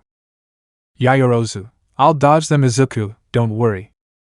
Ronin, I say this because I repeat it to you, beautiful. I will go seriously. Yayorozu, and that's why I know I'll dodge them, guide you to Shoto, and then… Todoroki, and then I hit you. Ronin, exactly. Ectoplasm Sensei will join the fight. He was happy to help because he wants a rematch against me using all my power. Yayorozu, I see. Ronin, Momo will beg Vlad for the fight, who, seeing the interest, will think about it, and, knowing his hunger for a fight, will tell Aizawa Sensei. Their edge shot, Snipe, and Ectoplasm Sensei support him, and that's it. The fight is agreed upon. Tsuyu, you thought of everything. Ronin, I had to be careful. Think carefully about how to use my pieces. It's like Yangi, knowing how to use the opponent's pieces to win. Todoroki, you think? Ronin, this will help them stop bothering us once and for all. I will destroy them from within and make it clear to them that their forgiveness is something that is already very far from them. I will help them when we are pros and they will count on me, but until then, that will be my job. especially to Uraraka. Her Deku died. It is time for her to bury him. She did not understand it the good way, now she will do it the bad way. The freckled man raised his left arm and soon the flames surrounded him until he closed his fist, and they slowly went out. Todoroki, difficult decisions require strong wills. Ronin, exactly, I might even get useful information from Almight. Yaoyorozu, a bit risky but it could be true. Ronin, then it's decided, let's do this right. Tsuyu, yes Kero, but in the meantime, it's time to sleep, guys. I'll see you tomorrow. Ronin, yes, see you tomorrow Tsu. Todoroki, rest easy, brother. Ronin, you too. Yaoyorozu, rest Tsu. Tsuyu, Kero, you too Momo. Todoroki, see you tomorrow Momo. Yaoyorozu, you and I need to talk about the strength of your punch, Shoto. Todoroki, goodbye. The bicolor left the room taking his girlfriend by the hand. The boy closed the door leaving the pair illuminated by the moonlight that entered through the window. Ronin, you don't have to be so aggressive with a walking pokeball Momo. Yaoyorozu, Izuku, it's just that I don't want anything to happen to you. Ronin, and nothing will happen, it's just a blow, I can heal you, and here's something I didn't tell you. Yaoyorozu, what? Ronin, I can do this. The freckled man moved away a little and then a layer of his black whips landed on his face, covering it perfectly. Ronin, in this way, although the blow can be effective, the damage is minimal, there are not many risks. Yaoyorozu, because it sounds like you've done it before? Ronin, because it's something I've practiced before, I thought perfectly, and when I chose that Todoroki would be the one to hit me I knew I had to make something avoid the hit at least minimally. I couldn't risk it like that because yes, my black whips don't block the hit completely but they absorb part of the damage. I'll have the mark and that will make it believable. Yaoyorozu Izuku. Ronin, I told you, I wouldn't do anything to put you or us at risk, I don't want to forget the perfect year we spent together Momo. Yaoyorozu, shedding a tear, thank you my love. Ronin, we'll go talk to Mom, we'll tell her the plan and that to both of them and I know that maybe they'll get upset but they'll understand, I hope so. Yaoyorozu, he will find out Izuku but for now you don't want to you know. The brunette turned a little red as she pointed at the bed. Ronin, you are a total pervert. Yaoyorozu, I blushing I was talking about sleeping pervert. Ronin, really? Look, with that thing about you looking so excited yesterday. Yaoyorozu, just me? How about when you? Ronin, okay then perverted lady, let's see who enjoys it more. The freckled man carried the brunette in his arms and laid her on the bed. The girl was completely red but she couldn't deny it, she had liked it, and just by seeing how her boyfriend took off his shirt she knew that she would enjoy it that night too. Yaoyorozu, then come here puppy. Ronin, you're going to see, naughty kitty. They both gave each other a small and tender kiss, and then another more passionate one. The brunette took off her blouse with a tender smile and seconds later she began to squeeze her boyfriend's back when she felt the caresses he gave her. The next morning the brunette woke up hugging her boyfriend's torso. The girl was totally disheveled as was Izuku. The boys gave each other a tender and short kiss to start their day. Fulfilling their agreement, Todoroki and Izuku went out to buy something for their mother accompanied by their friends. For their part the girls went out for coffee. Late at night they all met, so the days continued to pass. The new year arrived. Izuku organized a dinner on the roof of the academy with the help of Director Nizu who gave him permission. The freckled one climbed everything necessary and the last one in a single jump arrived there with his girlfriend who was impressed. The boys had dinner, and shortly before o'clock they danced a little. Yaoyorozu knew it. Her boyfriend was more of a fighter, but seeing him try so hard to be able to dance with her made her feel special. Finally at 5 the boy took his girlfriend to that special place. The city looked beautiful from there. The green-haired man hugged Yaoyorozu while they watched the light show that announced the beginning of a new year. The brunette turned her head kissing her boyfriend lovingly. Yaoyorozu, Happy New Year my love. Ronin, returning the kiss, Happy New Year darling. So the boys looked at each other for a while longer, hugged, covered by the night, illuminated by the moon and the stars. After that a few days passed where they returned to the plan. Izuku accompanied by Yaoyorozu, Todoroki and Tsuyu went to see the Todoroki family, where they were received by an excited Eri who wanted to talk to her father about the trip she had with her uncles. Ronin, who would have thought he's already 9 years old? Todoroki, time flies, bro. The brothers talked with their parents about the plan they had in hand. Tsuyu, Yaoyorozu, Eri, Natsuo, and Fuyumi joined the conversation. What seemed to be just a talk with their parents became a family topic, to the surprise of Todoroki and Izuku. Rei was understanding of the idea, while the fierce Endeavor was the one who was against it until he heard Izuku's reasons and relaxed a bit. Natsuo, being a doctor, knew perfectly well the symptoms that someone with amnesia would present, so he told Izuku how to act. Fuyumi, on the other hand, being a teacher and knowing first aid, told Izuku the questions they would ask him. Endeavor, along with Rei, found the perfect excuse so that in case they needed it they would not expel Shoto. Apparently everything was going well except for one thing, or rather a very special little person. Eri, I don't want you to do it. That's right, the little girl was against the plan. The little girl clung to her father's leg on the verge of tears. Ronin, what? Why Eri? Eri, because if you lose your memory, if you lose it, you will lose everyone, my Aunt Fuyumi, Uncle Natsuo, Uncle Shoto, the grandparents, and Miss Momo. Ronin, daughter. Eri, you'll forget about me and go back to Uraraka. I don't want that for you again, Dad. The girl burst into tears as she screamed this while clenching her fists, closing her eyes and lowering her head. Yaoyorozu, Izuku, you have to tell him. Ronin, I know. The freckled man bent down and took his daughter by the shoulders with great care. Ronin, if I tell you a secret, won't you tell anyone? Eri, yes. Ronin, hee, I won't lose my memory, daughter, at least not for real. The albino didn't believe this, but slowly opened her eyes. Eri, you're just saying that so I don't cry. Ronin, hee, no. If I wanted that I would buy you a caramel apple, hee. Daughter, this thing about losing your memory is just an alibi. Uncle Shoto will only pretend to hit me so that no one suspects. Well, yes, he did hit me, but I will pretend to lose my memory. Heal quickly. This will not be the exception. I will do it so that they stop bothering us. Bothering you and me so much. The little girl looked at her father, and then at Yaoyorozu. Eri, on one condition. Ronin, hee, okay, little mafia, which one? Eri, this will be to protect you, me, and Mom.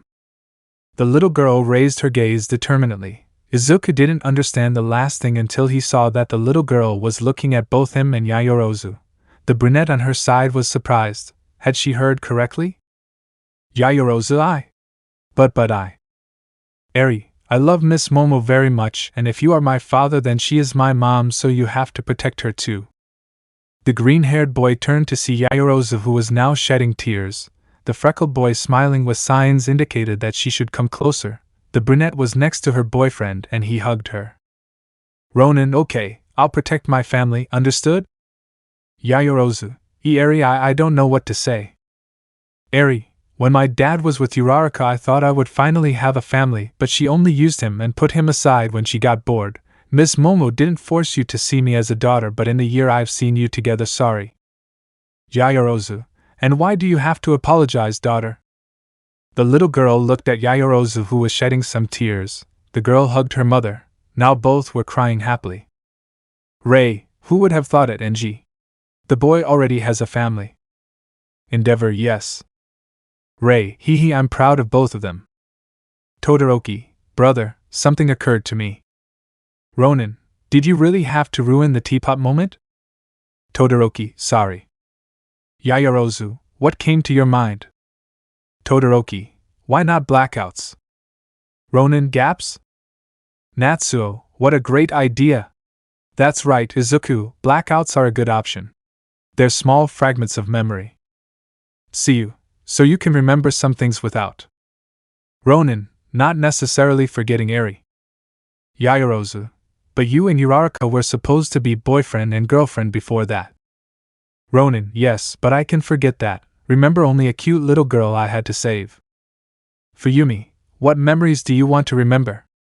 Ronin, I already know which ones. Rei, but well, you'll talk about it later. It's a new year. We haven't had dinner and don't think I'll let you leave with an empty stomach. Young people, go wash up and sit down. Ronin, hee understood. Ray, they couldn't be here on New Year's, but I hope they like what I prepared. Eri, I helped.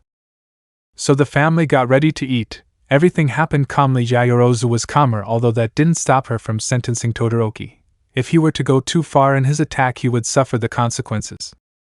The days followed their normal course. It was no longer strange for Yaoyorozu to go out with her friends. The brunette got along very well with all of them, even with Tokage, who apparently wasn't at all inhibited in the Highschool field. Sometimes she would walk in a strange way after going out with Kirishima, which caused concern and strangeness, but when asking the reason for this, Yaoyorozu quickly regretted it. The sensual green-haired girl's explanation made the brunette totally blush. The girl confided in Izuku, hoping to see the same reaction from him, but the freckled boy could only manage to say a sincere, "Wow. Yaoyorozu, can you really just say that? Isn't that awkward to know?" Ronin, not at all. We know what Tokage is like. It's surprising that Kirishima has the energy he. Yaoyorozu, it's not funny. Izuku. Ronin, I know, Momo, but I can't help it.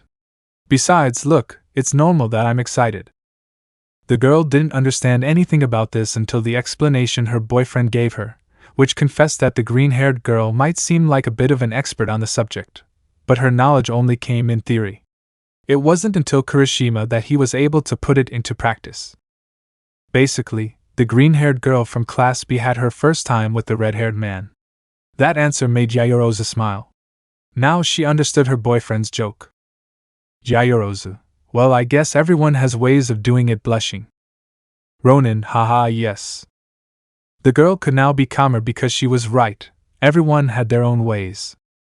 Little by little the plan was planned with great caution. The boys set a day, and Izuku along with Yaoyorozu talked it over with the principal and the senseis who would help them. Who calmly accepted. The boys were books, their friends and teachers too. The days kept passing. The days were getting closer and closer, and everyone was excited as well as nervous. Finally, after a few days, the plan was put into action. In Class B, while Monoma boasted of his power, both Tokage and Kinoko lit the fuse. Monoma, if they can't even beat him at Yandi, how do they expect to beat me in a battle? Tokage, ha ha ha, well, you must be very smart in a game, but so far Class A has the advantage over you, Monoma. Kendo, please don't start. Manam, hey? Did I hear that right? Setsuna, did you just say I'm weak? Kinoko, no, he just said that in the 3 years we've been here you haven't been able to beat Class A even once. Pony, oh. Kendo, don't encourage him, Kino. Monoma, ha ha ha ha ha, did I really hear that right? You two are supporting that kind of idiots? Oh, is that true? Since your stupid boyfriends are from there now, you have to defend them, right? You think you're elite now, right? I have news for you, you're Class B, you can't change them anymore and… Tokage, blah blah blah, boring. The reptile girl even pantomimed, separating her hands which floated open and close, mocking the blonde. Tokage, you never get tired? Monoma, I'm way stronger than that useless class. I could basically copy all of their quirks and use them at will, making a one-man army. I could just… Tokage, you really are annoying. Now I see why Pony didn't want a second date. Pony, oh god, please don't remind me. The pretty blonde lowered her head. Monoma, I don't have to keep arguing with traitors. I'll talk to Vlad Sensei. Kendo, wait, Monoma. We're almost leaving, don't mess this up.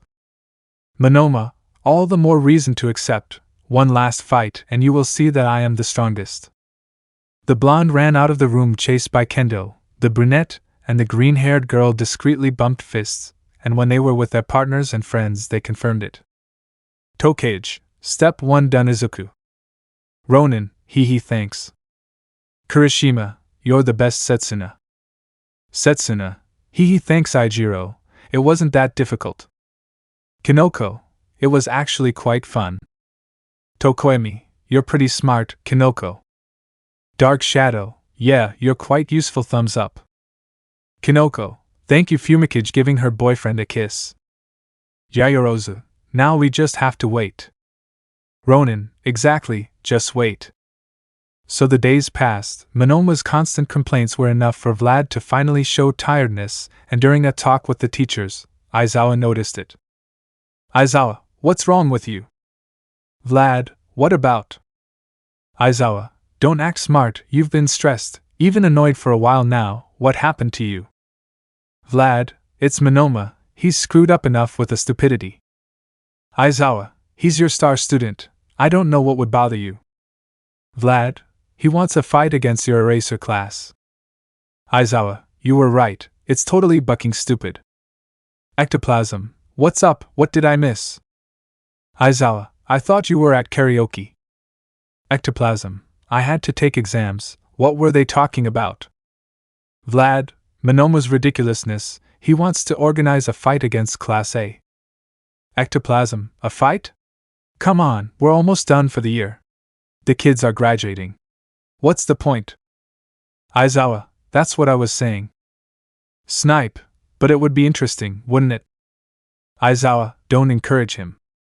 Cementos, hey, it's not such a bad idea, one last fight, let him show off his skills. Vlad, seeing it like this, it would even help you improve your skills.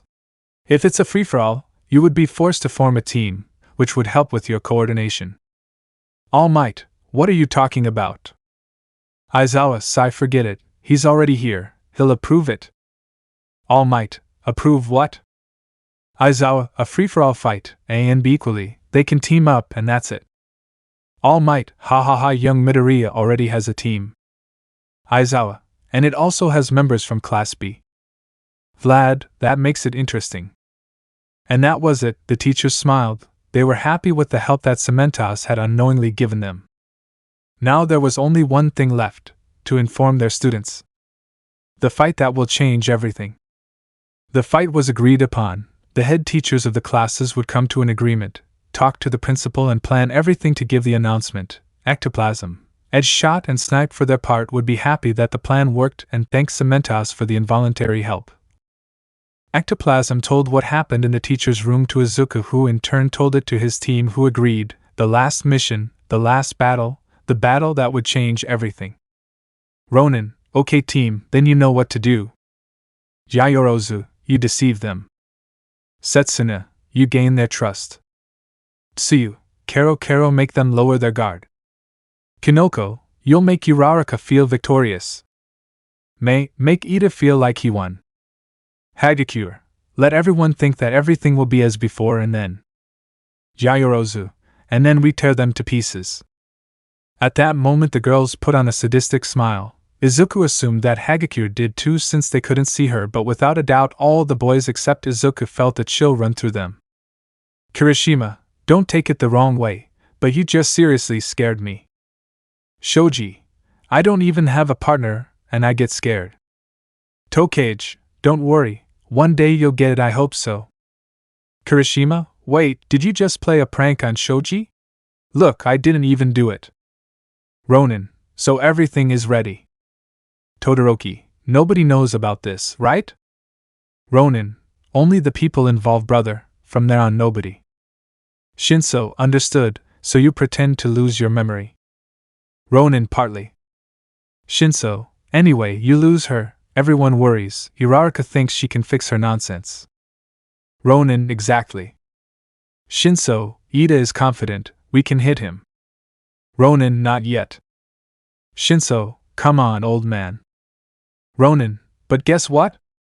Shinso, what? Ronin, you'll beat him during training before he loses his memory. Shinso, well, that's a good thing. Ronin, Kirishima and I will take care of Bakugo. Kirishima, great. Ronin, Mei and Yaoyorozu take care of Uraraka. Yaoyorozu, wait, Mei will fight? Ronin, Power Loader's idea. Mei told him she wanted to try a battlesuit and well, you know how Vlad and Midnight are, sensei. Ojiro, won't we look too obvious? Yaoyorozu, if this goes well then no, we will act well, understood? Ojiro, why yes, thinking, damn, did he really take this seriously? If something goes wrong, I don't want to think about how Izuku will do. Ronin, Hagakure, you and Yaoyorozu will take care of Mina and Jiro.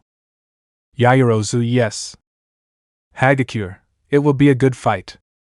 Ronin, Shoji, you and Tokoyami will take care of Shishida, Sato and the black guy from Class B. don't let Dark Shadow lose his mind again. Tokoemi, understood. Shoji, I already beat Sato once, now Shishida? This keeps getting better. Ronin, Todoroki, you take care of Kaminari together with Kirishima. Yayorozu, can I fight Kendo? Ronin, you've already had 2 fights, do you think you can handle the third? Yayorozu, Tsuyu will help me and Mei with Uraraka, right? Tsuyu, understood. Kero. Ronin, okay, anyone else wants to give their opinion? So the battle formations were forming better and better. Izuku got the attack tactics right. The following days were of preparation and concentration. Then came the training. Adapting to Kirishima's style was not difficult. A perfect alternation between sword and shield, attack defense. A good mix of movements without leaving any opening for failure. Izuku taught Yayorozu some techniques that Garu had taught him. The brunette had only learned 2 halfway but was now perfecting them. The combinations were complicated, so they focused on regular techniques. Todoroki had learned to do the same as Izuku by igniting his fist and creating ice armor, on the other hand doing damage. Creating a fire dragon was something more complicated, so he focused on improving his hand-to-hand combat. For everyone's advantage, Izuku was still an expert at analyzing skills, so he gave helpful advice to everyone. So the days finally passed. Izuku was getting more and more excited. Izuku, having breakfast with his girlfriend, this tastes really good. Yayorozu, you're just saying that because I prepared it. Ronin, Tsuyu also knows how to cook, remember? Yayorozu, she would make you katsudon? Ronin, maybe if Todoroki asks him. The smiling girl tapped her boyfriend on the shoulder, who just smiled. Ronin, hee, but seriously, it's very tasty. Thanks, darling. The katsudon is late and I appreciate the intention. Yayorozu, you've been trying really hard these days, you earned it. Izuku. The brunette gave a short kiss to her boyfriend, who returned the gesture with affection. Kirishima, entering the kitchen. Wow, that smells good. Being one of the first to wake up has its advantages. Ronin, Momo made katsudon. Kirishima, really? Great, I don't think you'd mind if I stole a little, right? Ronin, there is no more, bro. Yayorozu, sorry, I made it for Izuku and me. It would have taken longer if I made too much.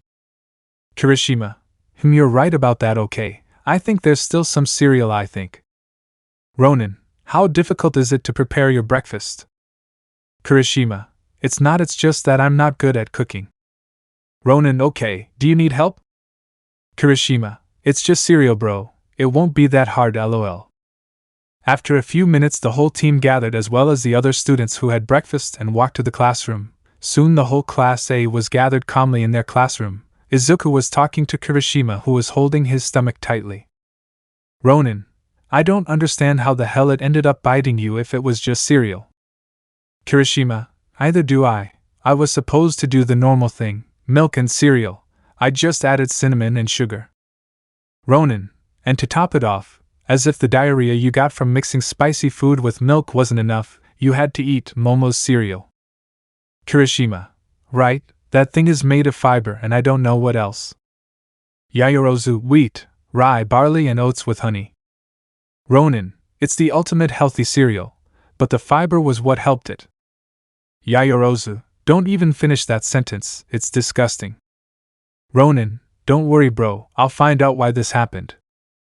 Kirishima, thank you. Todoroki, what happened to him? Ronin, healthy Yayorozu's cereal plus spicy and milk equal to. Todoroki, an explosive bomb in his belly. Ronin, explosive diarrhea, you mean? Yayorozu, Izuku. Kirishima, yes, and it's about to explode if I don't get out now. The redhead ran out of the room at full speed while everyone watched him. Shinso, damn. Tokoemi, there goes the joke that it's faster than light and sound. Ronin, I would say it but Momo would yell at me again. Shoji, what do you think happened? Ojiro, don't you think it's too much of a coincidence that adding cinnamon to his cereal stung him? Hagakure, what do you mean? Ojiro, if there was sauce in the milk I would notice it, it would have spoiled. The same thing happens with cereal. Ronin, in fact, it wasn't just spicy, someone changed the sugar for salt. Yayorozu, Kirishima isn't so absent-minded as to not notice the difference. Plus, everything comes with a label indicating what it contains, by Kaminari. Tsuyu, Kero, so you're saying that someone. Ronin, someone did it on purpose. The green-haired boy was saying this when, thanks to his enhanced senses, he could hear someone laughing. The boy discreetly turned around, finding that it was Mineta, Shiro, and Kaminari who were laughing. The boy then frowned. He still wasn't very sure, but he would find out. The boy decided to put more of his power into his ears. Then he managed to ignore all the sounds around him until he could only distinguish their times. Kaminari, well, it wasn't Midoriya, but at least it worked. Mineta, poor Kirishima. But better than any of us, right? Shiro, mixing chili powder with the cereal was a great idea, Kaminari. Mineta, yes, if it weren't for Kirishima taking it by mistake, Midoriya or Yaoyorozu would have fallen. Shiro, also, changing sugar for salt was a great idea. The green-haired man then changed his look to an annoyed one, while relaxing his senses to be able to stretch a little. Ronin, now they're going to know me. Yaoyorozu, what's going on? Ronin, I know who the idiots were. Todoroki, the same ones I have in mind? Ronin, exactly. Todoroki, I had it in mind. Are we going to do something? Ronin, we'll take care of them later. At that moment Aizawa entered, followed by Vlad-sensei. Both looked tense, as if they were going to give some great news. Seeing the air that both heroes emanated, everyone went to sit in their respective seats. Discreetly, Yaoyorozu took Izuku's hand. Yaoyorozu nervous? Ronin, I wouldn't say it like that, more like excited. Aizawa, well, listen carefully because I'll only say it once. Mina, what is the reason for Vlad-sensei's visit? Aizawa, during these 3 years everyone has strengthened themselves arduously. Needless to say that when I say everyone, I really mean everyone, not just you. Class B has also done an exceptional job. That was clear the time you faced each other. You lost, but that motivated you to improve and realize that your rival can also be strong. Bakugo, the point of all this boring damn talk is for him to tell us something that gets to the stupid point. Vlad, sigh, and I thought Momo was difficult. Aizawa, Professor Vlad, and I want to tell you that we have planned an activity that meditates on your battle knowledge as well as your cooperation. Ida, what will the exercise be about? Aizawa, it will be a pitched battle, the last one they will have. Vlad, and contrary to what you think, it won't be an A versus B, but an all against all. Uraraka, I don't understand. If it's going to be a free-for-all then. Ronin, they want us to work as a team. During the sports festival and their fight, it has been you against them. Now being a pitched battle, they have to leave all that aside. If they say that teams are allowed, then that is what the exercise is based on, collaboration. Aizawa, exactly. When you graduate, you won't be members of other classes but professional heroes. Sometimes your friends won't be there to help you. It's time for you to learn to work as a unit. Vlad, you have 2 weeks to train. When the exercise is over, you will form into teams. Aizawa, and before you say it, Bakugo. Yes, you can work alone or with members of your class, but just think about it a little. If you fight alone, you will have students against you, and if your team is only with members of your class, then you will miss out on collaboration, and obviously being a graded exercise, you could get a low grade, and if you lose, then fail the exercise, which would also affect your final grade. The annoyed blonde grunted under his breath while uttering some profanities but said nothing. The teachers had set the rules and set the day of the meeting. Vlad King after that went out to his group. The plan had worked. Now all that was left was to wait. Ronin widened his smile, while Yaoyorozu also couldn't help but feel slightly excited as well as her classmates. The black-haired man continued with his class normally. Ronin talked to Kirishima about the incident with his cereal. The redhead wanted to hit the 3 idiots, but Izuku stopped him. Ronin, save those forces for later. Besides, you're not in any condition yet. We don't want a diarrheal blow here. Tsuyu, I imagined it to my misfortune. It really is disgusting. Izuku Kero. Ronin, it's not my fault your imagination is so active. Todoroki, so the plan is? Ronin, train harder, get ready and eat because I'm hungry. Yaoyorozu, do you want us to leave after school? Ronin, good idea. This scene was seen from afar by Uraraka, who, with the subject of the fight, thought of a plan, one that would finally bring her Deku back. Aizawa, remember your homework for tomorrow, understood?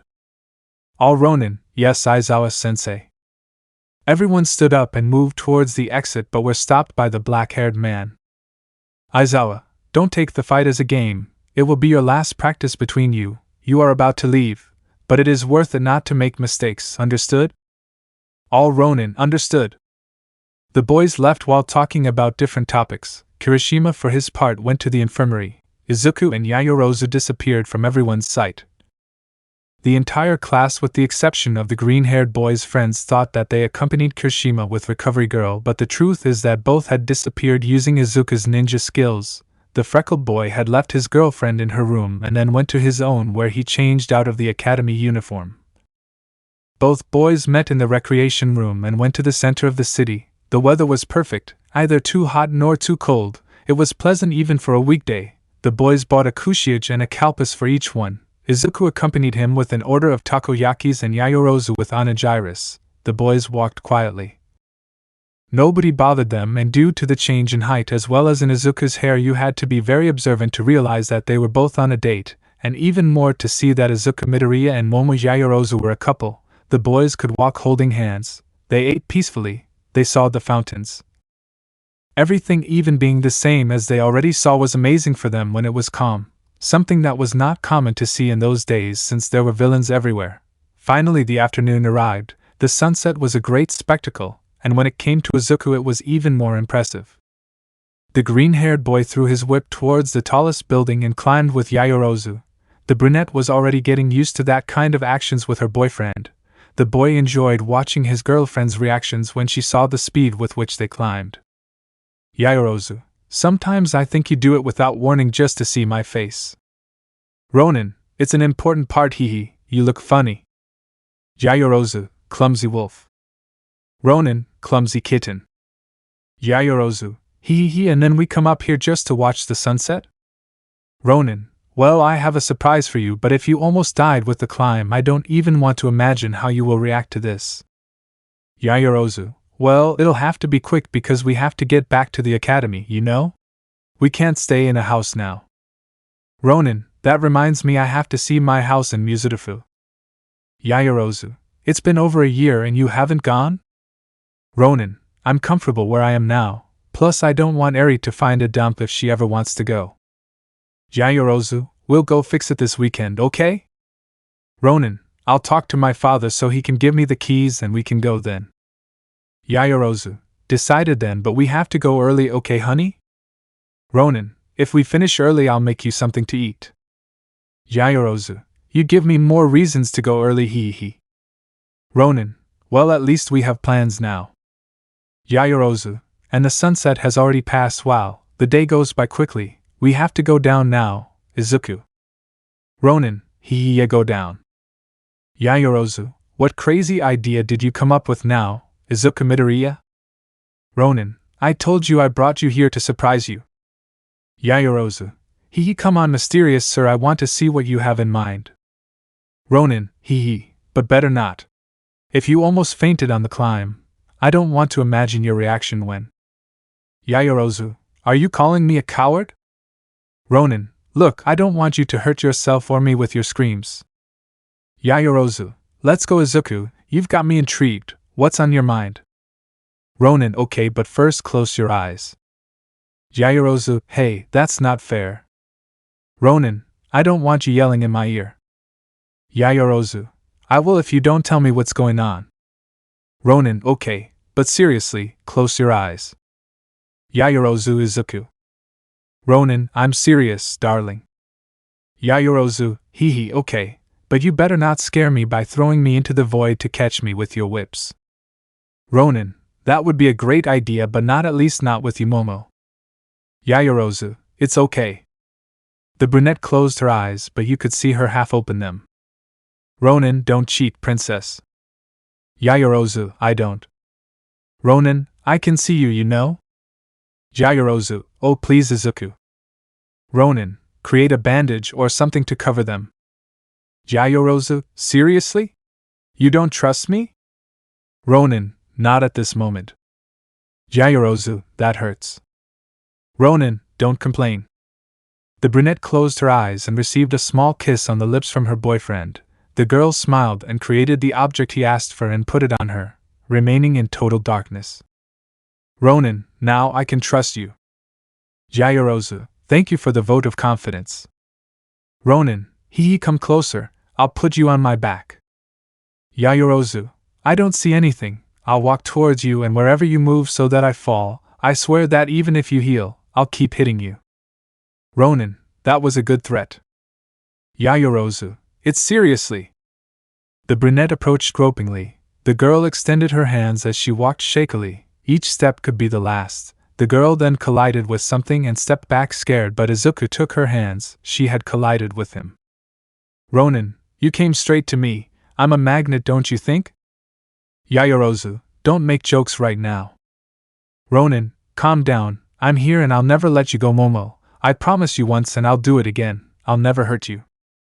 The boy hugged his girlfriend and leaning on the fact that he was bigger than her, he rested his chin on his girlfriend's head who slowly, seeing herself surrounded by her boyfriend's arms, was slowly losing her fear. The warmth that Izuku gave her was enough to lose her fear. The courage that he transmitted to her was incredible. The brunette leaned on her boyfriend's chest listening to her boyfriend's heart. It seemed as if without using words she said, "Everything will be okay. I'm here for you." The boy breathed and the warm air mixed with the girl's hair making her smile. Ronin, Momo. Yaoyorozu, yes Izuku? Ronin, do you trust me? Yaoyorozu, with my life my love. Ronin, then don't back down. Yaoyorozu, why? What will you do? Izuku, where are you going? Ronin, calm down, I just got comfortable Yaoyorozu, Izuku, what? But why? The green-haired man had carried his girlfriend in his arms bridal style. Ronin, calm down Momo or you'll hit me and you don't want that, let's go to the academy. Yaoyorozu, oh okay but wait Izuku, are you running? Ronin, trust me. The brunette wanted to scream loudly until she felt her boyfriend push off. The brunette was terrified, not knowing what was happening around her was deadly for her. She couldn't wait to finally land and claim her stupid boyfriend for the biggest scare she'd ever had, but then he didn't land. Minutes passed, and the brunette didn't feel the fall. There was no air against her face to tell her they were already going down. Momo had gotten so used to her boyfriend's huge jumps that she knew when they were landing, but now she simply felt nothing. The girl wondered about what was happening in the outside world, and soon that answer would be answered. The girl would feel fear rise through her body as more air hit her face. Yaoyorozu began to move frantically, but Izuku grabbed her tighter. Yaoyorozu, is Izuku, what the hell is going on? Ronin, Momo, calm down, it's nothing bad. Yaoyorozu, I don't see what's happening around me, don't tell me to calm down Izuku. Midoriya. Ronin, just wait a little longer. Yaoyorozu, wait? How can you ask me that? Ronin, just a little more. The air hitting the brunette was stronger, making the brunette feel more scared. Yaoyorozu, Izuku, seriously, I'm asking you to tell me that this. Ronin, you can take off the blindfold. The brunette tore off her blindfold and looked, realizing that she could see the starry sky perfectly. Yaoyorozu, Izuku, where did you bring me? Ronin, I'm telling you, but don't even think about looking down, okay? Yaoyorozu, because I. The girl then disobeyed her boyfriend and looked down, finding a void that terrified her. Yaoyorozu, Izuku, what the buck? We're going to kill each other. The freckled man then smiled maliciously. Both at that moment began to fall with speed. The brunette was clinging to her boyfriend's chest. Ronin, didn't you say you would trust me? Yaoyorozu, but I didn't know you would do something stupid like this. Ronin, hey, that's offensive, you know? Yaoyorozu, it's not time for that, Izuku. Do something. But the green-haired boy did nothing to stop the deadly fall. The girl then clung to her boyfriend. Yaoyorozu, it's okay.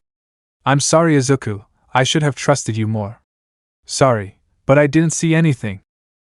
The boy just smiled and put on a determined face. At that moment something made them stop abruptly. The girl couldn't stop a little scream that stunned Izuku a little. Insert Romantic Flight by John Powell. The brunette slowly opened her eyes as she watched them advance slowly. There was no air hitting her face dangerously. She even felt calm. The girl opened her eyes completely, and then she marveled at what she saw. It seemed like she was flying. The brunette could touch the clouds. When she looked down, she could see the ocean. The scene was simply impressive, but how? Yayorozu, Izuku, this is. Ronin, huh?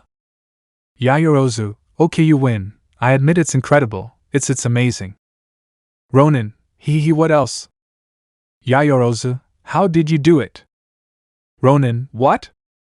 Yayorozu, how is all this possible? Ronin, you couldn't guess.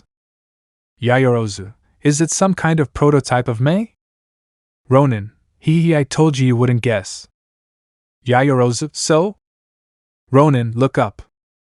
At that moment the brunette looked up, noticing some imposing black wings, at the end of which flames came out with great heat. Yayorozu, wait, since when can you fly? Ronin, I'm not flying, I'm falling with style.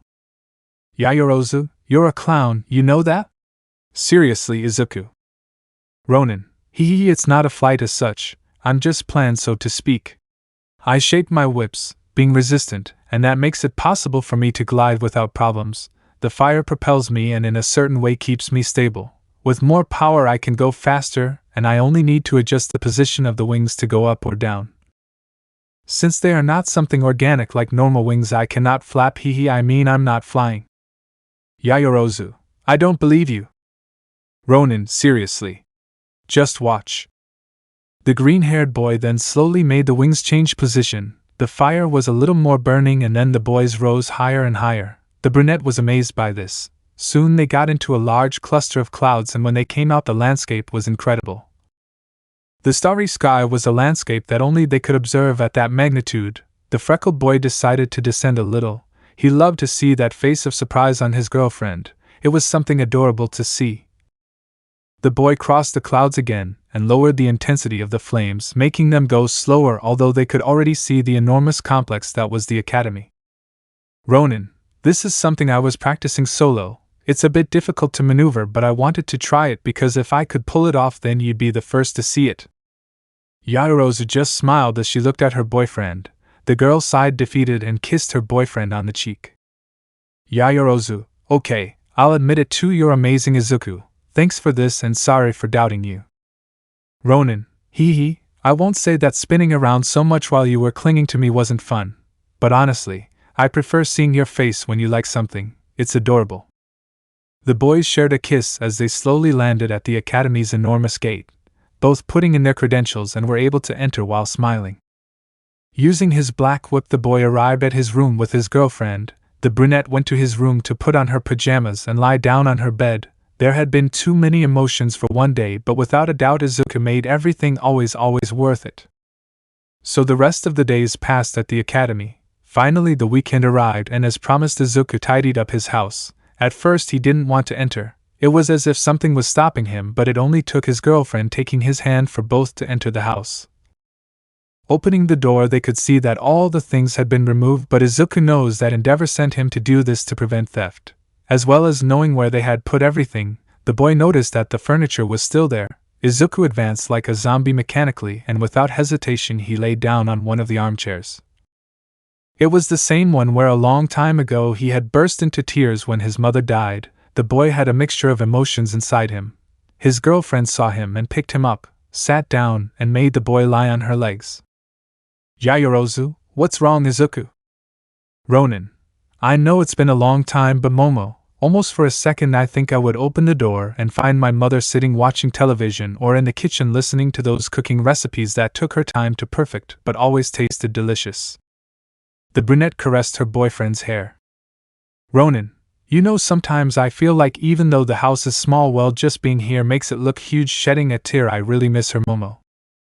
The brunette kissed her boyfriend on the cheek. Yayorozu, I know, Izuku, but look, you're not alone.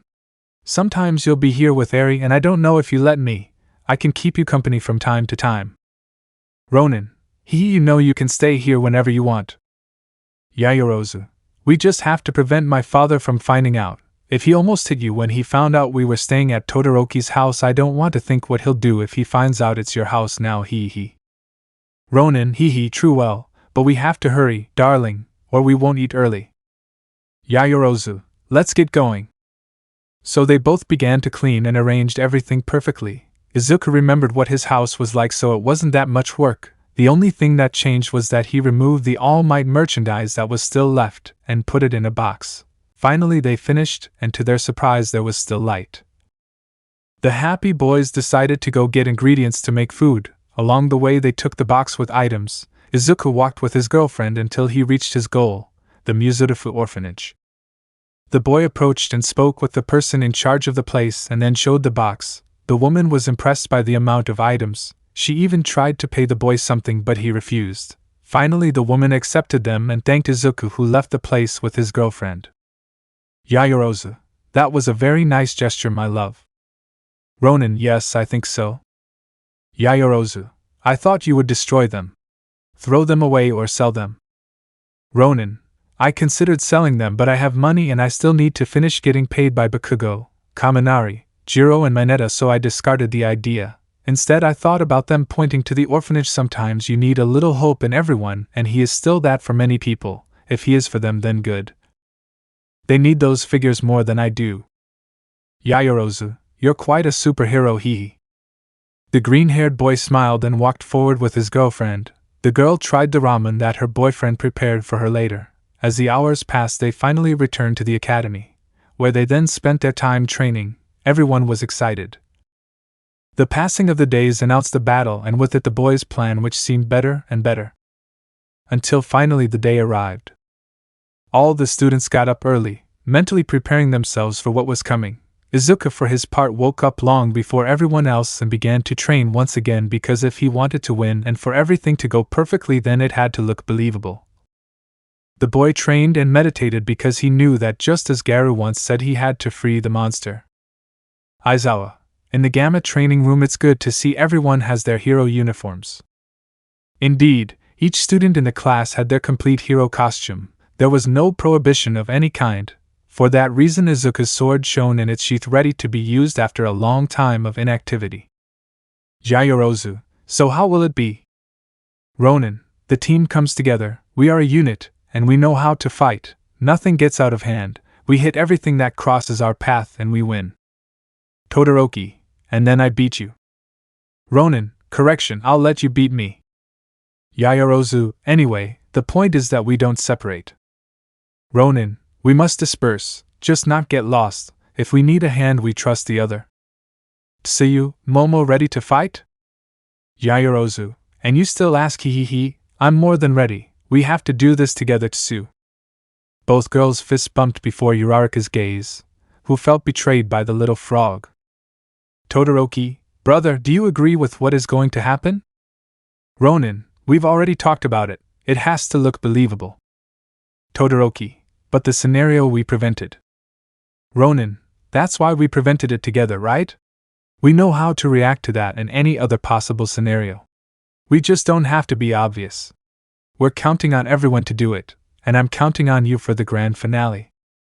Todoroki, you're right about that, but oh, forget it. I don't know why I'm trying, just don't let Momo hit me afterwards.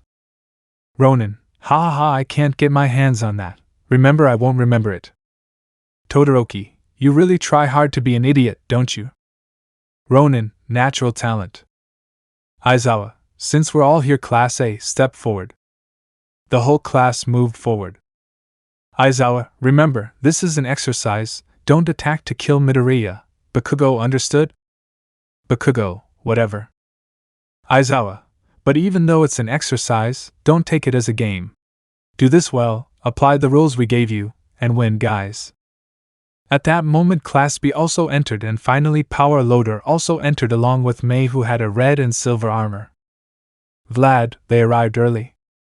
Aizawa, you guys arrived late.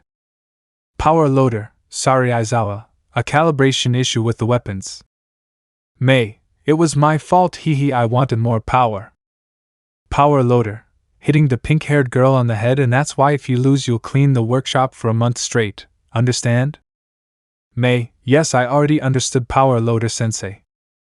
Monoma, finally Class A, today I will show you that we are the most powerful class and we will do it by crushing you crybabies. Bakugo, I'll blow you up so hard you'll have to eat with a bucking straw, you damn bastard.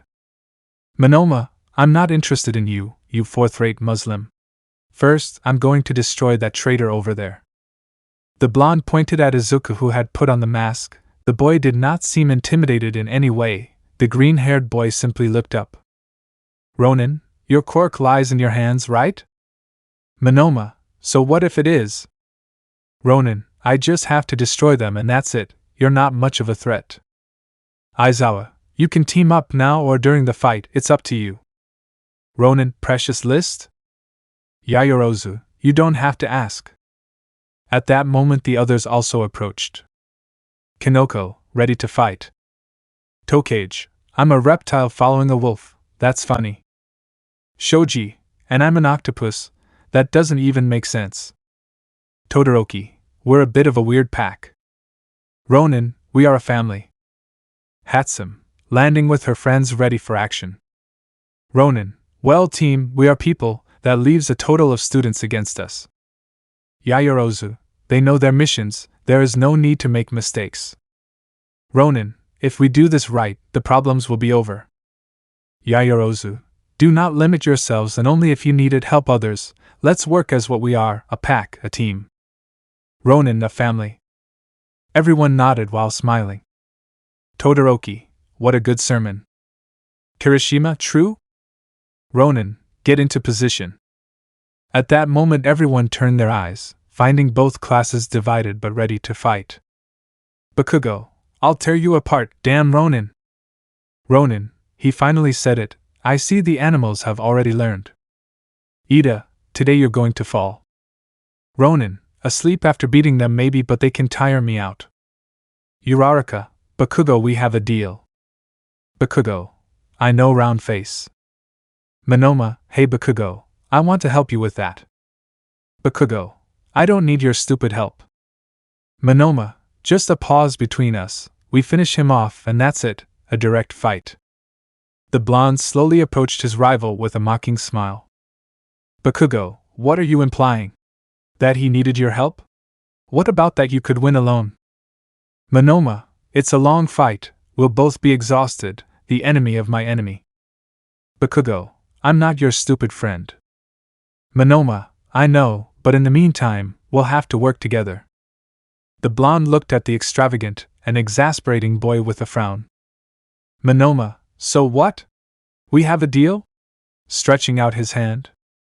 Bakugo, smiling sadistically, don't touch me, bastard, but yes, we have a deal. Vlad, at least they'll work together.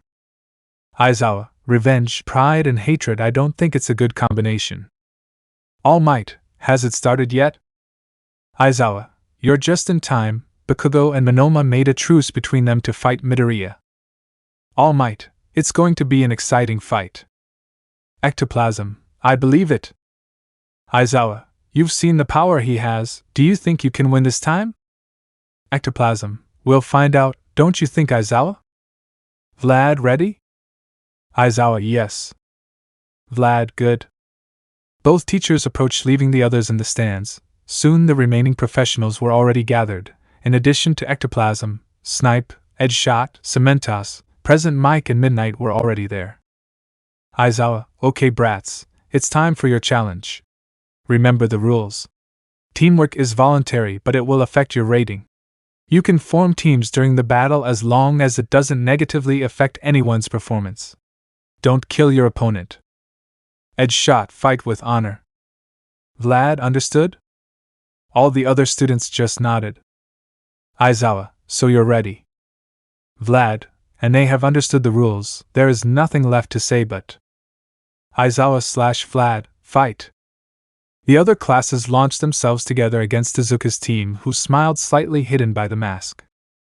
Ronin, now! At that moment, it was they who launched themselves at their rivals. The fight had finally begun. Chapter 40, Let the fight begin. The boys slowly entered into action. With calm steps they approached their rivals, first walking but after a few seconds they advanced faster and faster. Mineta, but they don't stop. Ida, either do we preparing his recipro. Mineta, why don't they stop? We're more than them. Izuku lit up his eyes, dark shadow came out of Tokoemi, Shoji began to create more of his arms, the battle had begun, and it was time to begin. The boys from both classes watched in amazement as their rivals approached at full speed, not caring about the numerical difference. Yaoyorozu, this is going to have a great ending. Ronin, since when did this become everyone against us? Ida, when we're done with you, they'll be next. Ronin, attacking from behind because I'm not surprised by your lack of honor. Uraraka, we'll do whatever it takes to bring you back. Shinso, give the order. Ronin, don't hold back, fight. Insert Jiren tremendous power epic rock cover for more enjoyment. The boys were getting closer and closer to their goal. At that moment, Bakugo rose into the air with a loud explosion. Everyone looked up. The blonde reached the ceiling and launched himself towards Izuku, preparing for a huge explosion. Bakugo, it's your time, you damn shitty nerd, die! The blonde was about to attack, but Izuku was faster. The green-haired boy propelled himself using one for all and formed claws with his black whips. The boy captured Bakugo and slammed him against the ceiling. The blonde turned off his explosion so as not to hurt himself. Izuku took advantage of that, and using his other claw he grabbed the ceiling and then threw Bakugo to the ground. Ronin, long pass. Kirishima, it's mine. The blonde was going too fast, but before touching the ground Kirishima threw himself at him in his unbreakable form. The redhead tackled the blonde and then punched him in the face. Kirishima, that felt so good. Ida, you shouldn't have deactivated your quirk, Kirishima, you got too confident. Kirishima, really? Really? Ida, I didn't want things to be like this. Shinso, personally, I do. The blue-haired boy fell into the trap. The boy rolled his eyes and before he could stop he fell to the ground rolling a few meters. Shinso, time for the first round. Ronin, well played, Kirishima. Kirishima, time to fight. Kirishima received an explosion from Bakugo. Although having his quirk active it didn't affect him much. Izuku threw himself and tackled the blonde and then charged him. Bakugo tried to escape but Kirishima intercepted him. The redhead jumped and hit him in the face. Taking advantage of that, the green-haired man threw himself on his back, taking his enemy who slammed against the ground. The green-haired man stood up in a single movement and bumped his fist with Kirishima. Kirishima, anything pending until he wakes up? Ronin, yes, I'll go for Monoma. You take charge of helping. You are a combined shield and spear, if someone attacks by treachery. Kirishima, we don't abandon our own. Ronin, exactly, now go and show who is truly unbreakable. Kirishima, and you? Ronin, I'll prove them right, I am a monster. The freckled boy looked away. Kirishima nodded and went to continue fighting. His next target, Tetsu. On the other hand, Izuku advanced running. With his black whips he pushed away anyone who wanted to hurt him until he found the blonde he was looking for. The boy in his ridiculous hero costume was standing smiling. Monoma, you finally arrived. Ronin, I didn't want to leave you at the end, you're not worth my time or money. Monoma, you'll learn to respect me, you little bastard. Ronin, there is a difference between us, both in height and intelligence. In fact, there is more than one difference between us. But well, come here, it's time to fight. At that moment the blonde took a few steps forward and pulled out a sword from his back. But Izuku didn't even flinch. His predatory sense had already warned him. Ronin, nice Swiss Army knife, tell me it didn't come with a burger purchase. Monoma, I'll beat you with this. Ronin, guess what, medieval Happy Meal? I thought they stopped making it. Kids like you could get hurt. The annoyed blonde raised his weapon and advanced towards Izuku. Monoma raised his sword over his head and lowered the cut, but Izuku was able to dodge it easily, almost as if the boy didn't care about the sharp weapon. The green-haired boy just turned around and in that split second he already had his sword at Monoma's throat. The blonde got annoyed and hit Izuku's back and then tried to stomp on the green-haired boy, but he simply raised his leg, dodging him. Both boys began to fight quickly, but to Izuku's disadvantage he had to dodge not only Monoma but also the other students. The freckled boy knew he could handle them all, but it was more pressure. The annoyed freckled boy managed to find an opening in Monoma's guard and turned around to give a powerful kick that hit the blonde's stomach, moving him away a few meters. Ronin, do you really think you're that good? Someone as arrogant and ridiculous as you thinks he can even scratch me? You brandish a weapon like it's nothing, making yourself look ridiculous. You're just a scared little kid acting like an idiot. How desperate are you that you want to look brave, to pretend to be something you're not even though you know you'll lose? The blonde stopped dead in his tracks. His lip twitched and he had a small twitch. He was about to drop his sword but then he trembled. The boy was furious now. Monoma, who do you think you are, you little bastard? I'm going to kill you. The blonde threw himself at Izuku, who appeared calm. Ronin, you fell, you little idiot. The green-haired boy threw himself at the blonde. The boy had the sword held with one hand, Izuku too, but there was a big difference: the technique. Izuku struck with force and mastery. The technique in handling his sword was obvious in Izuku. The blonde, on the other hand, only struck foolishly. He didn't know how to use a sword. Even the weight was getting to him at times. Each clash made his arm vibrate. Monoma, damn it, come down once and for all. The blonde was hitting hard, and in one of those he tried to use his free hand to hit Izuku, but the boy was able to stop the fist. Likewise, 2 other times the same thing happened. Izuku hit with his sword so hard that Monoma was forced to turn around. When he returned, Izuku gave a strong kick in the blonde's hand with enough force to make him drop the weapon, moving it away a few meters. The blonde was on the ground with his breathing labored. Ronin, this was your decision, raising the weapon. The green-haired boy was about to lower his sword when the blonde raised his hands, generating a strong explosion that sent Izuku a few meters away. The boy smiled under his mask. Monoma, damn, there goes the element of surprise. Ronin, you were planning to use them when I turned around. How stupid you are. The freckled man then threw himself with his speed, and before Monoma could react, the freckled man hit him in the head. Ronin, so, who's next? Turning his back on the fight. Insert Makasensen for greater enjoyment. At that moment, a white robe appeared, bare feet despite the rocks, hair of green vines moving in the wind. Ibra Shiozaki was present. Ibra, in the name of God you will fall today. Ronin, wasn't it a sin to swear God's name in vain? Ibra, God forgive me, I doubted you, but I have to defeat you. At that moment Izuku looked up at the sky and closed his eyes. Ronin, I don't think you're there, much less that you can hear me, but sorry. Ibra, God is kind. Midoriya, what did you do? Ronin, it's not what I did. Ibra, so? Ronin, otherwise what will I do? Ibra, I'll beat you and only then will you get your penny. Ronin, by the way Ibra, in the time we've been partners I've seen that you're very religious and all that. Tell me one thing, do you believe in the devil? Ibra, if God exists then Satan does too. Ronin, that's good, then I hope I don't disappoint you.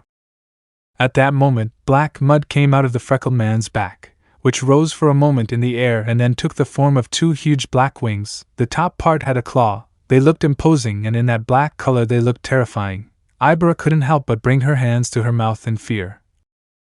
This increased when she saw 2 horns and a crown of fire. The green-haired man put away his sword, but at that moment another one made of fire was generated. The freckled man turned around. The horns had pierced Izuku's mask as well as the hood of the suit, which shaded his masked face of Izuku, but having his eyes lit gave a terrifying appearance. The wings spread. Ibra felt a deep fear, and without realizing it she began to pray at an impressive speed. Ronin, using one for all to modify his voice, tell me Ibra, are you scared? Ibra, and no. I know you're just a man, you couldn't sink that low, and especially you. Total lie. The poor green-haired girl was quite scared. The way Izuku looked was indeed scary. The boy knew this and smiled maliciously. Ronin, oh really? Then maybe I have to try something else. The freckled boy then lit his flames. His wings now had fire on the bottom as if consumed. His elbows created a kind of horn with the fire, and his claws too. The boy began to give off steam. Ibra was about to attack. She wouldn't let anyone make her doubt her faith.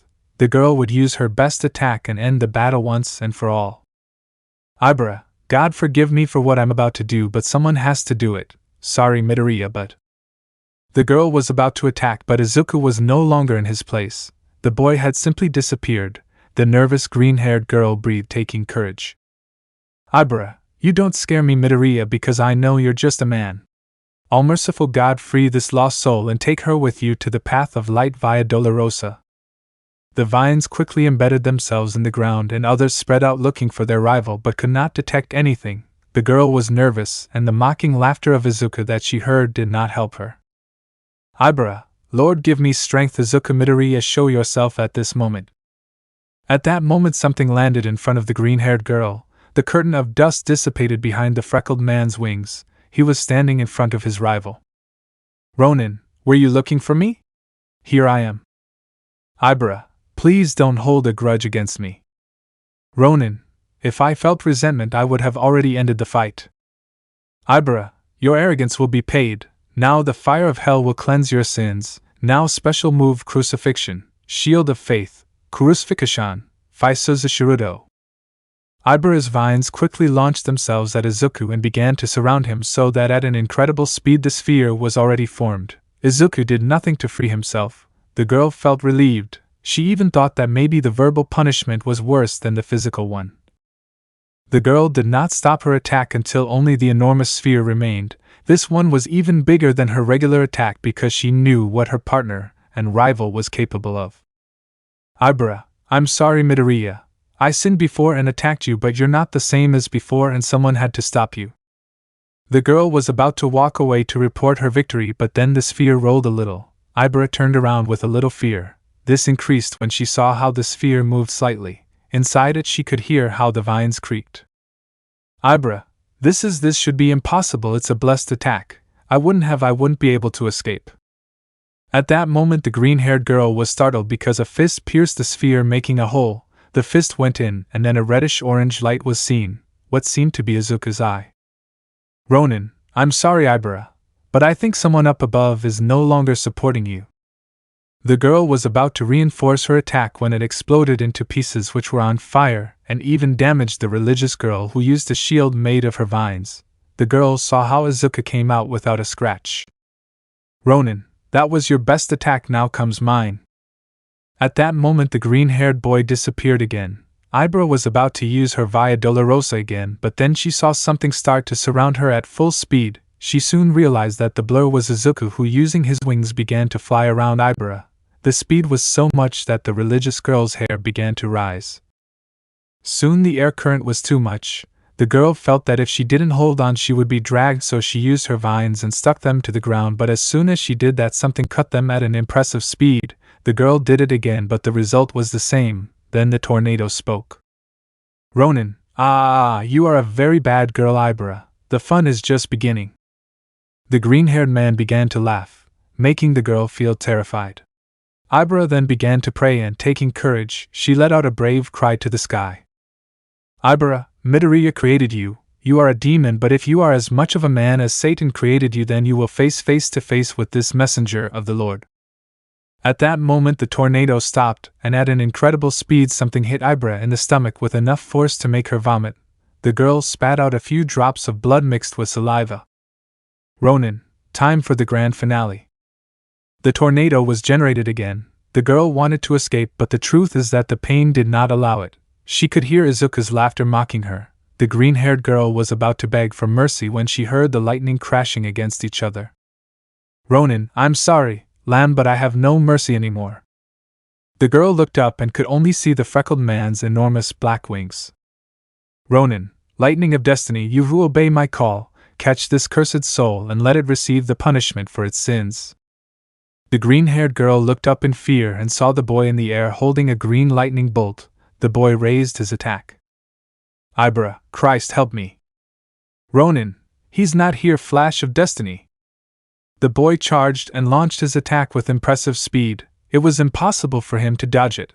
Ibara just closed her eyes tightly, accepting her fate, although what she didn't know was that the attack wasn't going towards her. Izuku knew that this attack could cause considerable damage. The boy had aimed at the ground. When he landed, the electricity affected Ibara and the explosion moved her several meters away. The girl was unconscious.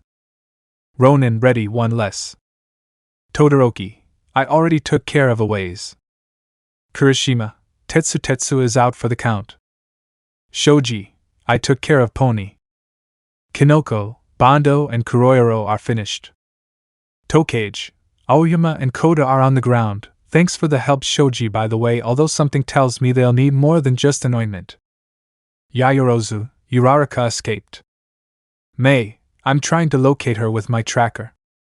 Ronin, go and finish off Kendo Momo, remember my attacks. Yaoyorozu, you can deflect an attack, I know, my love. Shoji, Tokoyami, are you with me? Let's go after the black mass I'm seeing moving only across the field. Tokoyami, understood, I'm with you. Yaoyorozu, will you be okay, Izuku? Ronin, I love this form, looking at his wings. Yaoyorozu, it's not time yet, darling. Ronin, I know, but it served to intimidate her. Shinso, Uraraka freed Ida from control. Ronin, Bakugo will remain dizzy for a while. When he gets up, he will return to the fight. Tokoyami, shouldn't I accept defeat? Ronin, you even think it's better for us, but... At that moment something hit Izuku hard, cutting off the communication. Yaoyorozu, Izuku! A huge boom appeared on the battlefield, forcing everyone to retreat to avoid being hit. The cause of this, Manga Fukudashi, student of Class B. Ronin, just the ignored idiot I wanted to see. Yaoyorozu, take care of yourself. Ronin, I'll just be a couple of minutes. The freckled one spread his wings and with his black whips formed his claws, this time bigger. The boy quickly threw himself against the boy who showed signs of pain for having screamed. The animated rival took a breath and endured the pain to scream again. Manga boom! The huge, heavy letters appeared, threatening to hit Izuku. The boy quickly prepared himself and retracted his arm. Ronin, big bang fist of hell. The blow, charged with 1 for all at percent, made its way through all the letters. The boy had no inconvenience. His flight was not affected. He crossed the path without problems, and after that all that was seen of the letters was only rubble that the others could destroy without problems. The boy finally arrived with the poor manga, who was scared to see the appearance of the freckled man. The boy was about to scream, but Izuku covered his mouth with his black whip. The boy desperately tried to articulate a word, but nothing came out of his mouth.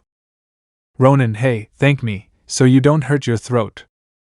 The boy looked at Ronin. The shadow on his face made everything worse. The boy was scared. Izuku simply punched him in the stomach hard enough to make him faint.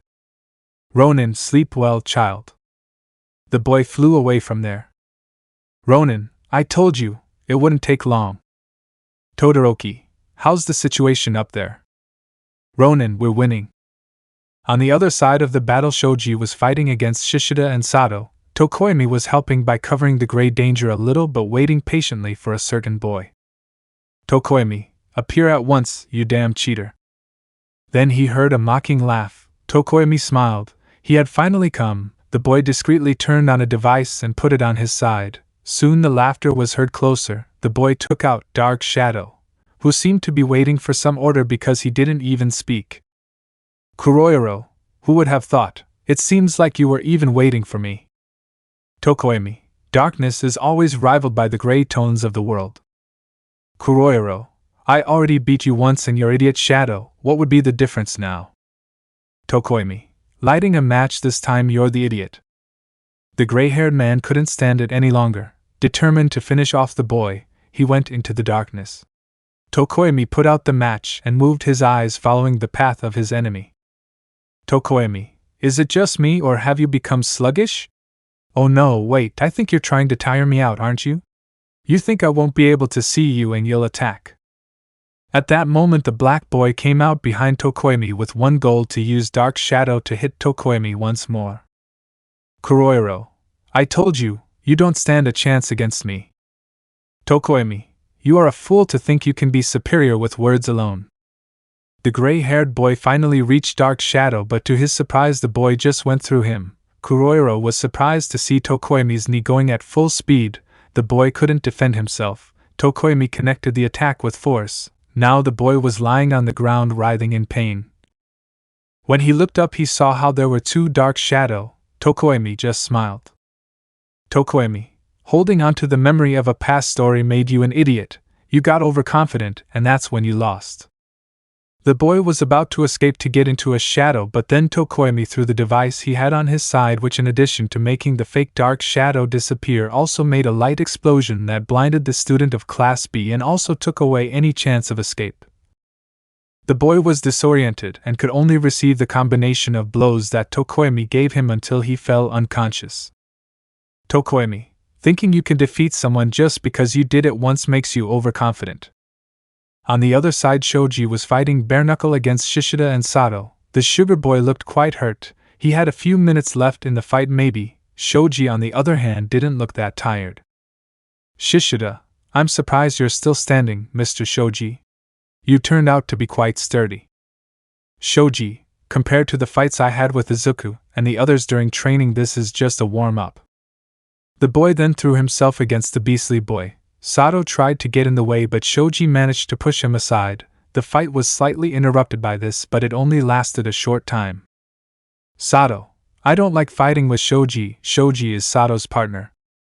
Shoji, sorry mate, but it had to happen.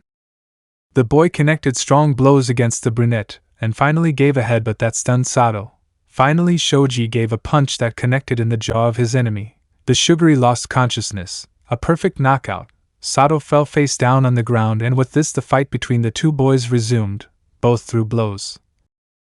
Shishida's blows hurt a lot, but Shoji could do just as much damage. Finally both retreated, looking fixed, ready to fight one last time.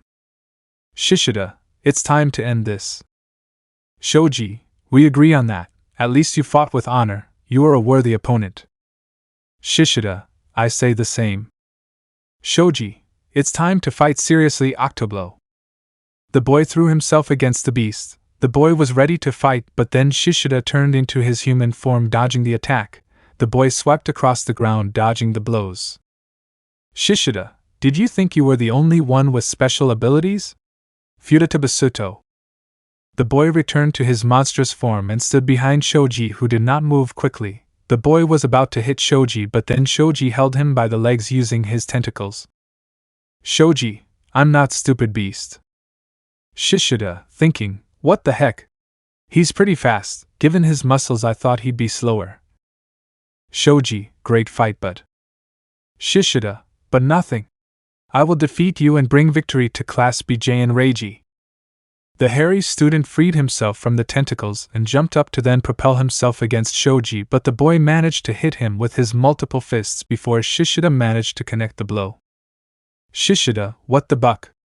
This shouldn't be. This attack is so strong, how could you? Shoji, that's the good thing about losing, you learn from your mistakes.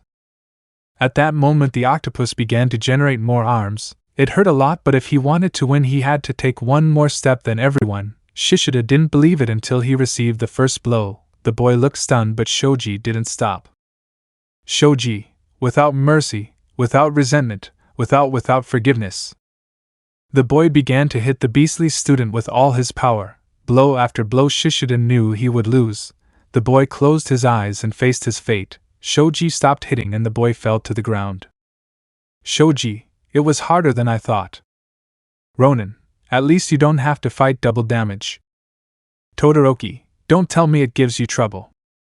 Ronin, believe it or not, he's a slippery chubby guy.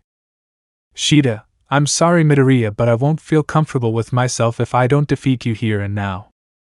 Ronin, you have conviction, I like that in a fight.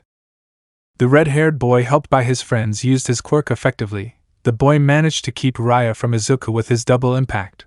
Being the second stronger than the previous, Izuku had to calculate the force. Added to this, Reiko Yanagi used her quirk, throwing several things at the boy. After a while Izuku managed to get close to Shida, who had no choice but to fight hand-to-hand, surprising Izuku because the boy was skilled at boxing. Izuku was happy with the progress he was showing until he decided to end the battle. The boy hit hard and with a good uppercut Shota fell to the ground.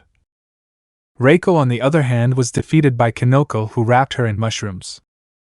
Kinoko, I thought you needed help.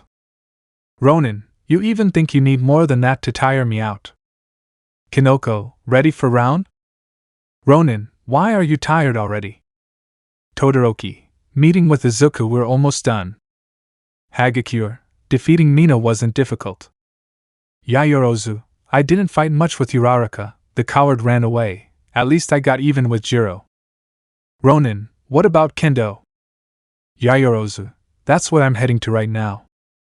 Shinso, Ida ran away. I guess he met up with Uraraka. Kirishima, Bakugo got up but I don't see him anywhere. He must have left with Uraraka and Ida. Ronin, a trio of problems, how disgusting that sounds. Setsuna, we've already managed to defeat almost everyone. What's the plan? Ronin, keep fighting, the point is to end this. Todoroki, I still have that technique. Ronin, okay, it's still experimental, we'll use it when there's no other option. Ectoplasm hasn't come yet, sensei. I want to believe that he'll enter the fight when there's no one else standing or think I'm going too far. Wait, did you hear that? Bakugo, don't even think you defeated me, damn it. Kirishima, sounds like a second round.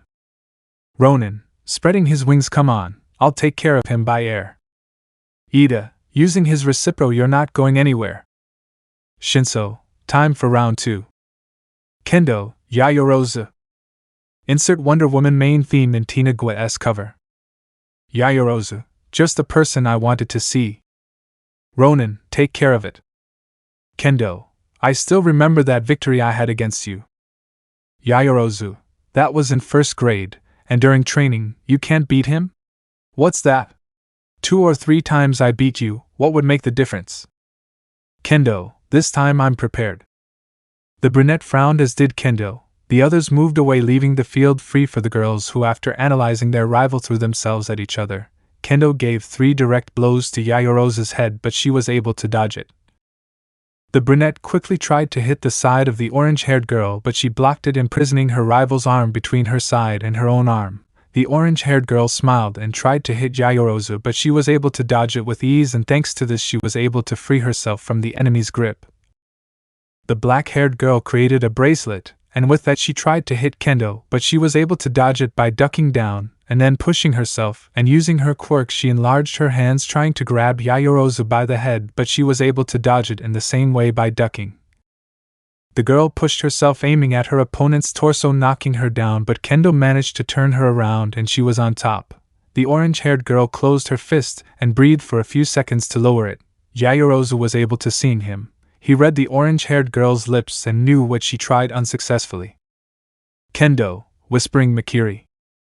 The orange-haired girl lowered her fist, but Yaoyorozu was able to move her head in time, dodging the blow. Yaoyorozu gave a right hook that knocked Kendo off her feet, and taking advantage of that she used her legs to entangle them around her enemy's neck.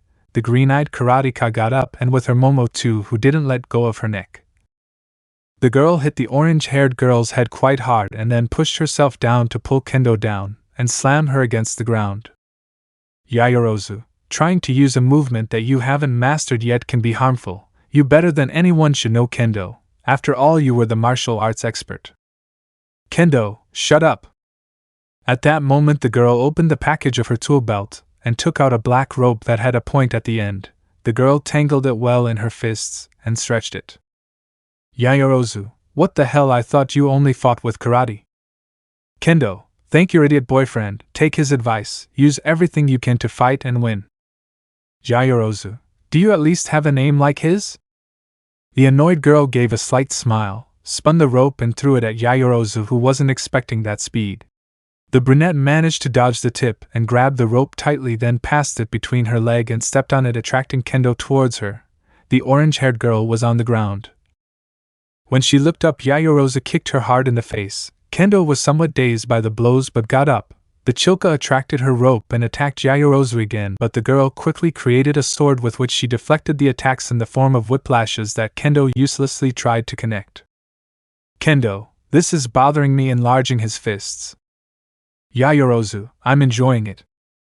The brunette swung her sword and ran towards Kendo, but the orange-haired girl managed to make a feint with which she was able to strip Yaoyorozu of her weapon and knock her down to the ground. Itsuka smiled and raised both huge fists and lowered them, but Momo was able to dodge the attack by rolling between her rival's legs. Kendo turned around, but it was too late. The girl gave a kick that connected with the girl's jaw, who fell to the ground exhausted but furious. Yaoyorozu turned around ready to go for her sword, but then the orange-haired girl got up and hit her in the back, knocking her down. Kendo used her quirk and grabbed the girl to spin around herself and throw her to the other side. Yaoyorozu was somewhat disoriented but knew she had to be fast. Kendo reached her and hit her with her quirk still active. The brunette managed to roll dodging the attack, and with speed she created a shield which she put on her chest because Kendo had arriving where she was and began to hit her in that place with both fists. The orange-haired girl was able to smile because she knew that Momo would not resist much longer, although she was wrong. When raising her fists to give the final blow, Yaoyorozu kicked her knees, making her fall in front of her. The brunette looked at her with annoyance. Yaoyorozu, nice try. Kendo had stopped using her quirk and with her normal hand tried to hit Yaoyorozu, but she managed to hold her fist and head at her rival, who raised her body slightly. Momo took advantage of this, and using her legs kicked the girl in the chest, pushing her away, and she was able to get up. Kendo was on her last legs and both she and Yaoyorozu knew it, but she still won't give up. If she fell, she would be fighting. Momo gave her the chance to get up one last time. Both girls ran against each other. Kendo ducked and quickly managed to kick Yaoyorozu in the jaw that she couldn't block, but the girl took advantage of the fact that her rival was on the ground and managed to connect a blow to the face. Both got up, but Momo managed to create a rope similar to Kendo's and threw it towards her enemy, managing to entangle her. Yaoyorozu, write this victory down in your mind. The girl attracted Kendo and kneed the orange-haired girl in the nose, thus ending the fight once and for all. Yaoyorozu, well, this was fun. On the other side, Izuku was fighting against Bakugo. The advantage that the freckled boy had by being in the air was of great help because the blonde had problems even though he could also propel himself. The boy was in trouble, but he knew he couldn't do anything. Bakugo managed to spot Ida, who was fighting against Shinso. Both looked hurt, but they didn't give up. The blonde had an idea, but he needed the blue-haired boy's help. Bakugo, hey, Buckethead, aren't you going to help me? We have a stupid deal. Ida, hearing Bakugo and looking up, I'm coming. Shinso, what an idiot you are. The purple-haired boy threw his ribbons, trapping the runner. The boy pulled him towards him and began to hit him. May had made him some gloves with bumps on the knuckles to help him in hand-to-hand combat. Now that was destroying Ida's armor. Bakugo saw this and was about to attack when Izuku flew towards him and gave him a downward blow. Kirishima moments before was heading towards the battle and propelling himself with Sato's fainted body. He managed to intercept Bakugo in his fall. The redhead hit him again, making him go up towards Izuku, who returned him with a kick, so both of them passed out at Bakugo with blows. Izuku slowly went down until he gave the last blow that drove the blonde away. Ida had escaped from the fight. Shinso, almost everyone is already defeated. Ronin, but not all of them yet, we have to get their attention. Yaoyorozu, Uraraka is missing.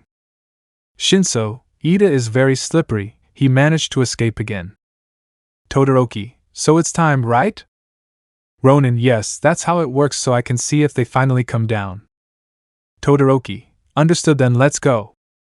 The green-haired boy nodded and ran to one end of the field. Reiko Yanagi had woken up as well as several of her fellow members of Class A. They all wanted to attack them, but then they both got to where they wanted. Aizawa, what the hell are they doing? Vlad, I don't think they're running away from the fight, are they? Ectoplasm, I don't believe it from him. Snipe, so it's something else. Endeavor, if those two are planning something, then it would be better to stop them. Ronin, hey, hello idiots. Everyone turned to look at him. Todoroki, they want to defeat us. Ronin, then come for us. Bakugo, I'll finish you, damn idiots. I'll kill you. Monoma, Class B will win the match. Ida, it's time to end this. Ronin, now Shoto. Todoroki, yes. Insert Ultra Instinct Rush HQ cover for your enjoyment. Everyone was getting closer to the brothers. Izuku at that moment took out his sword, which burned red on its edge. Ectoplasm stared at him. The boy made some movements, and then screamed loudly. Ronin, Ryujin no Ken Wakuri! Everyone stopped when they saw the impressive dragon that emerged from the attack. The flames were intense. Everyone felt the need to run, even the arrogant Monoma. But then something happened. Todoroki, you can't leave yet, didn't you say you'd beat us? Prove it then. The bicolor breathed deeply. Endeavor looked at his son with curiosity because he didn't know what attack the bicolor would try. Todoroki, it's time, brother, simultaneous activation. The boy opened his eyes, showing a look determined to win. His fire side became present as well as his eyes side. The boy then shouted loudly, Todoroki, Ryuji waga teki wa kurao. To the greatest horror of all, the bicolor created two dragons a little smaller than Izuku's, but one was made of ice and the other of fire. Everyone was impressed but mostly terrified. With Izuku, they had enough. Yaoyorozu, so that was it. Tsuyu, the great technique that both had practiced. Yaoyorozu, but Todoroki still can't use it %. Tsuyu, they have a time limit but they don't know it. The dragons moved across the battlefield. Everyone fled because there was no way to defeat or avoid them. Ectoplasm was satisfied. Now he could fight at ease. Izuku raised his sword and the huge dragon rose into the air. Todoroki's dragons moved to the center of the field. Izuku lowered his dragon, which hit the other two dragons, exploding them. The explosion was huge. Shoji covered his friends along with Yaoyorozu's skull of protection. The others were dragged by the shock wave. Finally the battlefield was free, destroyed but free. Todoroki staggered a bit and was about to fall but was stopped by Izuku. Ronin, you did well for your first time. Todoroki, this wasn't like training. Handling it is harder. Ronin, I know, you should have seen what it cost me. Todoroki, now he created you. Ronin, and he'll get stronger so you have to master him quickly, understand? Todoroki, understood. Tsuyu quickly went to her boyfriend and hugged him. Tsuyu, you did spectacular Shoto. Todoroki, thank you my little frog, there is still room for improvement. Ronin, I told you so. Yaoyorozu, stop bothering them Izuku. Ronin, if I don't do it now it'll feel weird later hehe. Aizawa ectoplasm, edge shot, snipe you know what to do. Vlad, don't you think that's too much? Aizawa, the fight isn't over until the enemy is defeated, I'm sure he knows that. The boys were celebrating a little, the fight was apparently over. Ronin, well I guess nothing will come of it then. Yaoyorozu, Izuku? So should we use the emergency plan? Ronin, stay away. Todoroki, what's up bro? Ronin, now! The freckled man created a shield with his black whips and then pushed his friends away with a single movement. The boy then turned around and blocked a strong kick from ectoplasm. The boy quickly hit the man and he fell apart, because he was just a clone. Ronin, I was wondering when ectoplasm would come. Sensei. Ectoplasm, sorry kid, you know house rules. Ronin, right, a caterpillar rules well, since you're here, sensei then. The boy put away his sword and stood on guard. Ronin, can we begin now? The professor created his multiple clones. Soon in the field there were not the usual but clones of the professor. Ectoplasm, you forced me to go beyond my limits Izuku, that speaks very well of you. Ronin, glad to know I'm of help. The boy stood on guard while the clones were in front of him. Ectoplasm in a quick movement managed to hide among the clones. Ronin, very clever. At that moment all the clones threw themselves at Izuku, who did the same. The boy knew it. It would be more difficult than his companions, but it would definitely be worth it if he managed to beat his teacher. One by one, Izuku was defeating all his clones. The movements that Garu had taught him worked perfectly. The boy managed to mix the style of Guard Dog Man with Garu's movements. If before he was fast without using his quirk and the Makiri, now he was faster. The boy was too agile. He could dodge attacks without any problem. The boy caused problems and Ectoplasm knew it. Ectoplasm, you've become very strong boy. Ronin, and it's not % of my power. Ectoplasm, let's see how long you can keep going. The clones continued advancing. Izuku then opened his eyes. Smoke came out of his body. The boy had started to use his Makiri. Ronin, okay, Senputetsu Ken. A group of clones disappeared in the face of the brutality of the attack, but they still did not stop. Ectoplasm, to this I call a fight. Ronin, and you haven't seen anything sensei, Senpu Ryujui Jioki Kuretsu Ken. Again the attack eliminated several of the ectoplasm clones. Now there were only a few left, a little less than a handful perhaps. The fight had been endless for the professor, who defended himself well. The clones gave strong kicks and punches with good power, but Izuku could deflect them and counterattack. The professor knew he was losing, but now he could feel better because when he won Izuku he wasn't using all his power. The guy had diminished forces and that's why he won. The honor of a warrior did not allow him to enjoy that victory because he did not consider it fair. Now, although he was losing, he knew it would be honorable. Izuku had already used his lightning of destiny on occasions. The force was such that he could pass through the ectoplasm clones without any difficulty. Ronin, hellish punishment, purgatory whip. The boy dropped his black whip and it began to burn in flames. The freckled man mercilessly attacked all the clones that ectoplasm still had. The boy choked them and attacked them with a blow to the kata, destroying them. Izuku increasingly seemed to raise his power level. The flames now were not only on the whip but also on the boy. First the fists, then the arms. It was as if he created a burning armor. Momo, do you really think? Todoroki, it's already started. Tsuyu, it looks so real, it seems like she enjoys losing control. Momo, now we have to wait. The freckled boy was excited. He could never free himself like that. He could use his power as he wanted because they were only clones. There was nothing real there. The boy used his kunais and some blades he had in the compartments of his suit to throw them at the clones. Ectoplasm was creating more. Izuku pierced one with his own and broke the neck of another. He knew it was time to start pretending. The boy increased his strength gradually so as not to look too obvious. Finally, the green-haired boy faced his teacher. Ronin, at last, only you remain. Ectoplasm, clones, and you don't look tired. Ronin, was it? And I thought I hit the same guy twice. Ectoplasm, are you ready? Ronin, I know you were expecting this a lot. I won't let you down, sensei. Ectoplasm, I know you don't, kid. Ronin, don't fail me because it's your turn. Renkai-oji, Koga Ryusatsuken. Ectoplasm regretted not being able to create more clones. The beating he received from the deadly combination was so severe that the poor man made a discreet movement to tell the boy to stop so he could take a breath. Izuku stopped but then had to move quickly. Ectoplasm, on the other hand, fell to the ground. Ectoplasm, not against me. Ronin, Edge shot and Snipe sensei, how nice to have you join the party. Snipe, we have a score to settle, kid adjusting his hat. Ronin, I never asked them for money.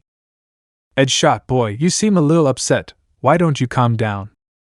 At that moment the freckled man disappeared and Edge shot understood that he had to be realistic.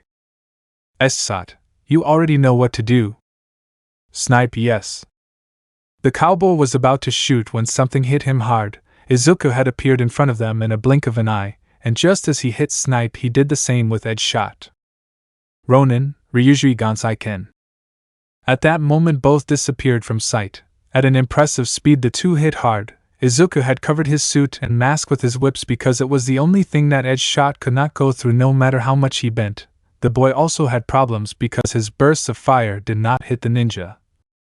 The boy took out his revolver and shot but nothing hit him. Finally Izuku landed and took out an arrow. As the seconds passed he nailed it to the ground. Edge shot unbent part of his head showing his face. Edge shot, come on kid, you're underestimating me. You know this can't stop me. Ronin, I know, but I think this is.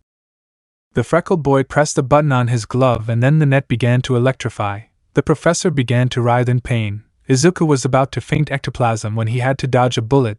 The boy turned around and saw how Snipe was standing with his two pistols in hand. Snipe, time to finish this, kid. Ronin, we've just begun. Snipe, you need to calm down or meditate, this is not you. Ronin, maybe that's what I was always meant to be. Snipe, tornado of death, machine gun bullets. The cowboy began to shoot without stopping. The bullets approached Izuku at an impressive speed. The boy prepared himself, stood on guard and breathed. He would use the Makiri's steam and his pyrokinesis to his advantage. Ronin, both offensive and defensive, Ryujin. The green-haired boy created a dome with that technique, deflecting the bullets. Needless to say, the dome looked incredible due to the effect of steam and fire. The boy began to hit his teachers. Ectoplasm released Edge shot, and the three joined the fight, but they were no rivals. The boy increased his power and attacked with great brutality his teachers who were now gathered. Ectoplasm, I take it seriously. Snipe, at least it looks real. Edge shot, are you ready, Ectoplasm? Ectoplasm, let him come closer. Ronin, don't tell me you're tired, grandparents. Snipe, if you don't have something wittier to say, then you're a disgrace. Edge shot, provoking him isn't a very smart move, you know? Ectoplasm, but it'll get him close enough, that's better than nothing. The freckled man then drew his sword and creating his wings he approached his teachers. Snipe, ready. Ectoplasm, do your thing. Edge shot, not yet. Snipe, I don't know if you see it, but Izuku is coming here at full speed, and if we don't stop him, he will stop suddenly, and none of this will make sense if they discover him. Edge shot, not yet. Snipe, Ectoplasm is ready. Edge shot, don't you think? Snipe, we only have one chance, let's let him get closer. Ronin, now or never. Snipe, you heard it. Edge shot, come closer, kid. The freckled man then raised his sword. Aizawa, we have to stop the exercise. Vlad, use your edge shot now. At that moment the teacher opened his mouth and used his special move. A huge clone of himself came out, forcing Izuku to retreat. Everyone was impressed by what they saw. Vlad, what the hell is it? Endeavor, he said. Izuku forced him to level up. Wow. Yaoyorozu, do you think I can? Todoroki, we'll have to see. The huge clone of the professor was quickly approaching Izuku. The boy then made movements with his sword. Ronin, good time to show this technique. Dragon god who obeys my call, increase the power of my technique and make them suffer for their actions. Ryujin no Ken Wakuri. The technique roared loudly and the huge dragon reappeared. The green ones burned brightly. The dragon was very different from the regular technique because this one was bigger. It looked more imposing. Its huge wings showed that, and its sharp claws soon grabbed the ectoplasm clone. Edge shot. Apparently he wasn't lying about increasing the power of his technique. The dragon and the clone quickly got into a fight, biting and hitting each other. Izuku, on the other hand, approached his teachers. Ronin, let's get this over with. Ectoplasm, as I said, you are the strongest person I know. Edge shot, do it, boy. The teachers nodded, accepting their defeat. Izuku approached with force and without stopping, and just as the dragon slowly devoured the clone, the boy prepared to give the final blow. Ronin, Senpu Ryujui Jioki Kuretsu Ken. The teachers were hit hard and mercilessly. The dragon for its part won the fight against the clone, destroying it and exploding in the process. Izuku was left standing there. The boy put away his sword and turned to see his teachers, who were on the ground defeated. Ronin, they were great opponents, and I respect that. Izuku's friend stood up and saw how the boy was standing in one piece. Yaoyorozu noticed how her boyfriend was shaking slightly.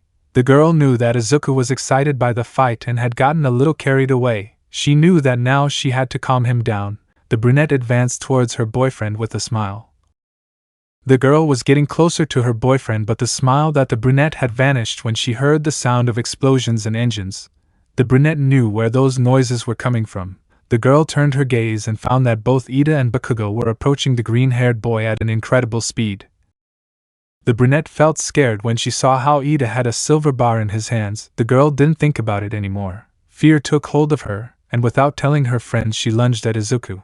The girl began to run, but when she saw that she would soon be overtaken, she began to think.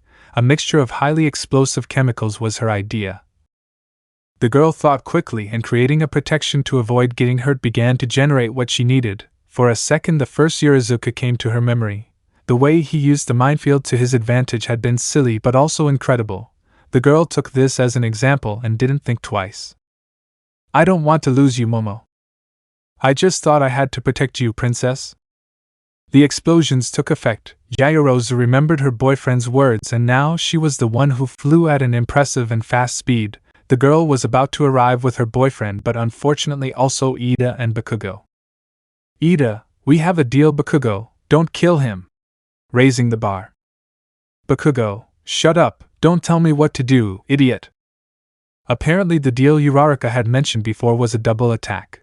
A blow with enough force to make the green-haired man forget everything. Uraraka, the only way to bring my Deku back is to make him forget about that idiot cow Yaoyorozu and her friends. But neither of them would count on a certain brunette arriving first. The girl managed to get in front of her boyfriend, who was barely reacting. The The boy was calming down when he saw his girlfriend's back covered by her cape, but at that moment a dry sound and an explosion were heard. The place rumbled. Izuku's friends had been alarmed to see Yaoyorozu run and then fly away like that. The moment they saw Ada and Bakugo, they knew everything would go wrong. Todoroki threw a blast of ice while Shinso used his alterator to speak to Bakugo, but only the bicolored boy's eyes could make the blow not hit directly, but it was too late. The explosion had done damage. The brunette was on the ground, blood was pouring from her head, her suit looked badly injured with certain burns. Ida and Bakugo were a little far away because although Ida's blow was first, the shock wave took them both away. The boys expected to see the green-haired man in the ground, but when they saw Yaoyorozu they knew that everything could go to hell. Izuku saw his girlfriend. The boy knelt down and took her by the shoulders, but the boy only felt cold. Izuku shed a tear inside his mask. Slowly the boy clenched his fists. The surprise turned into helplessness for not being able to help. When he looked up he found Ida and Bakugo who were standing there. These sad feelings soon changed to fury. Hatred, thirst for revenge. So many negative feelings converged inside the green-haired boy who gritted his teeth in fury. You're my only shred of sanity. Well, you and Eri, if I lose you, I feel like I'll turn into the monster everyone thinks I am. Flashback. Years ago when Izuku was in Tartaros. Ronin, training and tell me Garu. Garu, don't get distracted, clumsy. Ronin, it's just a question and that's it. Garu, Sai, you're really annoying, what do you want to know? Ronin, did you really become a monster? Garu, there's a reason they knew me as the human monster, don't you think? Ronin, everyone can be a monster, but you say you became one. I mean, did you really become one? Like, you know, tail, fangs, and all that? Garu, yes, I became one. I even killed several heroes of my city. I really was powerful. Ronin, why? Why go to that extreme? Garu, you said it was just a question and that's it. Ronin, it's okay, calm down. So the green-haired boy continued training, the daily routine, but finally when the time came to chain him again something happened. Stain came out first. Garu just turned his back on the boy and walked away to the door but didn't come out. Garu, sometimes things can get bad, really bad. Izuku, you are a hero and you should know it. People will die but you shouldn't blame yourself because those are the consequences of our actions, but sometimes when you feel at the limit and problems overwhelm you, selling your soul to the devil can be an extra push. Become a monster. The strongest monster and protect those you love. Remember that they are your responsibility. Ronin, what do you mean? Garu, release the monster. Izuku, but remember only you have control. Release the monster, but don't be like everyone else. You hold the reins in your actions. So the former fighter left the cell, leaving the boy alone and confused. Flashback end. Back on the battlefield, Izuku could be seen standing with his gaze down. The boy had his fists completely closed and after a while you could see light drops of red seeping from the gloves. The boy was furious. His sanity was hanging by a thread, just a detonator was enough to. Bakugo, damn, you failed Ida. Ida, and how was I to know that idiot would stand in front of me? Bakugo, well, never mind, one less problem for the round face. Now let's go after that son of a hitch. Insert demon of blood from Nanatsu no Taizai and enjoy. Ready? Izuku heard this and at that moment everything went black. You could only see the boy. Suddenly a red line crossed behind the green-haired boy, expanding. The boy looked once at his girlfriend. Aizawa, damn, I didn't think they. Vlad, what the heck, it's like the air is getting heavier and hotter, what the hell is going on? Endeavor, oh no. At that moment he ducked his head while growling. Bakugo and Ida felt the same as their teachers as well as everyone else, but at that moment they felt terror when they heard a scream full of fury and pain. Everyone looked up and found that Izuku was the one who had given that scream, but they were also surprised when they saw that the flames were much more intense than before. They were so hot that they even burned the green-haired man's mask and hood, revealing his face, which revealed the fury he had. Quickly his wings reappeared. His hands became claws with the black whips, and with them he created 3 spurs on his forearm. His feet were also covered by the whips, creating claws. Long wolf ears grew on his head. The green tone of his eyes had been lost in the intense red that they now showed. Todoroki, shit. Everyone saw the boy who was standing there alone moving slightly from one side to the other as if the wind carried him. The wings were folded, the flames had gone out. Bakugo and Ida were surprised by the change in appearance as well as the teachers. The blonde took a step forward but then Izuku growled. Bakugo stopped abruptly with some fear. Uraraka, coming out of hiding is Izuku? My love, are you there? The green-haired boy looked up, staring at Uraraka intently. The brunette shuddered at this image. Ronin, nobody. The freckled man said this in an almost inaudible whisper. The brunette felt even more nervous because when Izuku opened his mouth, steam came out of it. Ida, Izuku brother, please speak. Ronin, nobody. Again the same, the boy just stood firmly. His friends felt nervous about what he was going to do, the others were scared. Bakugo, speak up, damn it! Stop being a stupid coward! Ronin, hee. The freckled man's laughter echoed in the walls. It sounded deep, almost demonic. The boy immediately became serious, but when he saw Yayorozu he felt his blood boil. His thirst for revenge and the negative feelings from before returned to him. The boy clenched his fists tightly and growled one last time. Bakugo, it's over, you changed your image, but I'm going to kill. Izuku finally exploded. Ronin, nobody touches me, growling, nobody touches me, Momo. The freckled man shouted this as the fire reappeared. Soon Izuku's knees, elbows, and shoulders had green and a little blue flames, and the ground beneath him cracked. Vlad, Aizawa, stop him! Aizawa, yes! The black-haired man was about to use his quirk when Izuku simply disappeared from where he was. Aizawa, where to? The answer was answered immediately. Izuku had appeared in front of Bakugo, giving him a strong blow to the stomach. The blonde spat blood. The green-haired boy immediately raised his fist, hitting the blonde in the jaw. Bakugo was quickly lifted, but Izuku appeared in front of him and gave him a blow that sent him down, but he did not stay happy there. The boy appeared in front of him and gave him a kick that dragged him across the battlefield. Izuku had a lost look. A demonic smile could be seen on his face. Ida prepared for the fight, but in just a blink Izuku was in front of him. The blue-haired boy froze but quickly came out of this state and pushed himself up to spin and release an axe kick. Ida, Manchester slash.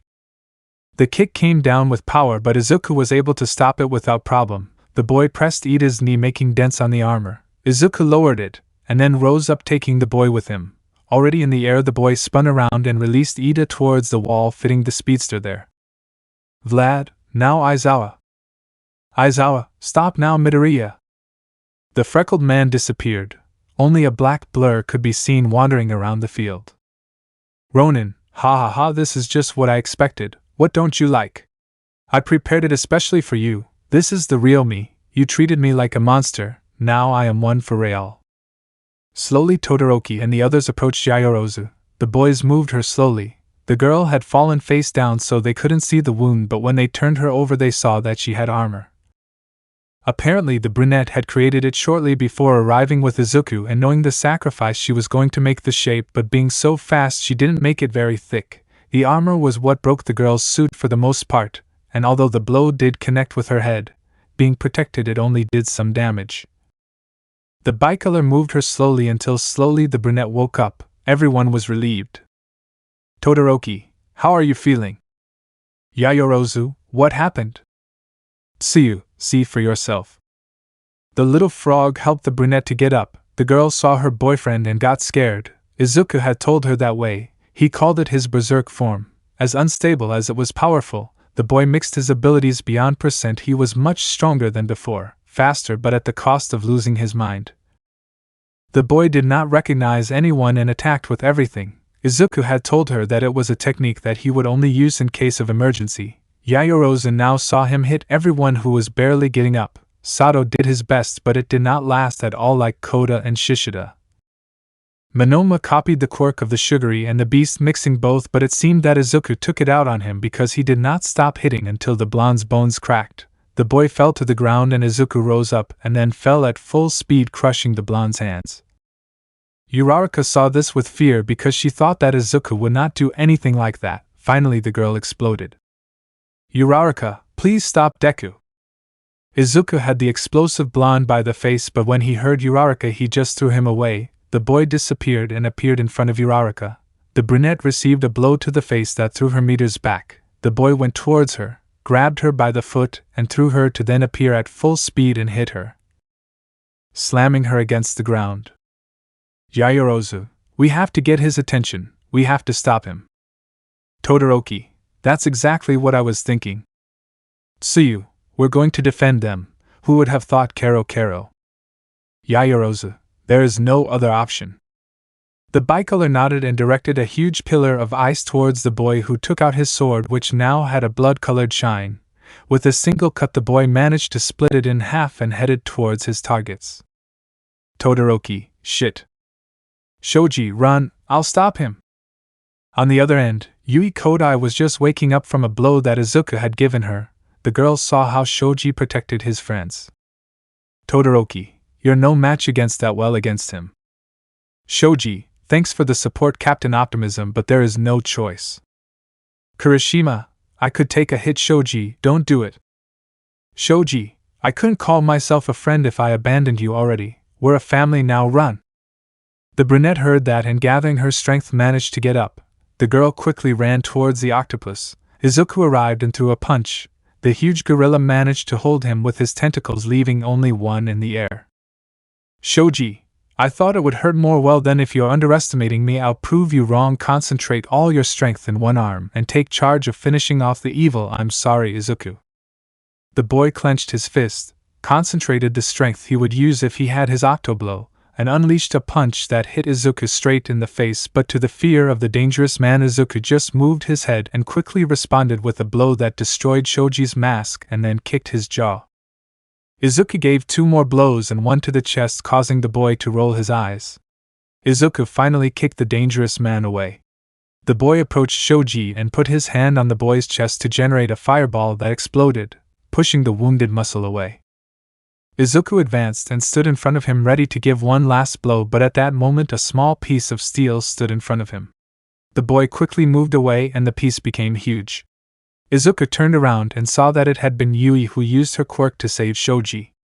The green-haired man spread his wings, but Kirishima stood in front of him. Kirishima, stop Izuku, this isn't you.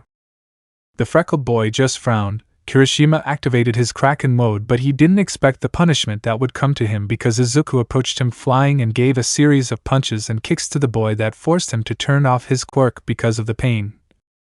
The redhead fell to the ground and Izuku put his claw on his head to slam it against the ground. The boy was about to advance, but someone caught his attention. Yaoyorozu, hey Izuku! Tsuyu, was that your best idea? Hey Izuku? Yaoyorozu, I had to get his attention somehow, right? The freckled man approached his girlfriend slowly. Yaoyorozu, the situation is terrible, don't you think, darling? The green-haired man did not respond. Yaoyorozu, what do you say we both calm down? Come on, strongman, the sun is setting. The brunette extended her hand, making Izuku see it. Yaoyorozu, I won't hurt you. The boy was advancing towards her, but then a memory of Uraraka kissing Ida came to his memory. The boy lost his mind again, and flying tried to tackle Yaoyorozu, but she managed to dodge him by little. The girl discovered that her communicator was still there, so without wasting time she activated it. Yaoyorozu, you could at least pretend you know me, right? The girl thought he wouldn't answer her, but... Ronin, I don't want to hurt you, Momo. Yaoyorozu, so you're still there, and why am I just finding out now? Ronin, I've lost control, Momo. I can't talk much, I'm falling into darkness. The freckled boy flew erratically while moving his head. The brunette had a new task, to save her boyfriend. Yaoyorozu, I'll save you, Izuku. Ronin, follow the plan. The brunette didn't reply, she simply nodded and got her boyfriend's attention. The boy was attacking her, but she could dodge it. Yaoyorozu knew it. Izuku didn't lose control completely. The boy was fighting to stay sane, otherwise he would have already killed everyone. That's why she couldn't dodge it. He was holding back on purpose. The girl told her friends, and then everyone started to distract him, giving Todoroki the opportunity to prepare his attack. Aizawa, on the other hand, wanted to turn off Izuku's quirk, but since he was moving at an impressive speed, the black-haired man couldn't see him. Therefore his quirk had no effect on him, but after a long time Todoroki was finally ready. Todoroki, Yaoyorozu, at my signal, attract him to me. Yaoyorozu, are you ready? Todoroki, as much as possible, I just hope I don't die. Yaoyorozu, he's trying to control himself, don't worry. Todoroki, if you say so.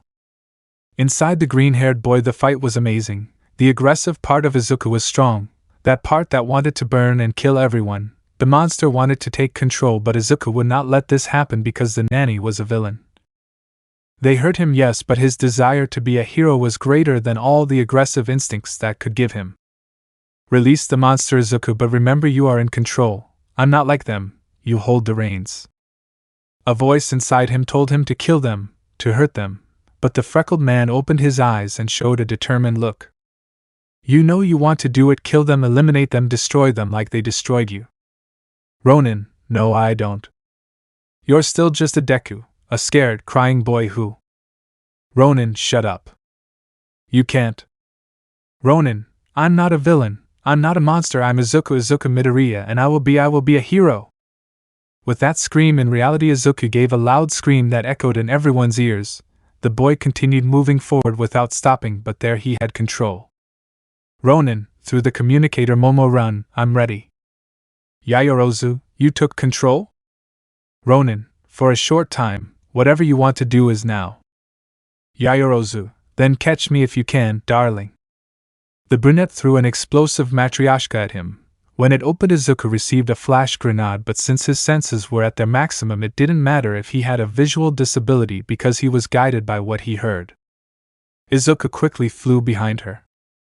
Yaoyorozu, Todoroki is ready. Ronin, then we're heading towards the… Todoroki, fly slower, I only have one shot. The freckled boy understood, and under the intensity of the flight, the green-haired boy went behind his girlfriend who attacked her boyfriend, but giving the opportunity that the decrease in flight was not so obvious. Aizawa could see it, and knew he had a chance, but before he could use his quirk, Izuku took out his revolver, loaded it, and shot at his teacher a bullet full of dirt that exploded a few centimeters before impacting, blinding the pro. Aizawa, son of a… Vlad, are you okay, Aizawa? Aizawa, yes, I just got dirt in my eyes. Vlad, I knew you were following him. Aizawa, predicted my movements, Nightai's foresight? Vlad, no, if that were the case I would have foreseen the attack on Yaoyorozu. The freckled one was flying towards Yaoyorozu. Todoroki, you're too close, Izuku. Ronin, do it. Todoroki, but… Ronin, Shoto, Todoroki, do it now. Yaoyorozu, Todoroki, do it. Tsuyu, Shoto, please do it. Todoroki, damn, I'm sorry, bro. Ronin, do it, brother, I trust you. The green-haired boy rose and plummeted against the brunette, but at that moment a huge pillar of ice crossed the battlefield, and as if it were in slow motion, everyone saw how it got dangerously close to Izuku. Uraraka saw this and felt alarmed. Yaoyorozu was not far behind. The girl's fear was immense. The teachers also worried about their student. The pro-heroes were coming back to their senses and saw this with alarm. And then a blow occurred. The pillar rose higher, and with it so did Izuku's body, rising until it slammed against the ceiling. Immediately Yaoyorozu brought her hands to her mouth in terror, because without a doubt the attack had been stronger than they had planned. The brunette was now undoubtedly upset with the bicolor. Yaoyorozu, Shoto, Todoroki, getting dangerously close to Todoroki, what the hell did you do? Todoroki, aim for his head. The girl was about to create something to hit the bicolor when they heard something thunder. Everyone turned around and saw that it was the ice pillar which was breaking. Finally it began to fall into pieces. Aizawa, careful! Everything collapsed. The brunette watched scared as the pieces fell, and among them was Izuku, who didn't seem conscious. The girl ran towards him, as did Uraraka. Momo, seeing the brunette so close, quickly created a boleadora and threw it at the girl's legs, tangling her and making her fall. For their part, Edge shot, Snipe and Ectoplasm approached too. Ectoplasm created some clones which began to search in the rubble. Edge shot using his quirk, he got into the nooks that the ice had looking for his student, and Snipe began to demolish some pieces in the search for the boy as well. Edge shot, I found it! The clones headed towards him and began to help. The brunette arrived running quickly. Aizawa, Vlad and the others went down to see the boy. The brunette had arrived with her boyfriend and carefully turned him over because he was face down. The girl was scared but calmed down a bit when she saw how Izuku had a thick layer of his black whip covering his head which disappeared, showing that although he was hurt it was not that serious, but that did not stop the girl from being angry with the bicolor. So when Todoroki arrived with the others, the brunette created a mini cannon with plastic bullets and shot, hitting the bicolor in the stomach, throwing him somewhat far. Tsuyu, Kero, I considered that was somewhat rude and a little unnecessary, feeling Momo's gaze, but who am I to judge? Everyone was already in front of Izuku, who was inert. Both All Might and Midnight were crying. Momo on her side, although she knew that if she had covered herself she couldn't help being terrified, the girl shed some tears that fell on her boyfriend's body. Vlad, we need to take him to the hospital now. Aizawa, doesn't anyone find the appearance of multiple quirks strange? So, am I the only one who can doubt that this boy is really Midoriya? All Might, how the hell can you still doubt Aizawa? You had the evidence. Aizawa, evidence that villains gave as well as their supposed great betrayal. How do we know they are not deceiving us again? The two adults were arguing heatedly. Uraraka tried to get closer to Izuku but couldn't. Yaoyorozu asked them to stop, to help her boyfriend, but her pleas were ignored, although to everyone's surprise at that moment a rather annoyed Endeavor made his way between the men and with great care carried Izuku and began to walk to the exit. Endeavor, I don't give a shit about their fights. He's my son and right now he needs medical help. Momo with me now. The brunette understood and went to the hero's side as well as Izuku's other friends. Endeavor, did you see anything? Yaoyorozu, yes, he lost control because of what they did to me, but he managed to recover it. That's why he didn't attack to kill. Endeavor, okay, and then? You know what I mean. Yaoyorozu, she managed to use her whips to cover herself from the blow. Endeavor, it's fast, at least it worked, or so I hope. Well done, guys. Todoroki, sorry Momo, I went a little too far. The brunette saw that the two-colored man was downcast. He felt guilty. The girl just sighed. Yaoyorozu, it's okay, you accidentally went a little too far, at least it looked real, hee. Don't worry, Shoto managed to cover himself and that's good. Forgive me for hitting you. Tsu is right, it was unnecessary. The little frog hugged her boyfriend and he calmed down a little. They finally arrived at the infirmary where Recovery Girl was scared when she saw Izuku's condition and immediately gave him a bed to lay him down. Now it only remained to see how the boy would react. Everyone was in the recovery room. Recovery Girl had already attended to all the injured, but now surrounding the green-haired boy were Momo, Todoroki, Tsuyu and Izuku's other friends, Class A and part of Class B, the boys' teachers. Endeavor was also there along with Ray, who was called by the fire hero. Ray, how is my son? Nobody noticed, but Midnight lowered her head looking a bit sad.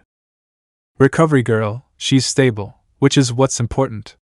We have to be thankful that her wounds are healing quickly. Endeavor, does it have any internal damage? Recovery Girl, apparently not, he's fine, unconscious but alive at least. Ray, where is Momo? Yaoyorozu, this is Miss Ray. At that moment the woman hugged the black-haired girl. What everyone thought was a hug of comfort was the opportunity to talk. Both Todoroki and Tsuyu and Endeavor knew it. Ray, it was covered, right? Yaoyorozu, yes, it was fast. He blinded Aizawa so he wouldn't take away his quirk and covered himself. Ray, he's smart. Yaoyorozu, yes. The woman broke the hug, but at that moment the boy began to move abruptly. Everyone became alert and paid attention to him. At that moment Izuku opened his eyes and stood up surprised. Yaoyorozu quickly went to hug him and covered him with a blanket. Yaoyorozu, hey, calm down big guy, calm down, everything is okay, I'm here with you, breathe. The girl could feel Izuku's heart. It was somewhat agitated but slowly calmed down. The girl separated a little from her boyfriend and looked into his eyes and then joined her forehead with his in relief, but then... Deku, what's going on? The brunette separated from the green-haired boy. Everyone had a confused face. Izuku looked up and everyone could see the old Izuku Midoriya. The calm look, the glowing green color in his eyes and the way he reacted were proof that Izuku had indeed returned. Chapter 41 Ronin Who? Deku, what's going on? Everyone saw Izuku, who was completely red. The boy covered himself with a blanket and had moved away a little from Izuku, totally nervous. Yaoyorozu, Izuku, don't you recognize me? Ronin, CLA. Of course I recognize her as vice president, but why did she do that? Recovery girl, hey girl, please move away. Yaoyorozu, but he didn't. Endeavor, Momo, listen to her. The brunette was a little scared, but then she saw Ray, who winked at her and smiled at her with maternal affection. The girl reluctantly accepted and left with the white-haired girl, leaving the old woman in the way. Recovery girl, hey boy, come here. Deku, but what's going on? Recovery girl, why is everyone here? Recovery girl, calm down kid, you were training and you took a big hit. Uraraka, something actually hit you seeing Todoroki. Recovery girl, I'll ask you some questions, okay? Deku, yes, but well, is everyone okay? Recovery girl, calm down kid. Let's get this started. What's your name? Endeavor, what kind of stupid question is that? Deku, Izuku Midoriya. Recovery girl, okay, Mr. Todoroki, understand that what I will ask Izuku are routine questions, not simple ones, but they are made to check that there is no damage. So the questions went by one. Izuku timidly answered them all until Uraraka had to intervene. Uraraka, Deku-kun, do you have a girlfriend? The brunette looked discreetly at Yaoyorozu because she knew that the answer would alienate the black-haired girl, or so she thought. Deku, what? No girlfriend? Of course not, Uraraka, or well, I think so, actually, ouch. Recovery girl, what's up, boy? Deku, I can't remember things, my head hurts, what's happening? The freckled man was getting alarmed. Slowly everyone saw how the heat came out of him as well as his black whips. Recovery girl, calm down Midoriya, relax and breathe, everything will be okay. Deku, yeah, I guess it's okay. Recovery girl, now if you'll excuse me, I have to go talk to your teachers and classmates. Deku, go ahead. The old lady started to take everyone out, but Uraraka approached the green-haired man. Uraraka, I hope you get better. Deku, thank you Uraraka.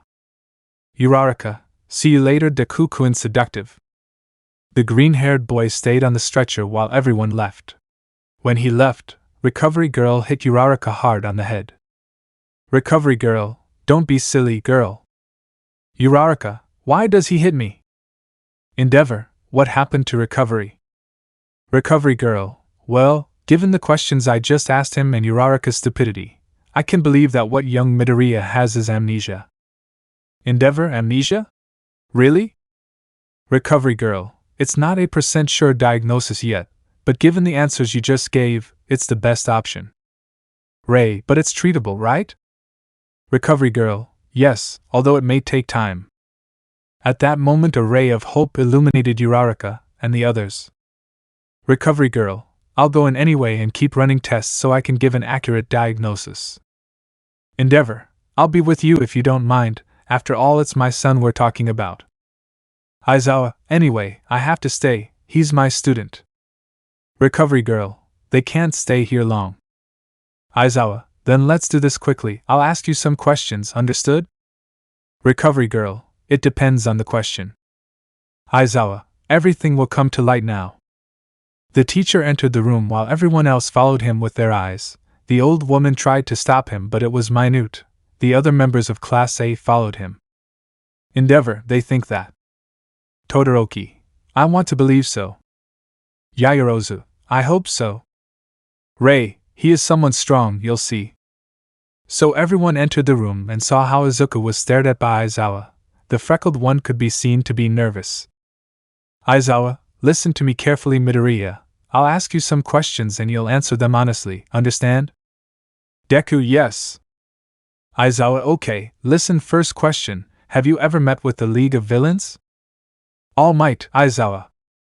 Recovery girl, what do you think you're doing, stupid? Aizawa, you'll see so, Midoriya? What's your answer? Deku, I've only seen them in hand-to-hand combat, like when wait a minute. Aizawa, what's wrong?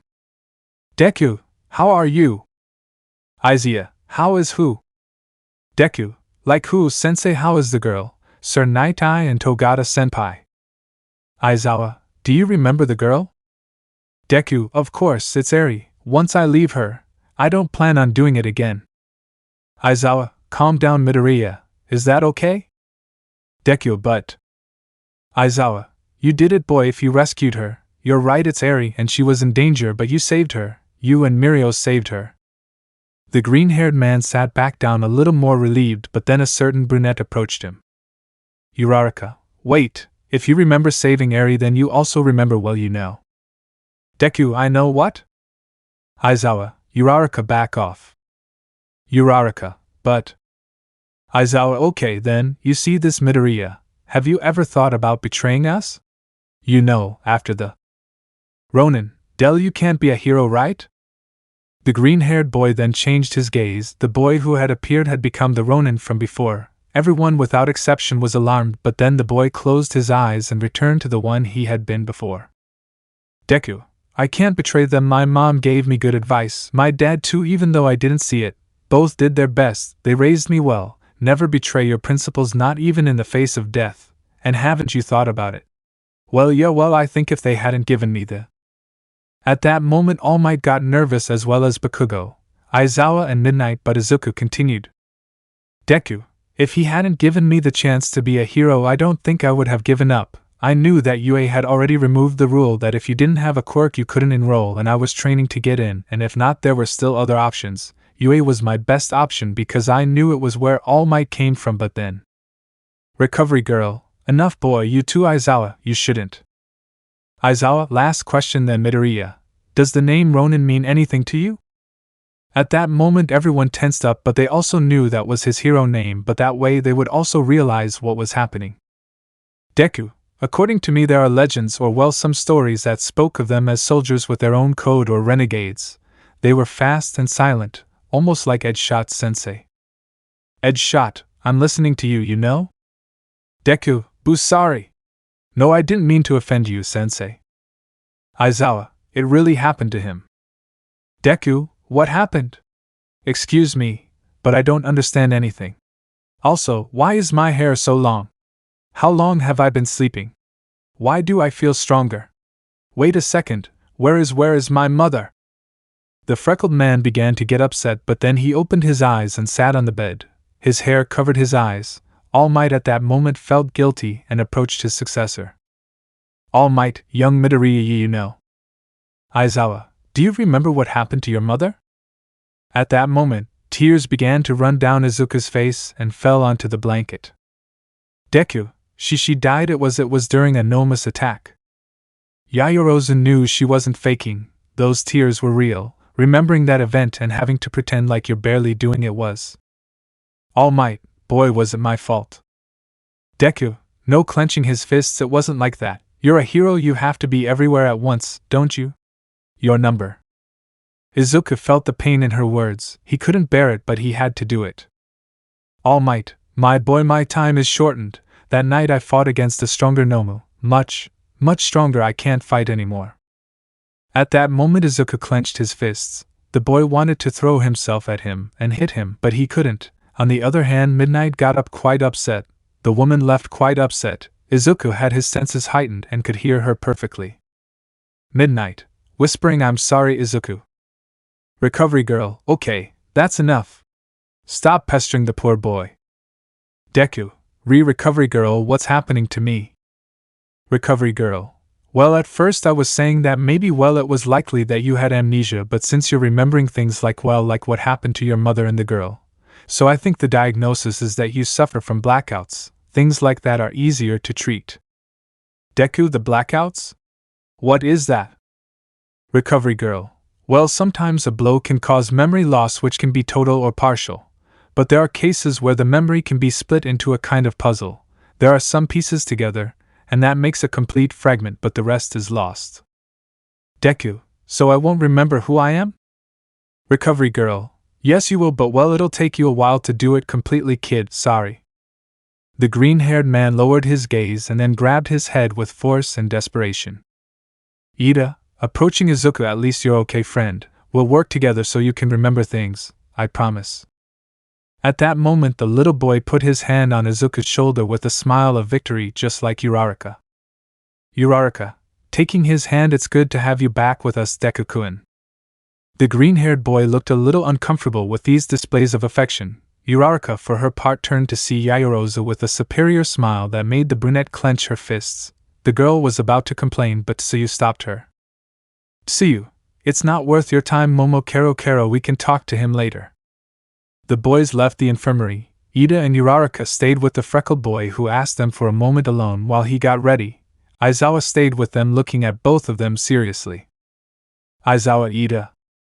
Ida, yes, sensei. Standing up firmly. Aizawa, what you and Bakugo did is against the rules. Attacking betrayal first is not hero behavior, and you should know that. Ida, but we did it because. Aizawa, I know why they did it, and although their intentions were good, it was not the right way. Uraraka, with all due respect, sensei, it's Yaoyorozu and Todoroki's fault. They prevented us from apologizing to him, they made him aggressive, that's why he hit us. They forced us to do this. Aizawa, and what did you do in response? Midoriya almost lost control of his actions because of you, and I don't know what he would have done if he continued like that. The teacher looked at his students, who lowered their heads with some remorse, but Aizawa just sighed tiredly. Aizawa, okay, you know what? I won't punish you. They both looked up in confusion. Ida, but he just said. Aizawa, I know what I said, don't make me regret it. I won't punish you now, but you're right. Yaoyorozu and Todoroki could do something to him. I want you to not leave him alone. Don't force him to remember things, understand? Uraraka, yes, sensei. The tired teacher sat on the stretcher while rubbing his temples. After a few minutes, Izuku came out, although he looked somewhat uncomfortable. Ida, what's up, friend? Deku, I don't know, this is weird. Are these really my clothes? The green-haired man had a navy blue shirt, black pants, and his military boots. Deku, besides, wasn't he supposed to have too many scars? Because. Uraraka, medicine has advanced a lot, Deku-kun. You don't have to worry about that anymore. The girl smiled tenderly as she leaned on Izuku's shoulder. Izuku smiled shyly, but then his stomach started to growl in hunger. Deku, hihibu, sorry. I feel like I haven't eaten in years. Uraraka, hihi, it's okay, Deku. Kun, come on, you have to eat a little. Ida, those who work get paid, old friend, but take a shower first. Remember, we're just coming out of hero training. Deku, that's true, hihi, would you please wait for me? Uraraka, of course, Deku-kun, if you want I'll take you to your room and wait for you in the recreation room. Deku, but I know how to get there alone. At that moment the green-haired boy made a tender pout. Uraraka resisted throwing herself at him and kissing him, so she simply hugged him. Uraraka, you're my best friend, I care about you. The green-haired boy smiled and lowered his head a little, so both boys left the infirmary. Ida for his part just smiled because they had won, they had brought Deku back once again. On the other side, Uraraka walked next to Izuku. The brunette began to remember all the times they both walked down the hallway either as friends or as boyfriends. Uraraka shed a tear as she remembered those times when they were holding hands and the green-haired boy would leave her in her room where she in his. The brunette felt like crying even more when she remembered the times they walked that same path in the company of Eri. Uraraka remembered how the little girl always went between them while she held her hands, and at certain moments they both lifted her up while Eri swung. Uraraka sobbed a little, and this was heard by Izuku, who stopped. Deku, Uraraka, are you okay? Uraraka, why yes, hihi, it's just that. Deku, what's going on? At that moment the brunette pounced on Izuku, hugging him tightly. The boy was surprised by the size difference. Now Uraraka was lower than him. Deku, Uraraka. The brunette just stood up again, smiling. The girl wiped away her tears. Uraraka, hihi, I'm sorry, Deku-kun, it's just that I couldn't help myself. I've missed you so much. I can't believe you're gone. Deku, smiling, hihi, it wasn't that long, Uraraka. Uraraka, for me it was a lot, almost as if it had been more than a year. Deku, how exact? Uraraka, hihi, but you're here and that's what matters. Deku, hihi, yeah, here I am. Uraraka, and I will never let you go. I will never lose you again. Deku, he understood.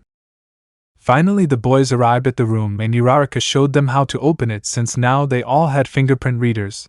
The green-haired boy was able to enter his door, and was surprised because now it was totally different. Deku, wow, I'm calling this a big change, right?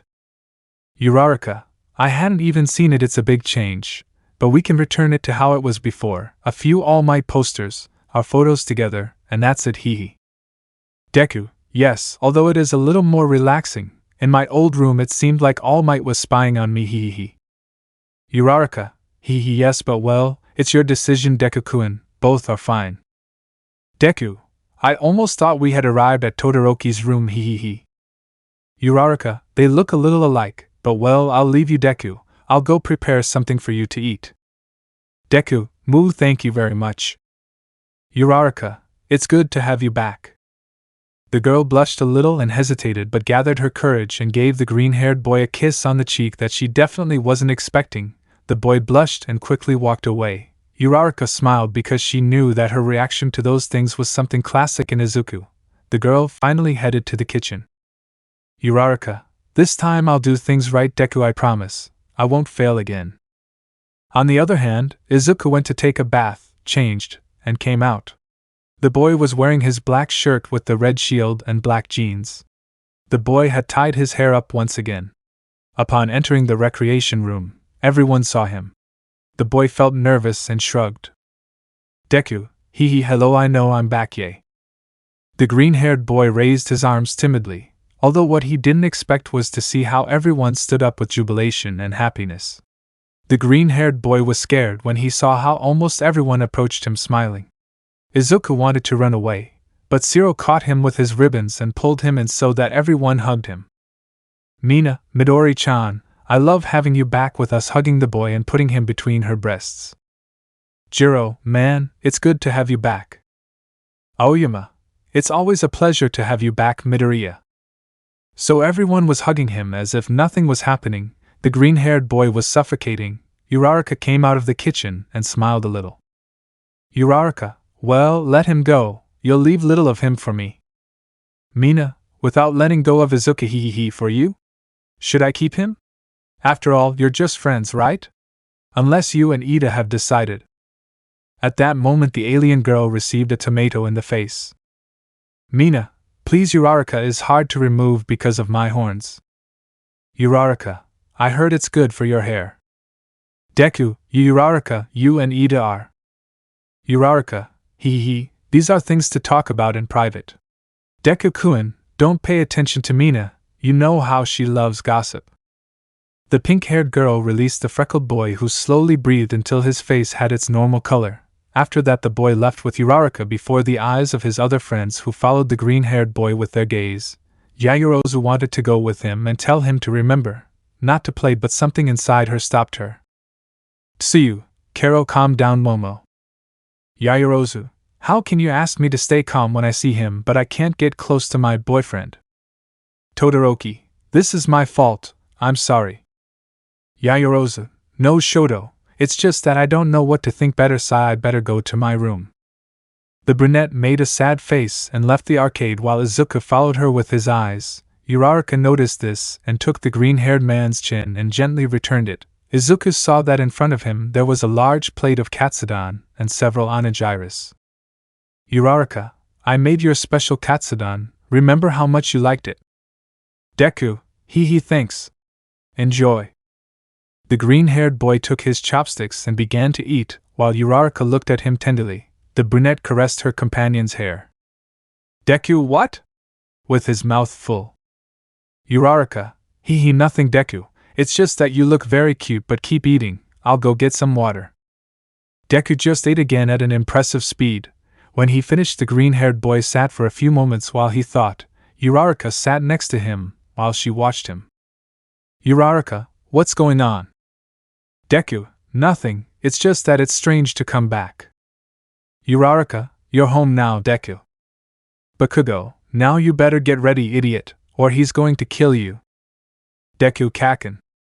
Bakugo, it's a shitty nickname, but at least you're back. The blonde simply walked away from the place, leaving Izuku confused. Uraraka, ignore him, Deku-kun, you see how he is. Deku, yes, I think so.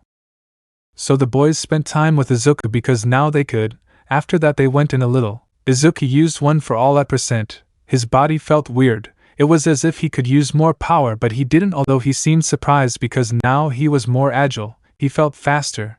His movements were more fluid. He was faster than Bakugo and Ida. His friends, on the other hand, were sad. They felt bad, as if he had failed. Uraraka and Ida took Izuku away from the others as they had been asked to do. Momo looked for a way to get closer, but it was useless. After a while she simply stopped trying. She felt horrible. She wanted to cry, and she locked herself in her room. Yayorozu, what did I do to you? Izuku shedding tears. Finally the night came to the academy and everyone agreed to watch a movie, but Izuku's group of friends watched it separately. The boys put their chairs together and stayed there. Yayorozu made something to eat with Tsuyu, Hagakure, Tokage, Kinoko, Mei and strangely Yui, who arrived with the girls from Class B. In the kitchen everyone tried to cheer up the black-haired girl who looked devastated. Tsuyu, Momo, relax please. Yayorozu, I can't sue, he's there with her and I can't talk to him. I don't know if he's pretending. I don't know if he really lost her. I'm blank, I'm lost. Tokage, but it's Izuku we're talking about. He's the toughest of all the tough ones. I love my boyfriend, but I know Izuku is stronger. He'll recover. Kinoko, it can resist my spores. That already speaks volumes about its strength. Hagakure, Momo can see me. Tsuyu, Momo, all of us can talk about how truly resilient Izuku is because we've seen it, but only you decide whether to believe us or not.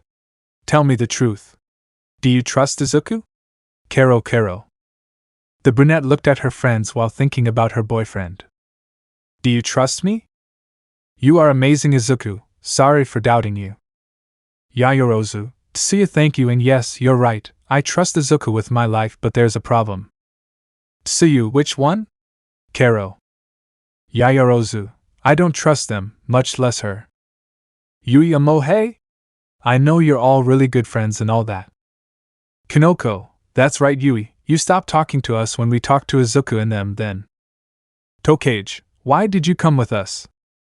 All the others, thinking, how direct. Yui, I always considered Midoriya someone incredibly strong. When they arrested him while I wasn't there, that day I was missing. But when I saw what happened on the news, I thought that what they had done to him was something brutal and unnecessary because he never defended himself. When he returned and I saw the change he had, I didn't believe it. Now he was stronger but more violent. In a certain way he was afraid, but as time passed I saw that he calmed down. His attitude was somewhat scary, but at least he no longer wanted to fight and kill the first person who crossed his path, and today I heard them. He doesn't see them as a team or simple friends but as a family. Tsuyu, Kero, because that's what we are. Yayorozu, if you heard us then you know that we don't abandon our own. Yui, despite what was happening, you defended us and wanted to help him. Shoji almost gave his life, and there is no braver act than protecting those you care about. But I have a question, Yayorozu. Yayorozu, which one? Tue, I started noticing all these changes in him since you both spent more and more time together. How did you calm him down? How did you calm the beast? The brunette didn't expect that question. The girl was surprised. This became a little annoying because apparently no one could see Izuku as a person, but soon she saw that Yui had a face of true curiosity. She didn't say it in a bad way. The girl thought that she had calmed Izuku. Momo just smiled, and before thinking of an answer she remembered all the moments she had with Izuku before they were boyfriends. How they both had fun in their own way, whether training or going out occasionally. Insert best of you in instrumental version. The way he took care of her, because after the kidnapping attempt Izuku had become more protective and was always alert. The girl remembered the times they both watched movies as well as the first time they watched a movie together. How she fell asleep and he covered her carefully. Yayorozu began to remember all those times and her heart began to beat strongly. She remembered the time at the festival, how she was totally nervous and was calmed by the boy, the kiss on the cheek that he had given her as well as the one she gave him days ago. Finally all of this converged in a single moment, their first kiss. Momo just smiled. Yayorozu, you're wrong about something. Yui, I didn't calm Izuku down like you think. He was just feeling bad. He felt betrayed by all of us, and with good reason. Imagine that nobody believes in you, that those you considered your best friends turned their backs on you and the woman you loved cheated on you. It must be very difficult, right? Well, Izuku went through that, but worse, he felt alone and all the negative feelings inside him made him block himself. They let the worst of him out: anger, hate, revenge. That added to the fact that both your companions and ours didn't leave him alone didn't help much. Momo looked at the sky and then towards her boyfriend. Yaoyorozu, I didn't calm the beast, I just let him know that it was okay to feel bad. But that doesn't define us, we do. Time would decide if everyone changed their perception of him. But while he had the decision to choose to stay as he was and be a monster, or be better than all of us and be the hero he always swore to be, I let him know that he wasn't alone. I would be by his side watching what he would choose to be, but in the end we both learned from each other. I wanted to help him, and he ended up helping me, but you know. I feel like that's what a relationship is about, supporting each other, not letting the other fall. The brunette had said the last thing without knowing that the black-haired girl was unaware of their relationship, but she didn't care. For her it was enough to keep quiet. She would proudly boast that her boyfriend was Izuku Midoriya. On the other hand, Yui seemed surprised. She didn't expect any of that. Yui, wow, I can't believe that I always had the wrong idea, sorry about that. Yaoyorozu, it's nothing Yui, and thanks girls. The girl hugged her best friend and they finished preparing everything to be with their friends and finally watched the movie quietly. When they finished they went to their rooms. Yaoyorozu went alone to hers because Uraraka did not leave Izuku alone. The girl went to bed, and at that moment her bed, despite being considerably smaller than before, felt huge and lonely like the rest of her room. The brunette went to bed but could not sleep. Momo turned on her night light and took a book. The one that Izuku had recommended to her. On the other hand, in Izuku's room the green-haired boy got up because he could not sleep. Slowly the boy got up and approached the glass door. The boy opened it, and went out to the balcony of his room. The boy felt the air on his face. Izuku felt his hair move with the air. The green-haired boy closed his eyes slowly. Izuku, I have to do it. Meanwhile in Yaoyorozu's room, Momo was reading quietly. Izuku wasn't lying. The story was good, although after a while the girl heard knocking on the sliding door of her balcony. The brunette looked up and with a serious face created a steel bar. She wouldn't allow anyone to surprise her, although what she didn't expect was for Izuku to be the one knocking on the door. The brunette was surprised but didn't leave him out. The girl with a serious face opened the sliding door. Yaoyorozu, Midoriya. Deku, hello Yaoyorozu. Yaoyorozu, what are you doing here? Deku, well I couldn't sleep and… Yaoyorozu, well then tell Uraraka, weren't you very close to her? Deku, well but… Yaoyorozu, her room is not far away.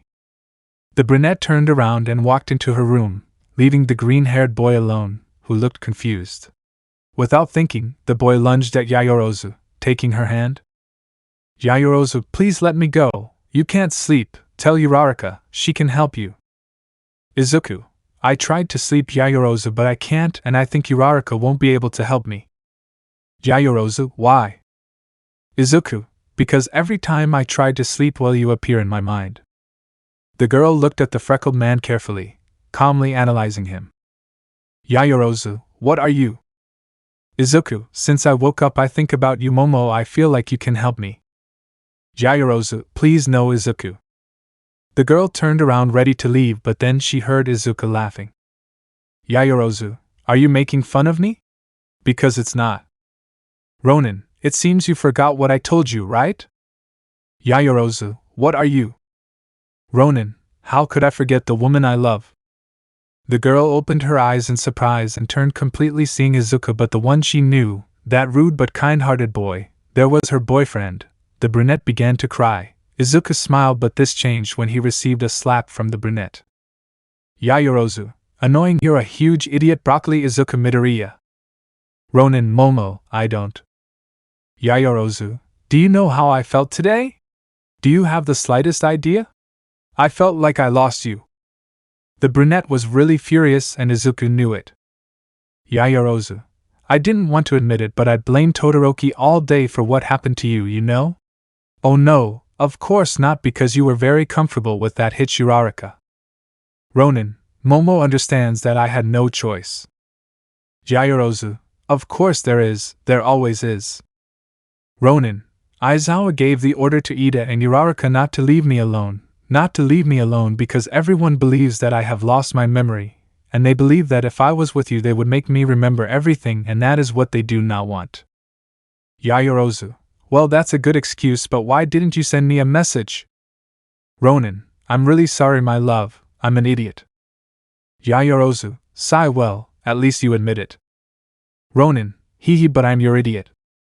Yaoyorozu: You are a strange wolf. Ronin: Hee, the only one in my class. Yaoyorozu: Very cunning wolf. Ronin: Distracted kitten. Yaoyorozu hugged her boyfriend, confirming that he was real. When Izuku separated, he saw her clothes better. The girl had a blue blouse and black pants as well as her classic ponytail. The girl looked tender. The green-haired boy smiled and the girl put her hand on her face, covering her blush a little before letting her hair down. Yaoyorozu: It was a good performance. Ronin: It had to be. Yaoyorozu: Your berserk form is scary. Ronin: And it was the incomplete form. I managed to gain control before. Yaoyorozu: Sorry if I'm useless. Ronin: It's more useless, Uraraka. Hee. You defeated Kendo, Jiro and more. You are the strongest person I know, my princess. Yaoyorozu: Don't even mention Uraraka to me right now because I really want to hit her. Izuku at that moment approached his girlfriend and kissed her carefully. The brunette surrendered to this kiss and let herself go. Yaoyorozu: It's okay if it's you. Ronin: Hee, I missed this all day. Yaoyorozu: Now we have a mission, so the plan is. Ronin: Continue like today until bang we tear them to pieces. Yaoyorozu: Sounds good to me. Ronin: What do you think if today you and I spend this cold night together? Yaoyorozu: That sounds much better. The brunette kissed her boyfriend once more. Izuku carried her and walked to his bed. They both lay down carefully and covered themselves. Yaoyorozu at that moment took out her phone and put the camera in selfie mode. Ronin: What for? Yaoyorozu: Just wait. The girl took a photo of both of them and sent it to the group she had with her friends with the following message: Look who's back. Nobody answered, but Yaoyorozu knew they were asleep and would see her tomorrow. The brunette also wanted to sleep but was more excited to talk to her boyfriend, and so it was. The boys talked for a large part of the night until finally sleep overcame him. Izuku hugged Yaoyorozu and put his chin on the girl's head, who had her back to her boyfriend but held his hands gently, so both boys finally managed to sleep. The next day they both woke up early. Izuku prepared breakfast for his girlfriend and took it to her room along with his. The boy after a while had to go to his room. He kissed his girlfriend and went out with his black whip swinging until he reached his room, where he changed and put on his academy uniform and then opened the door. His predatory sense alerted him of someone, but Izuku already knew who it was. When he opened it he realized that he was right because the brown hair gave away Uraraka. Izuku returned to his fake face. Uraraka: Hee, and I thought I would have to wake you up. Deku: Hee, sorry Uraraka. Uraraka: It's nothing, come on, let's go get you some breakfast. Deku: But I'm fine, I'm not hungry. Uraraka: Not at all, the next no. Hero has to eat well to have energy, come on, we still have some time before school starts. Deku: Oh okay, let's go. So the green-haired boy ate again, although lighter. You hear he was already full. When he finished the boys went to the living room. Ida and Uraraka accompanied Izuku, who looked quite nervous. Aizawa: How do you feel, Midoriya? Deku: Very well, Aizawa-sensei, although it is strange not to remember things. Aizawa: You'll recover, don't worry, it will be slow but it will pass. Recovery girls said this may take a while. Deku: Right. Uraraka: The important thing is that our cute little green bunny is back, sensei, hugging Izuku. The brunette saw this and immediately had to repress her aggressive impulse towards Uraraka so as not to make a scene. But she also noticed that her boyfriend's face was one of total discomfort, so she knew he was going through the same thing as her. Yaoyorozu smiled because she knew the boy was still there, and immediately all her friends approached her with the same question. Tsuyu: We saw the message, Momo Kero Kero. Todoroki: Really the? Yaoyorozu: It seems unbelievable, right? Shoji: But everything looks so real. Hagakure: We really thought that. Yaoyorozu: There's no time for explanations now, class is about to start. We'll explain everything tonight, okay? Shinso, that sounds good to me. Kirishima, haha, same to me. Ojiro, patience is the virtue of a warrior, so we will wait. Tsuyu, but how do you feel now? You know he's there, but with her. Yaoyorozu, honestly, I don't care anymore, there's a Tsu mission and he's already started it. The little frog understood what her friend meant, so she lowered her head accepting the answer and went to her seat. Izuku did not sit with Momo but in his old place. Jiro recovered the place he had next to Momo, but she did not pay attention to him. Jiro coughed a little, trying to get the attention of the brunette. Yaoyorozu, can I help you with something, Jiro? Jiro, but well Yamamo, I thought that since Izuku was back to his old self you and I could maybe be friends again. Yaoyorozu, you know he can recover his memory, right? It won't be permanent. Jiro, well yes, but hey, at least he looks happy. Yaoyorozu, are you implying that it wasn't with me? Jiro, yeah, I mean no. It's not that, I mean he seems like himself again and that's okay, right? He's with her, you and I are best friends again, and the world is back to being perfect like it was before. Yaoyorozu, if you say so. At that moment the brunette smiled darkly, knowing that it was all a trap. Izuku, seeing himself free from Uraraka, at least finally also made the same smile but more discreet since the mission had already begun. Let me know in the comments below if you guys want the next part. Also check out my other video that has been shown and left. Thank you for watching. If you enjoyed this video, please like and share this video. And have a fantastic day. Bye.